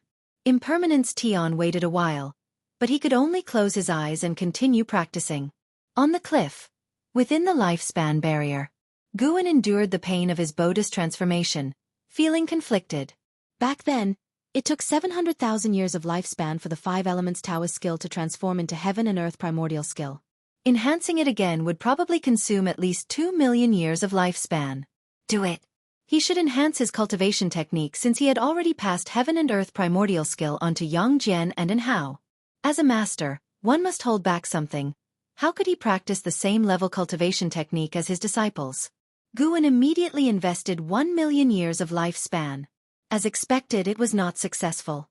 He invested another 1 million years of lifespan. Failed. 500,000 years of lifespan. Failed. 200,000 years of lifespan. Heaven and Earth Primordial Skill successfully promoted to Primordial Chaos Supreme Holy Skill. But the cultivation technique level just reached a slight achievement. 2,700,000 years of lifespan. Guan felt heartache, and not only that, the lifespan barrier consumed lifespan quickly. In this short time, it had already consumed several thousand years of lifespan. If he didn't leave himself 1 million years of lifespan, Guan feared either the lifespan barrier would consume him to death, or he would have to shut it down before the breakthrough ended, exposing himself. Guan had intended to enhance the all things form and energy art, which was crucial for hiding his cultivation level and was a body cultivation method. But now, it seemed to have to be set aside. He thought to himself that after breaking through his cultivation level, he would save 5 million years of lifespan to enhance the all things form and energy art. Guan silently thought about it. The memory of the cultivation technique did not flood into his mind. It seemed the primordial karmic body contained mysterious memories that needed to be passed on first before the cultivation technique memories. He waited patiently. An ancient hour later, his physique completely transformed into the primordial karmic body. The primordial karmic body was extremely powerful, capable of isolating all power of cause and effect, even using the power of cause and effect to harm enemies. Everything was tied to cause and effect. An enemy's cultivation technique and divine skills all had cause and effect. He could peer into the cause and effect of their cultivation technique and divine skills to find weaknesses. If his cultivation level were strong enough, he could even directly destroy their Tao level. The primordial karmic body would also generate the primordial divine eye, containing numerous mysteries he would need time to study. Next was receiving the memory inheritance of primordial chaos supreme holy skill. The continuous influx of earth spirit energy into Guan's body gave him only a few seconds of clear consciousness before he was plunged into the vast memory. Primordial chaos supreme holy skill contained 5 element attributes, evolving into a chaotic spirit sea, refining stronger mana, origin dharma power. Origin dharma power was a robust and vast power. With the cultivation technique's enhancement, the speed of generating spiritual energy within his body was swift, almost reaching the point of a continuous mana supply. Of course, this would require heaven and earth spiritual energy and elixirs to match his mana consumption speed. Simultaneously, this cultivation technique included a divine skill, known as the Origin Heaven Capturing Hand. As its name suggested, the Origin Heaven Capturing Hand could capture the sky, act both offensively and defensively, and even had sealing effects. Another ancient hour passed, and Guan slowly opened his eyes. A golden thread appeared between his eyebrows, glowing with a golden rainbow, making him appear illusory. Guan raised his right hand, condensing Origin Dharma power in his palm, transforming his hand into the Origin Heaven capturing hand. He could capture the sky, quell the earth, and even massacre all living beings. Guan restrained his urge to strike, dissipating the Origin Dharma power in his hand, then called up the attribute panel again. Seeing his rapidly declining lifespan, he instantly became alert. He patted his face with both hands and thought, the next step is the most crucial moment. Breaking through his cultivation level. Attempting to surpass the carefree primordial immortal. Chapter 272. Breaking through the 9th layer of the divine immortal of wondrous Dharma realm. Guan looked at his more than 25 million years of lifespan and began to take deep breaths. Ancestors of Wuxia, please bless me. Guan directly invested 10 million years of lifespan in one go. He had never been so generous before. You cultivated chi absorption for 60,000 years, and with great accomplishment in primordial chaos supreme holy skill, you forcibly attempted a breakthrough to the divine immortal of wondrous Dharma realm, started the tribulation crossing, but failed to endure the 6 paths of illusion ultimate law tribulation, resulting in failure. You cultivated chi absorption for 120,000 years, and with great accomplishment in primordial chaos supreme holy skill, you forcibly attempted a breakthrough to the divine immortal of wondrous Dharma realm, started the tribulation crossing, but failed to endure the 6 paths of illusion ultimate law tribulation, resulting in failure. 60,000 years per tribulation crossing. It was still acceptable, after all. The breakthrough to the carefree primordial immortal realm required 50,000 years per tribulation. A higher realm only consumed an additional 10,000 years per attempt, proving that the primordial karmic body and primordial chaos supreme holy skill were indeed exerting their power. Would 10 million years of lifespan bring any surprise? Guan's mind was filled with chaotic thoughts, and endless prompts frantically appeared before his eyes, more than he had ever seen before. Failure. Failure. Still failure. Guan resumed his previous habit of checking the length of the prompt bar, verifying if there were any changes. If not, it meant no success.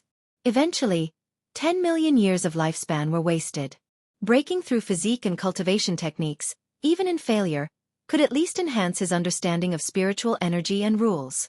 However, when it came to cultivation level breakthroughs, failure was simply failure. This 10 million years of lifespan was essentially evaporated. Guan looked at his remaining more than 15 million years of lifespan, feeling somewhat panicked. 10 million years of lifespan. He would need to farm for 20 years to achieve that. Guan could only compare it to the ages of those in the heaven and earth flying immortal realm. They need tens of thousands or even more years to break through a small realm. Why should he feel distressed?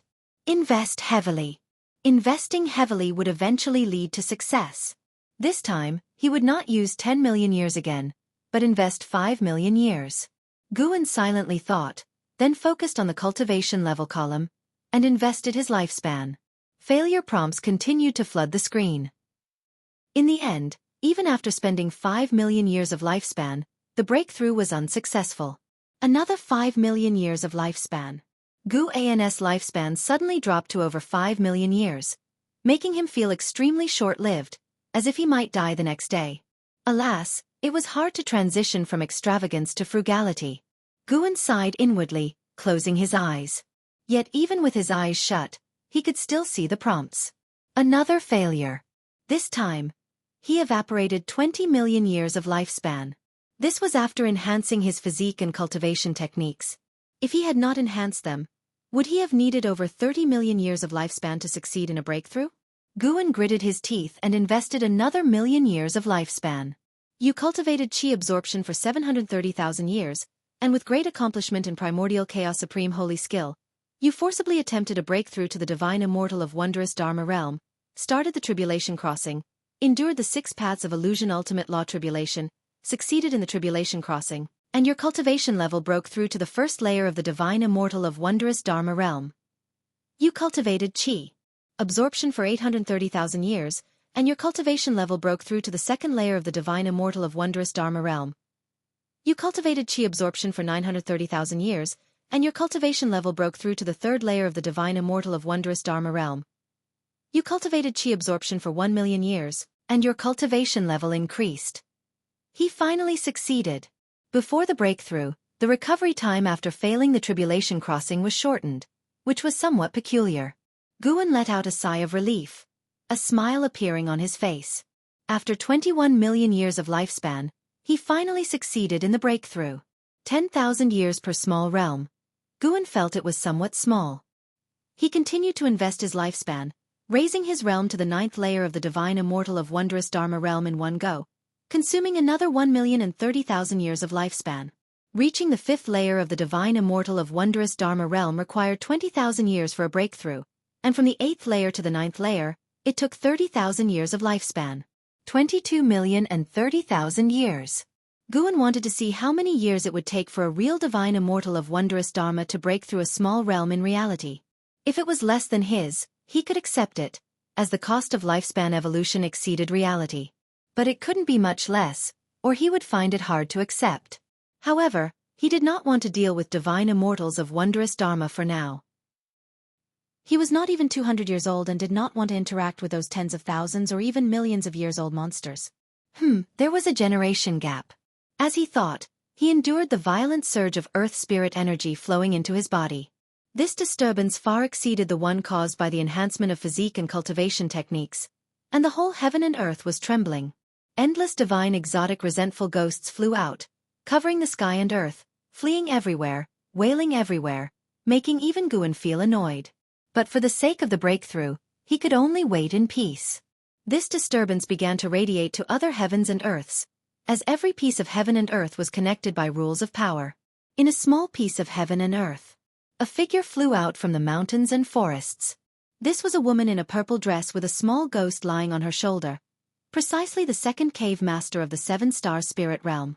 She frowned tightly, her divine scent spreading, covering the whole minor heaven and earth, failing to find the cause of the calamity.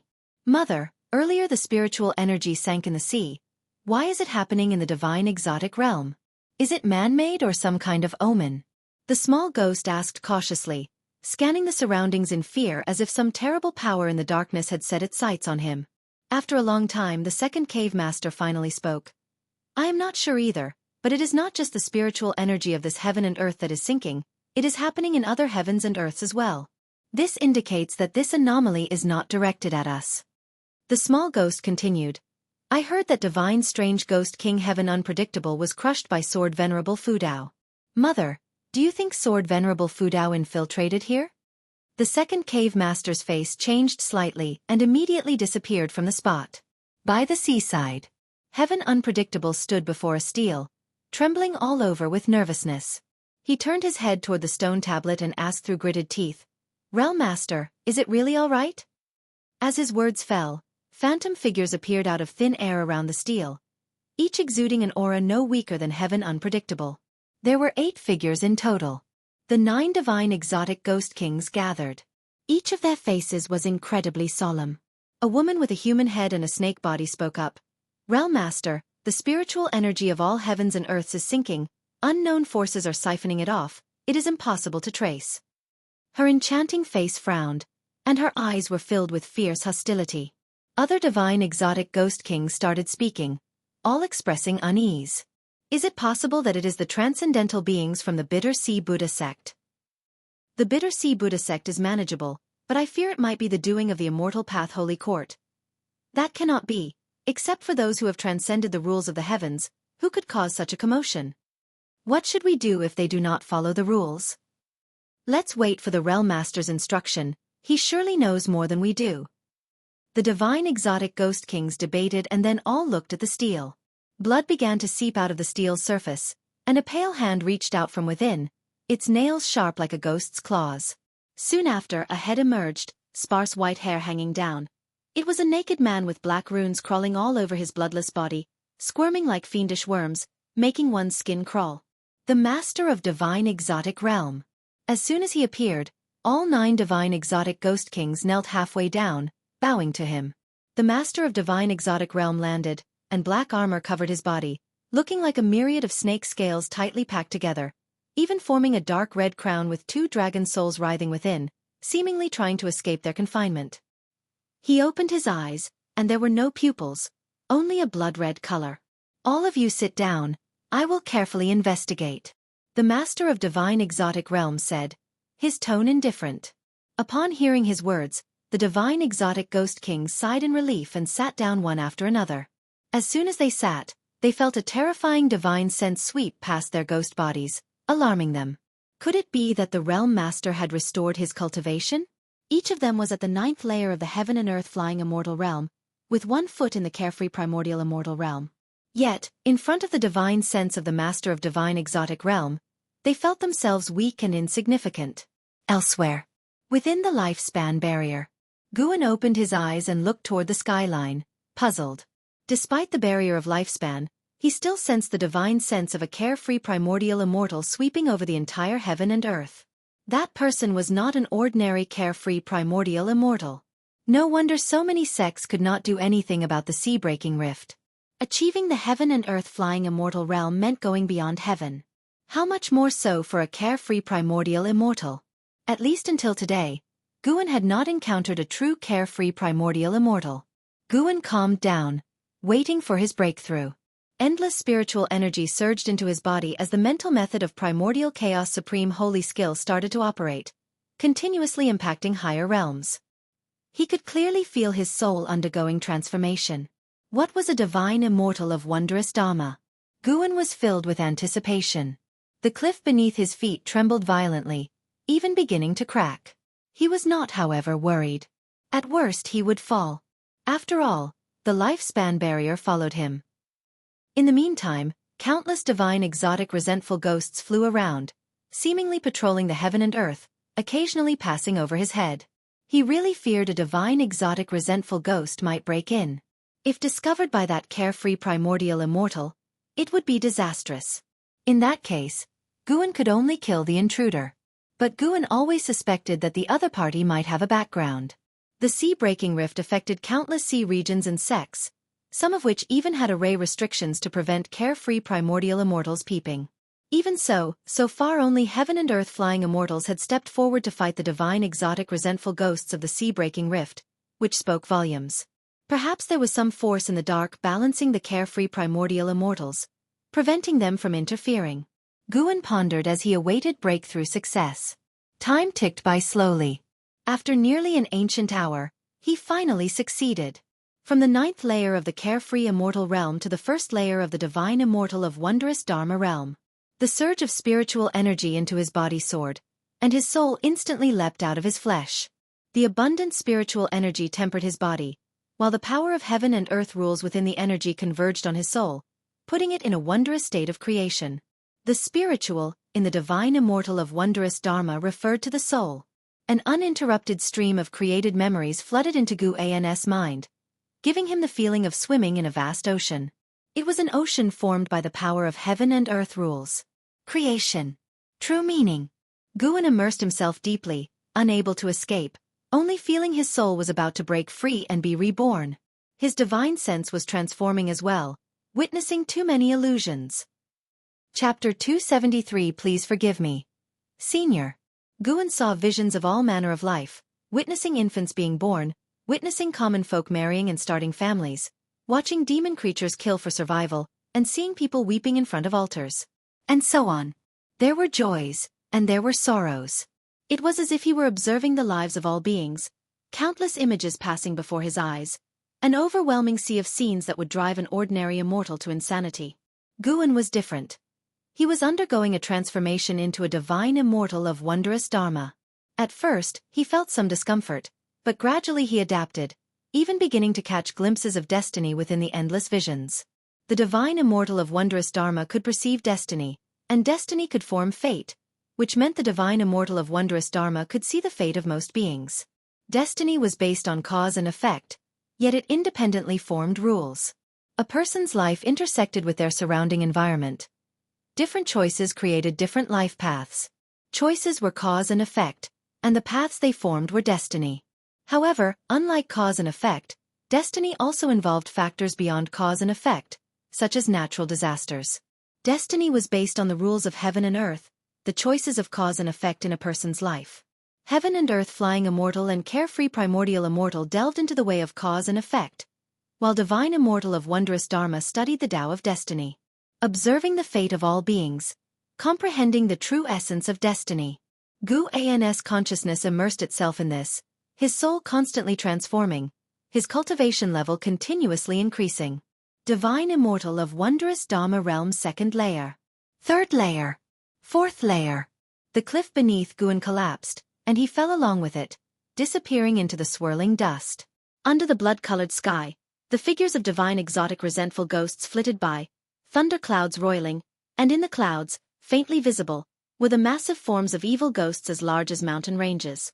After a full 2 ancient hours, the area finally calmed down, but the spiritual energy between heaven and earth had also become thin.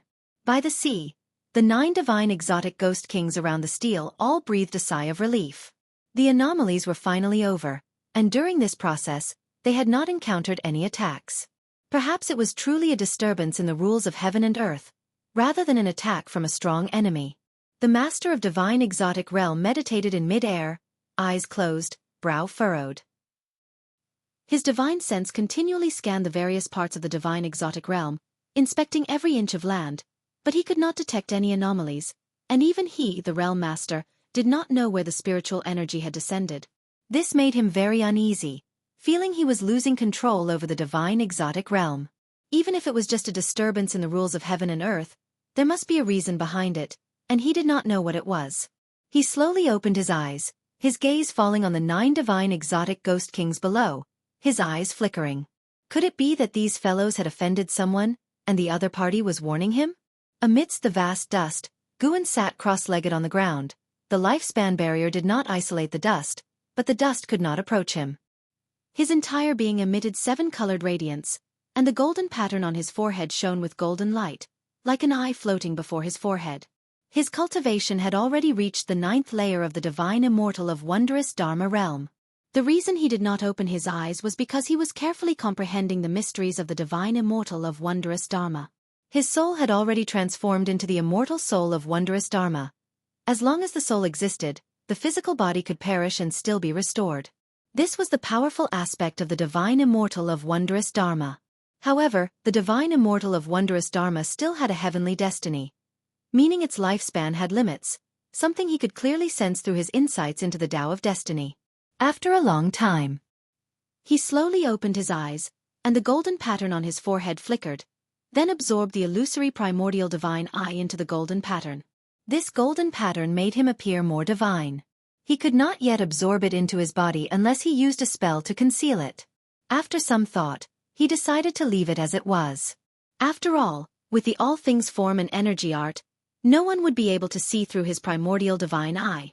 Guan called up the attribute panel, and his lifespan was only a little more than 2,200,000 years left. The lifespan barrier consumed too much. Guan took a deep breath, stood up, and turned his head to look.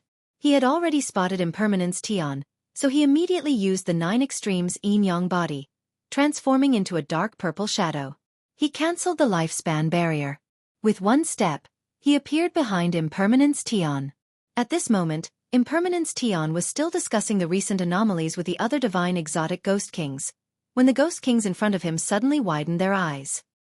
He had just noticed this, and a hand fell upon his shoulder. Smack! This slap sent his heart plummeting into an abyss, an unstoppable feeling of terror surging through him. The other 8 divine exotic ghost kings immediately jumped aside, keeping their distance from Guan.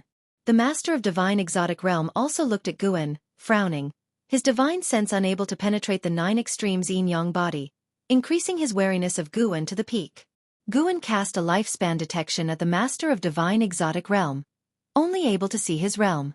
Carefree immortal realm 5th layer. This realm was already very strong. Before breaking through, Guan matched against him would have only a 90% chance of instant kill, very dangerous. Fortunately, he had broken through. Guan secretly rejoiced, his peripheral vision glancing at the nearby stele. All divine soul demons had connections of cause and effect with this stele. Their power would converge within it. Who are you? What do you want? A divine exotic ghost king asked in a deep voice, his tone tense. Guan appeared too suddenly, they had no prior notice, and they could not see through Guan's cultivation level, so how could they not be afraid? The most important thing was that Guan seemed to be looking at the divine exotic life tablet. Guan did not answer him, instead opening his mouth to ask, "Extract Impermanence Tion's power, or you will all be utterly annihilated together." As soon as these words were spoken, the faces of the divine exotic ghost kings changed drastically, looking at him with expressions full of shock and anger. But no one dared to refute, much less make a move. They could only turn their gazes to the master of divine exotic realm. Impermanence Tion trembled all over, unable to speak, only looking up at the master of divine exotic realm with pleading eyes. The master of divine exotic realm's face was grim, staring intently at Guan. Guan was not in a hurry, waiting for him to make a decision, letting Impermanence Tion feel the despair. This guy had oppressed two of Guan's disciples so greatly before, killing him directly would be too easy on him. After reaching the divine immortal of wondrous Dharma realm, Guan became more certain there was a transcendent presence behind the master of divine exotic realm, as the steel contained the aura of several carefree primordial immortals, suggesting there might be a faction behind the master of divine exotic realm. For now, he did not want to alert this presence unless the divine exotic resentful ghosts threatened the continent where the supreme sect resided. Moreover, within this land, he had sensed a familiar aura, so he could not simply destroy the steel. The master of divine exotic realm took a deep breath, raised his right hand, and made a grabbing motion toward the divine exotic life tablet from afar. A soul flew out, unexpectedly. It was the soul of Impermanence Tion, but this soul was curled up, lifeless, like a soul shell. Impermanence Tion's eyes were filled with despair and even a hint of resentment, not toward Guan, but toward the master of divine exotic realm. If he could speak now, he would certainly curse the master of divine exotic realm. The other divine exotic ghost kings could understand the look in his eyes, feeling equally distressed, sharing the feeling of the death of a kindred spirit. Guan squeezed his right hand, and Impermanence Tion in his hand instantly turned to ash. He waved his sleeve, dispersing Impermanence Tion's true soul. No prompt for gaining lifespan, but Impermanence Tion was no more. Guan sent a voice transmission to the master of divine exotic realm, said a sentence, and then turned to leave. The master of divine exotic realm squinted his eyes, then called out, "Wait!" Guan stopped, his back still facing him. The master of divine exotic realm looked down at him, saying, "In front of many ghost kings, I let you eliminate one of my ghost kings. The other ghost kings do not understand. Why not take my palm, and let them feel your power?" As soon as he said this, the wind between heaven and earth ceased, and the waves of the sea stood still. The 8 divine exotic ghost kings looked at Guan, hardly daring to breathe. They cursed inwardly. They did not want to feel anything. They had already seen the display of power. How could they doubt it? They understood the master of divine exotic realm was unwilling, using them as an excuse.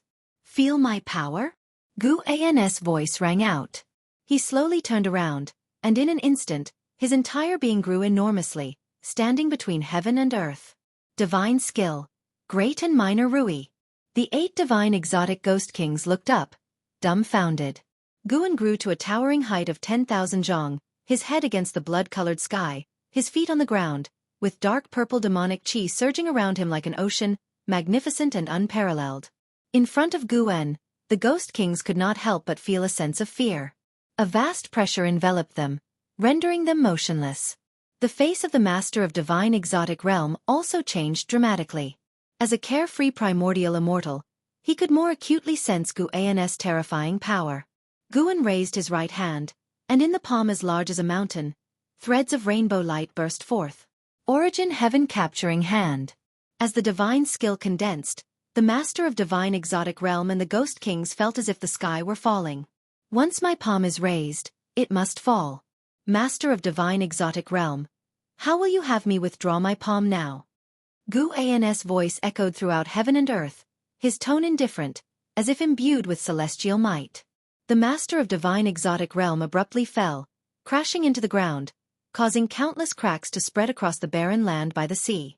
He trembled all over, struggling to resist Guan's pressure. The other divine exotic ghost kings were similarly pressed to the ground, unable to stand, looking at the master of divine exotic realm in despair. The master of divine exotic realm gritted his teeth, his legs bending until he kneeled on the ground. He supported himself with both hands on the ground, speaking slowly, "Please forgive me, Senior." His voice echoed through the heavens, heard by countless divine exotic resentful ghosts. The ghost kings looked at him lowering his proud head, feeling both relieved and distressed. They were strong, capable of stirring the seas, but before the mightiest of the heavens, they were still like ants. Supreme Sect. Third Medicine Valley. Guan stepped off the transmission array platform, humming a little tune. Hey, why so happy? Passing by, Yu Yingying couldn't help teasing. Guan glanced at her and said, It's all right. Yu Yingying giggled. If you were born overseas, you wouldn't be in such a good mood now. Guan replied, There are no ifs, are there? Cherish the present. Enjoy life. Junior. As he finished, he walked towards the chess area in the distance, ready to defeat Nine-Finger Divine Lord in 3 more games. Let Nine-Finger Divine Lord feel the terrifying deductive abilities of the Divine Immortal of Wondrous Dharma. Yu Yingying watched Guan's back, pouting slightly, reflecting that sometimes being in the lower ranks might not be a bad thing. At least you don't have to worry about world-ending catastrophes. Chapter 274. Outer Heaven.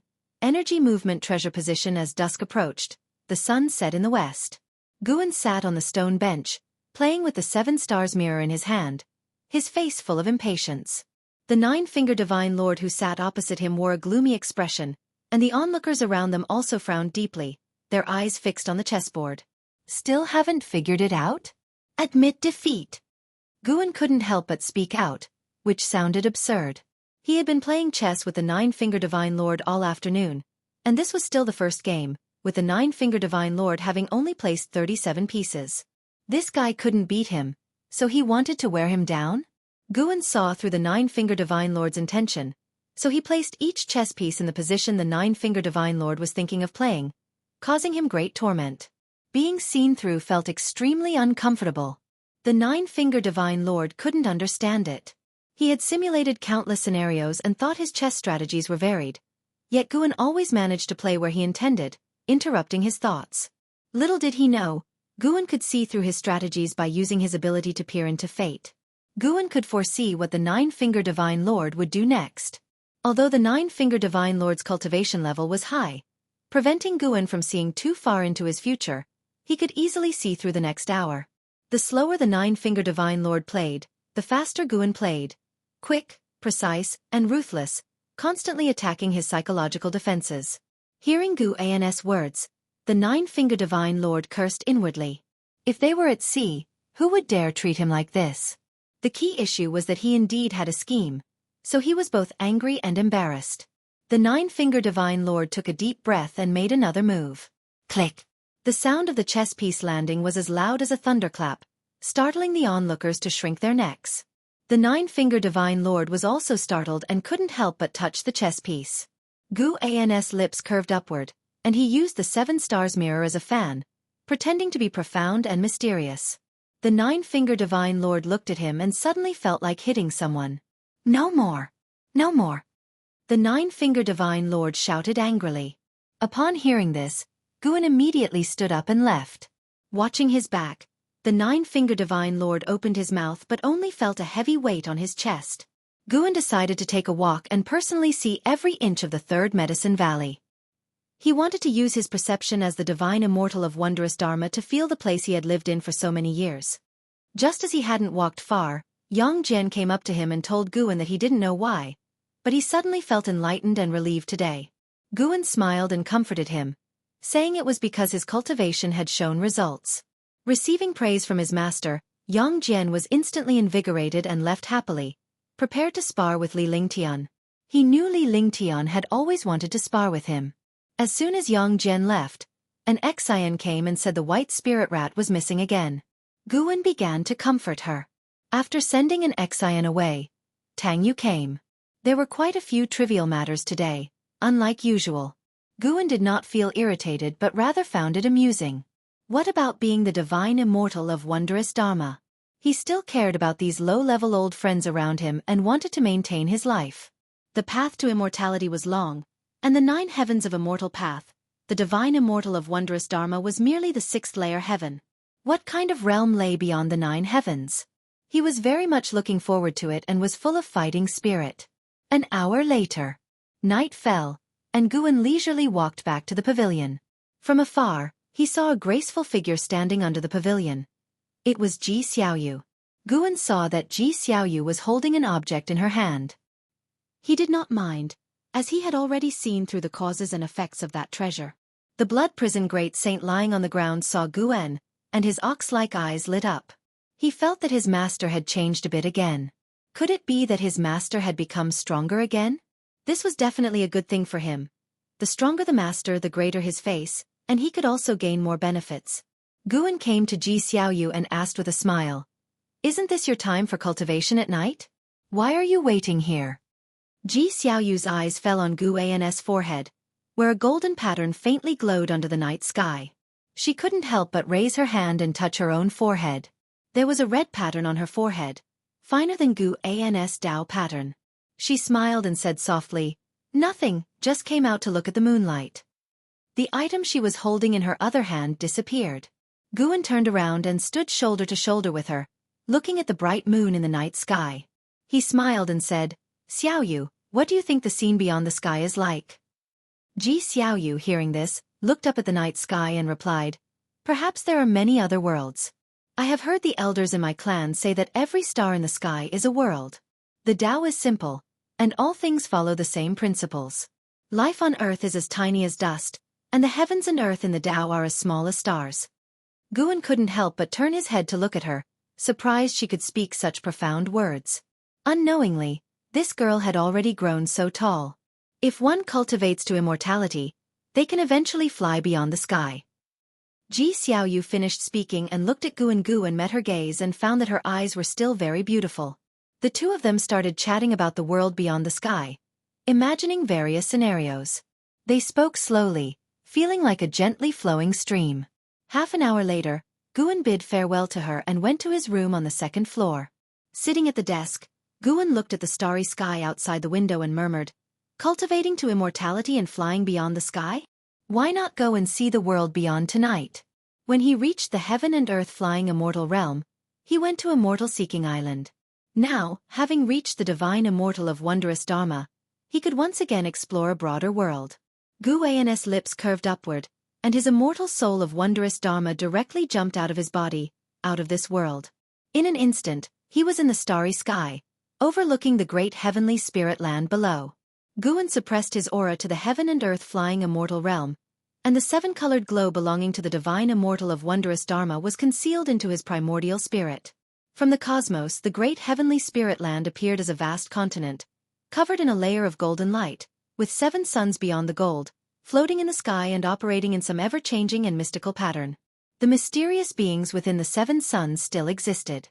Observing them from the cosmos, one could sense their immense aura even more. They were all carefree primordial immortals. In this sense, they seemed more like the guardians of the great heavenly spirit land. Guen turned around and headed deeper into the cosmos.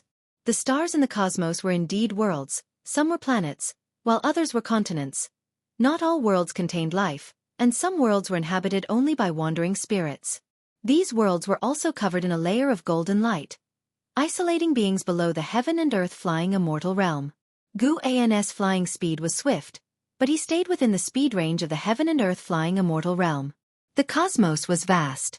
Even at the speed of the heaven and earth flying immortal realm, it would be difficult to encounter other heaven and earth flying immortal beings in a short time, let alone stronger existences.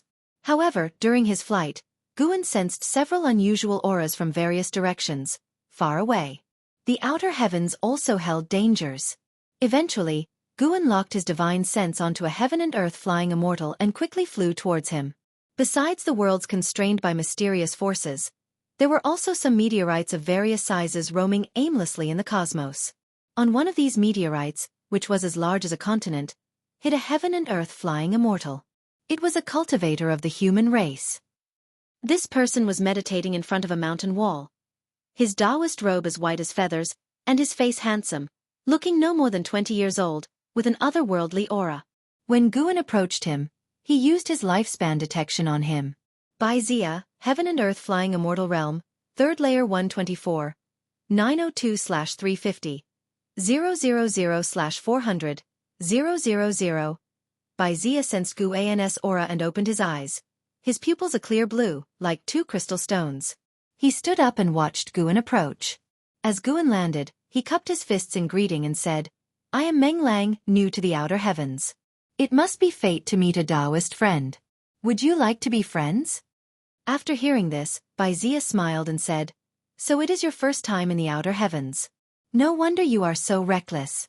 Consider yourself lucky to have met me. My name is Baizia. In the future, you should be more careful. Encountering a cultivator here is more dangerous than encountering a demon. Feigning puzzlement, Guan asked, Is the outer heavens so dangerous? Baizia resumed his meditative position and rolled up his sleeve, motioning for Guan to sit down as well. Guan sat down, and Baizia first introduced himself before telling him about the situation in the outer heavens. Baizia also came from the great heavenly spirit land and was one of the peak masters of mortal world peak. He had been in the outer heavens for 20,000 years and was recently preparing to return to the great heavenly spirit land for a visit. According to him, within the great heavenly spirit land, the immortal path holy court restrained the great cultivators, but there were no rules in the outer heavens. If you died here, the cause and effect were hard to trace back to the great heavenly spirit land, so the great cultivators were even more reckless in the outer heavens. There were many worlds in the outer heavens, but the great heavenly spirit land was the main one, while the other worlds were minor. As for whether there were worlds comparable to the great heavenly spirit land, Baizia didn't say much. In any case, this starry sky was dominated by the great heavenly spirit land. Aside from the struggles among cultivators, the cosmos was also home to heavenly demons. These demons had existed since ancient times, were endless, and had formed their own forces. They were very hostile towards cultivators and demons, killing them on sight. Baizia had encountered the most terrifying heavenly demon, one that swallowed a heaven and earth flying immortal in one gulp. He only escaped because he was faster than the other heaven and earth flying immortals. To this day, thinking about it still gave him chills. If you are curious about the outer heavens, don't go too deep into the cosmos. Once you step into the silent destruction domain, it is swarming with heavenly demons, and also filled with various terrifying and strange curses. Heaven and earth flying immortals who enter have a slim chance of survival. Of course, if you see no hope for a breakthrough, you may as well try your luck. Some have managed to defy fate in the silent destruction domain. It's said that the silent destruction domain was once a prosperous large world, more glorious than the great heavenly spirit land. In fact, the great heavenly spirit land is just a fragment of that world. Baizia spoke at length, and Guan listened carefully. He didn't feel any hostility from Baizia, which indicated this person was enthusiastic and kind-hearted. Of course, Guan was not afraid of a sneak attack. Baizia looked at Guan and asked, Taoist friend Meng Lang, which sect are you from? The great heavenly spirit land was vast, but for heaven and earth flying immortals, it wasn't very big. Guan replied, To be honest, I am just a loose cultivator with no sect. Years ago, my sect caused trouble and was exterminated. I escaped and have been cultivating in seclusion ever since. Intrigued, Baizia asked, You managed to reach the heaven and earth flying immortal realm just by cultivating on your own? Taoist friend, it seems you have great talent. Why not join our mortal world peak? I can make you a peak master, and you can also gain an energy movement treasure position in the Holy Court. With the Holy Court's chi fortune, perceiving the heaven and earth rules will become easier.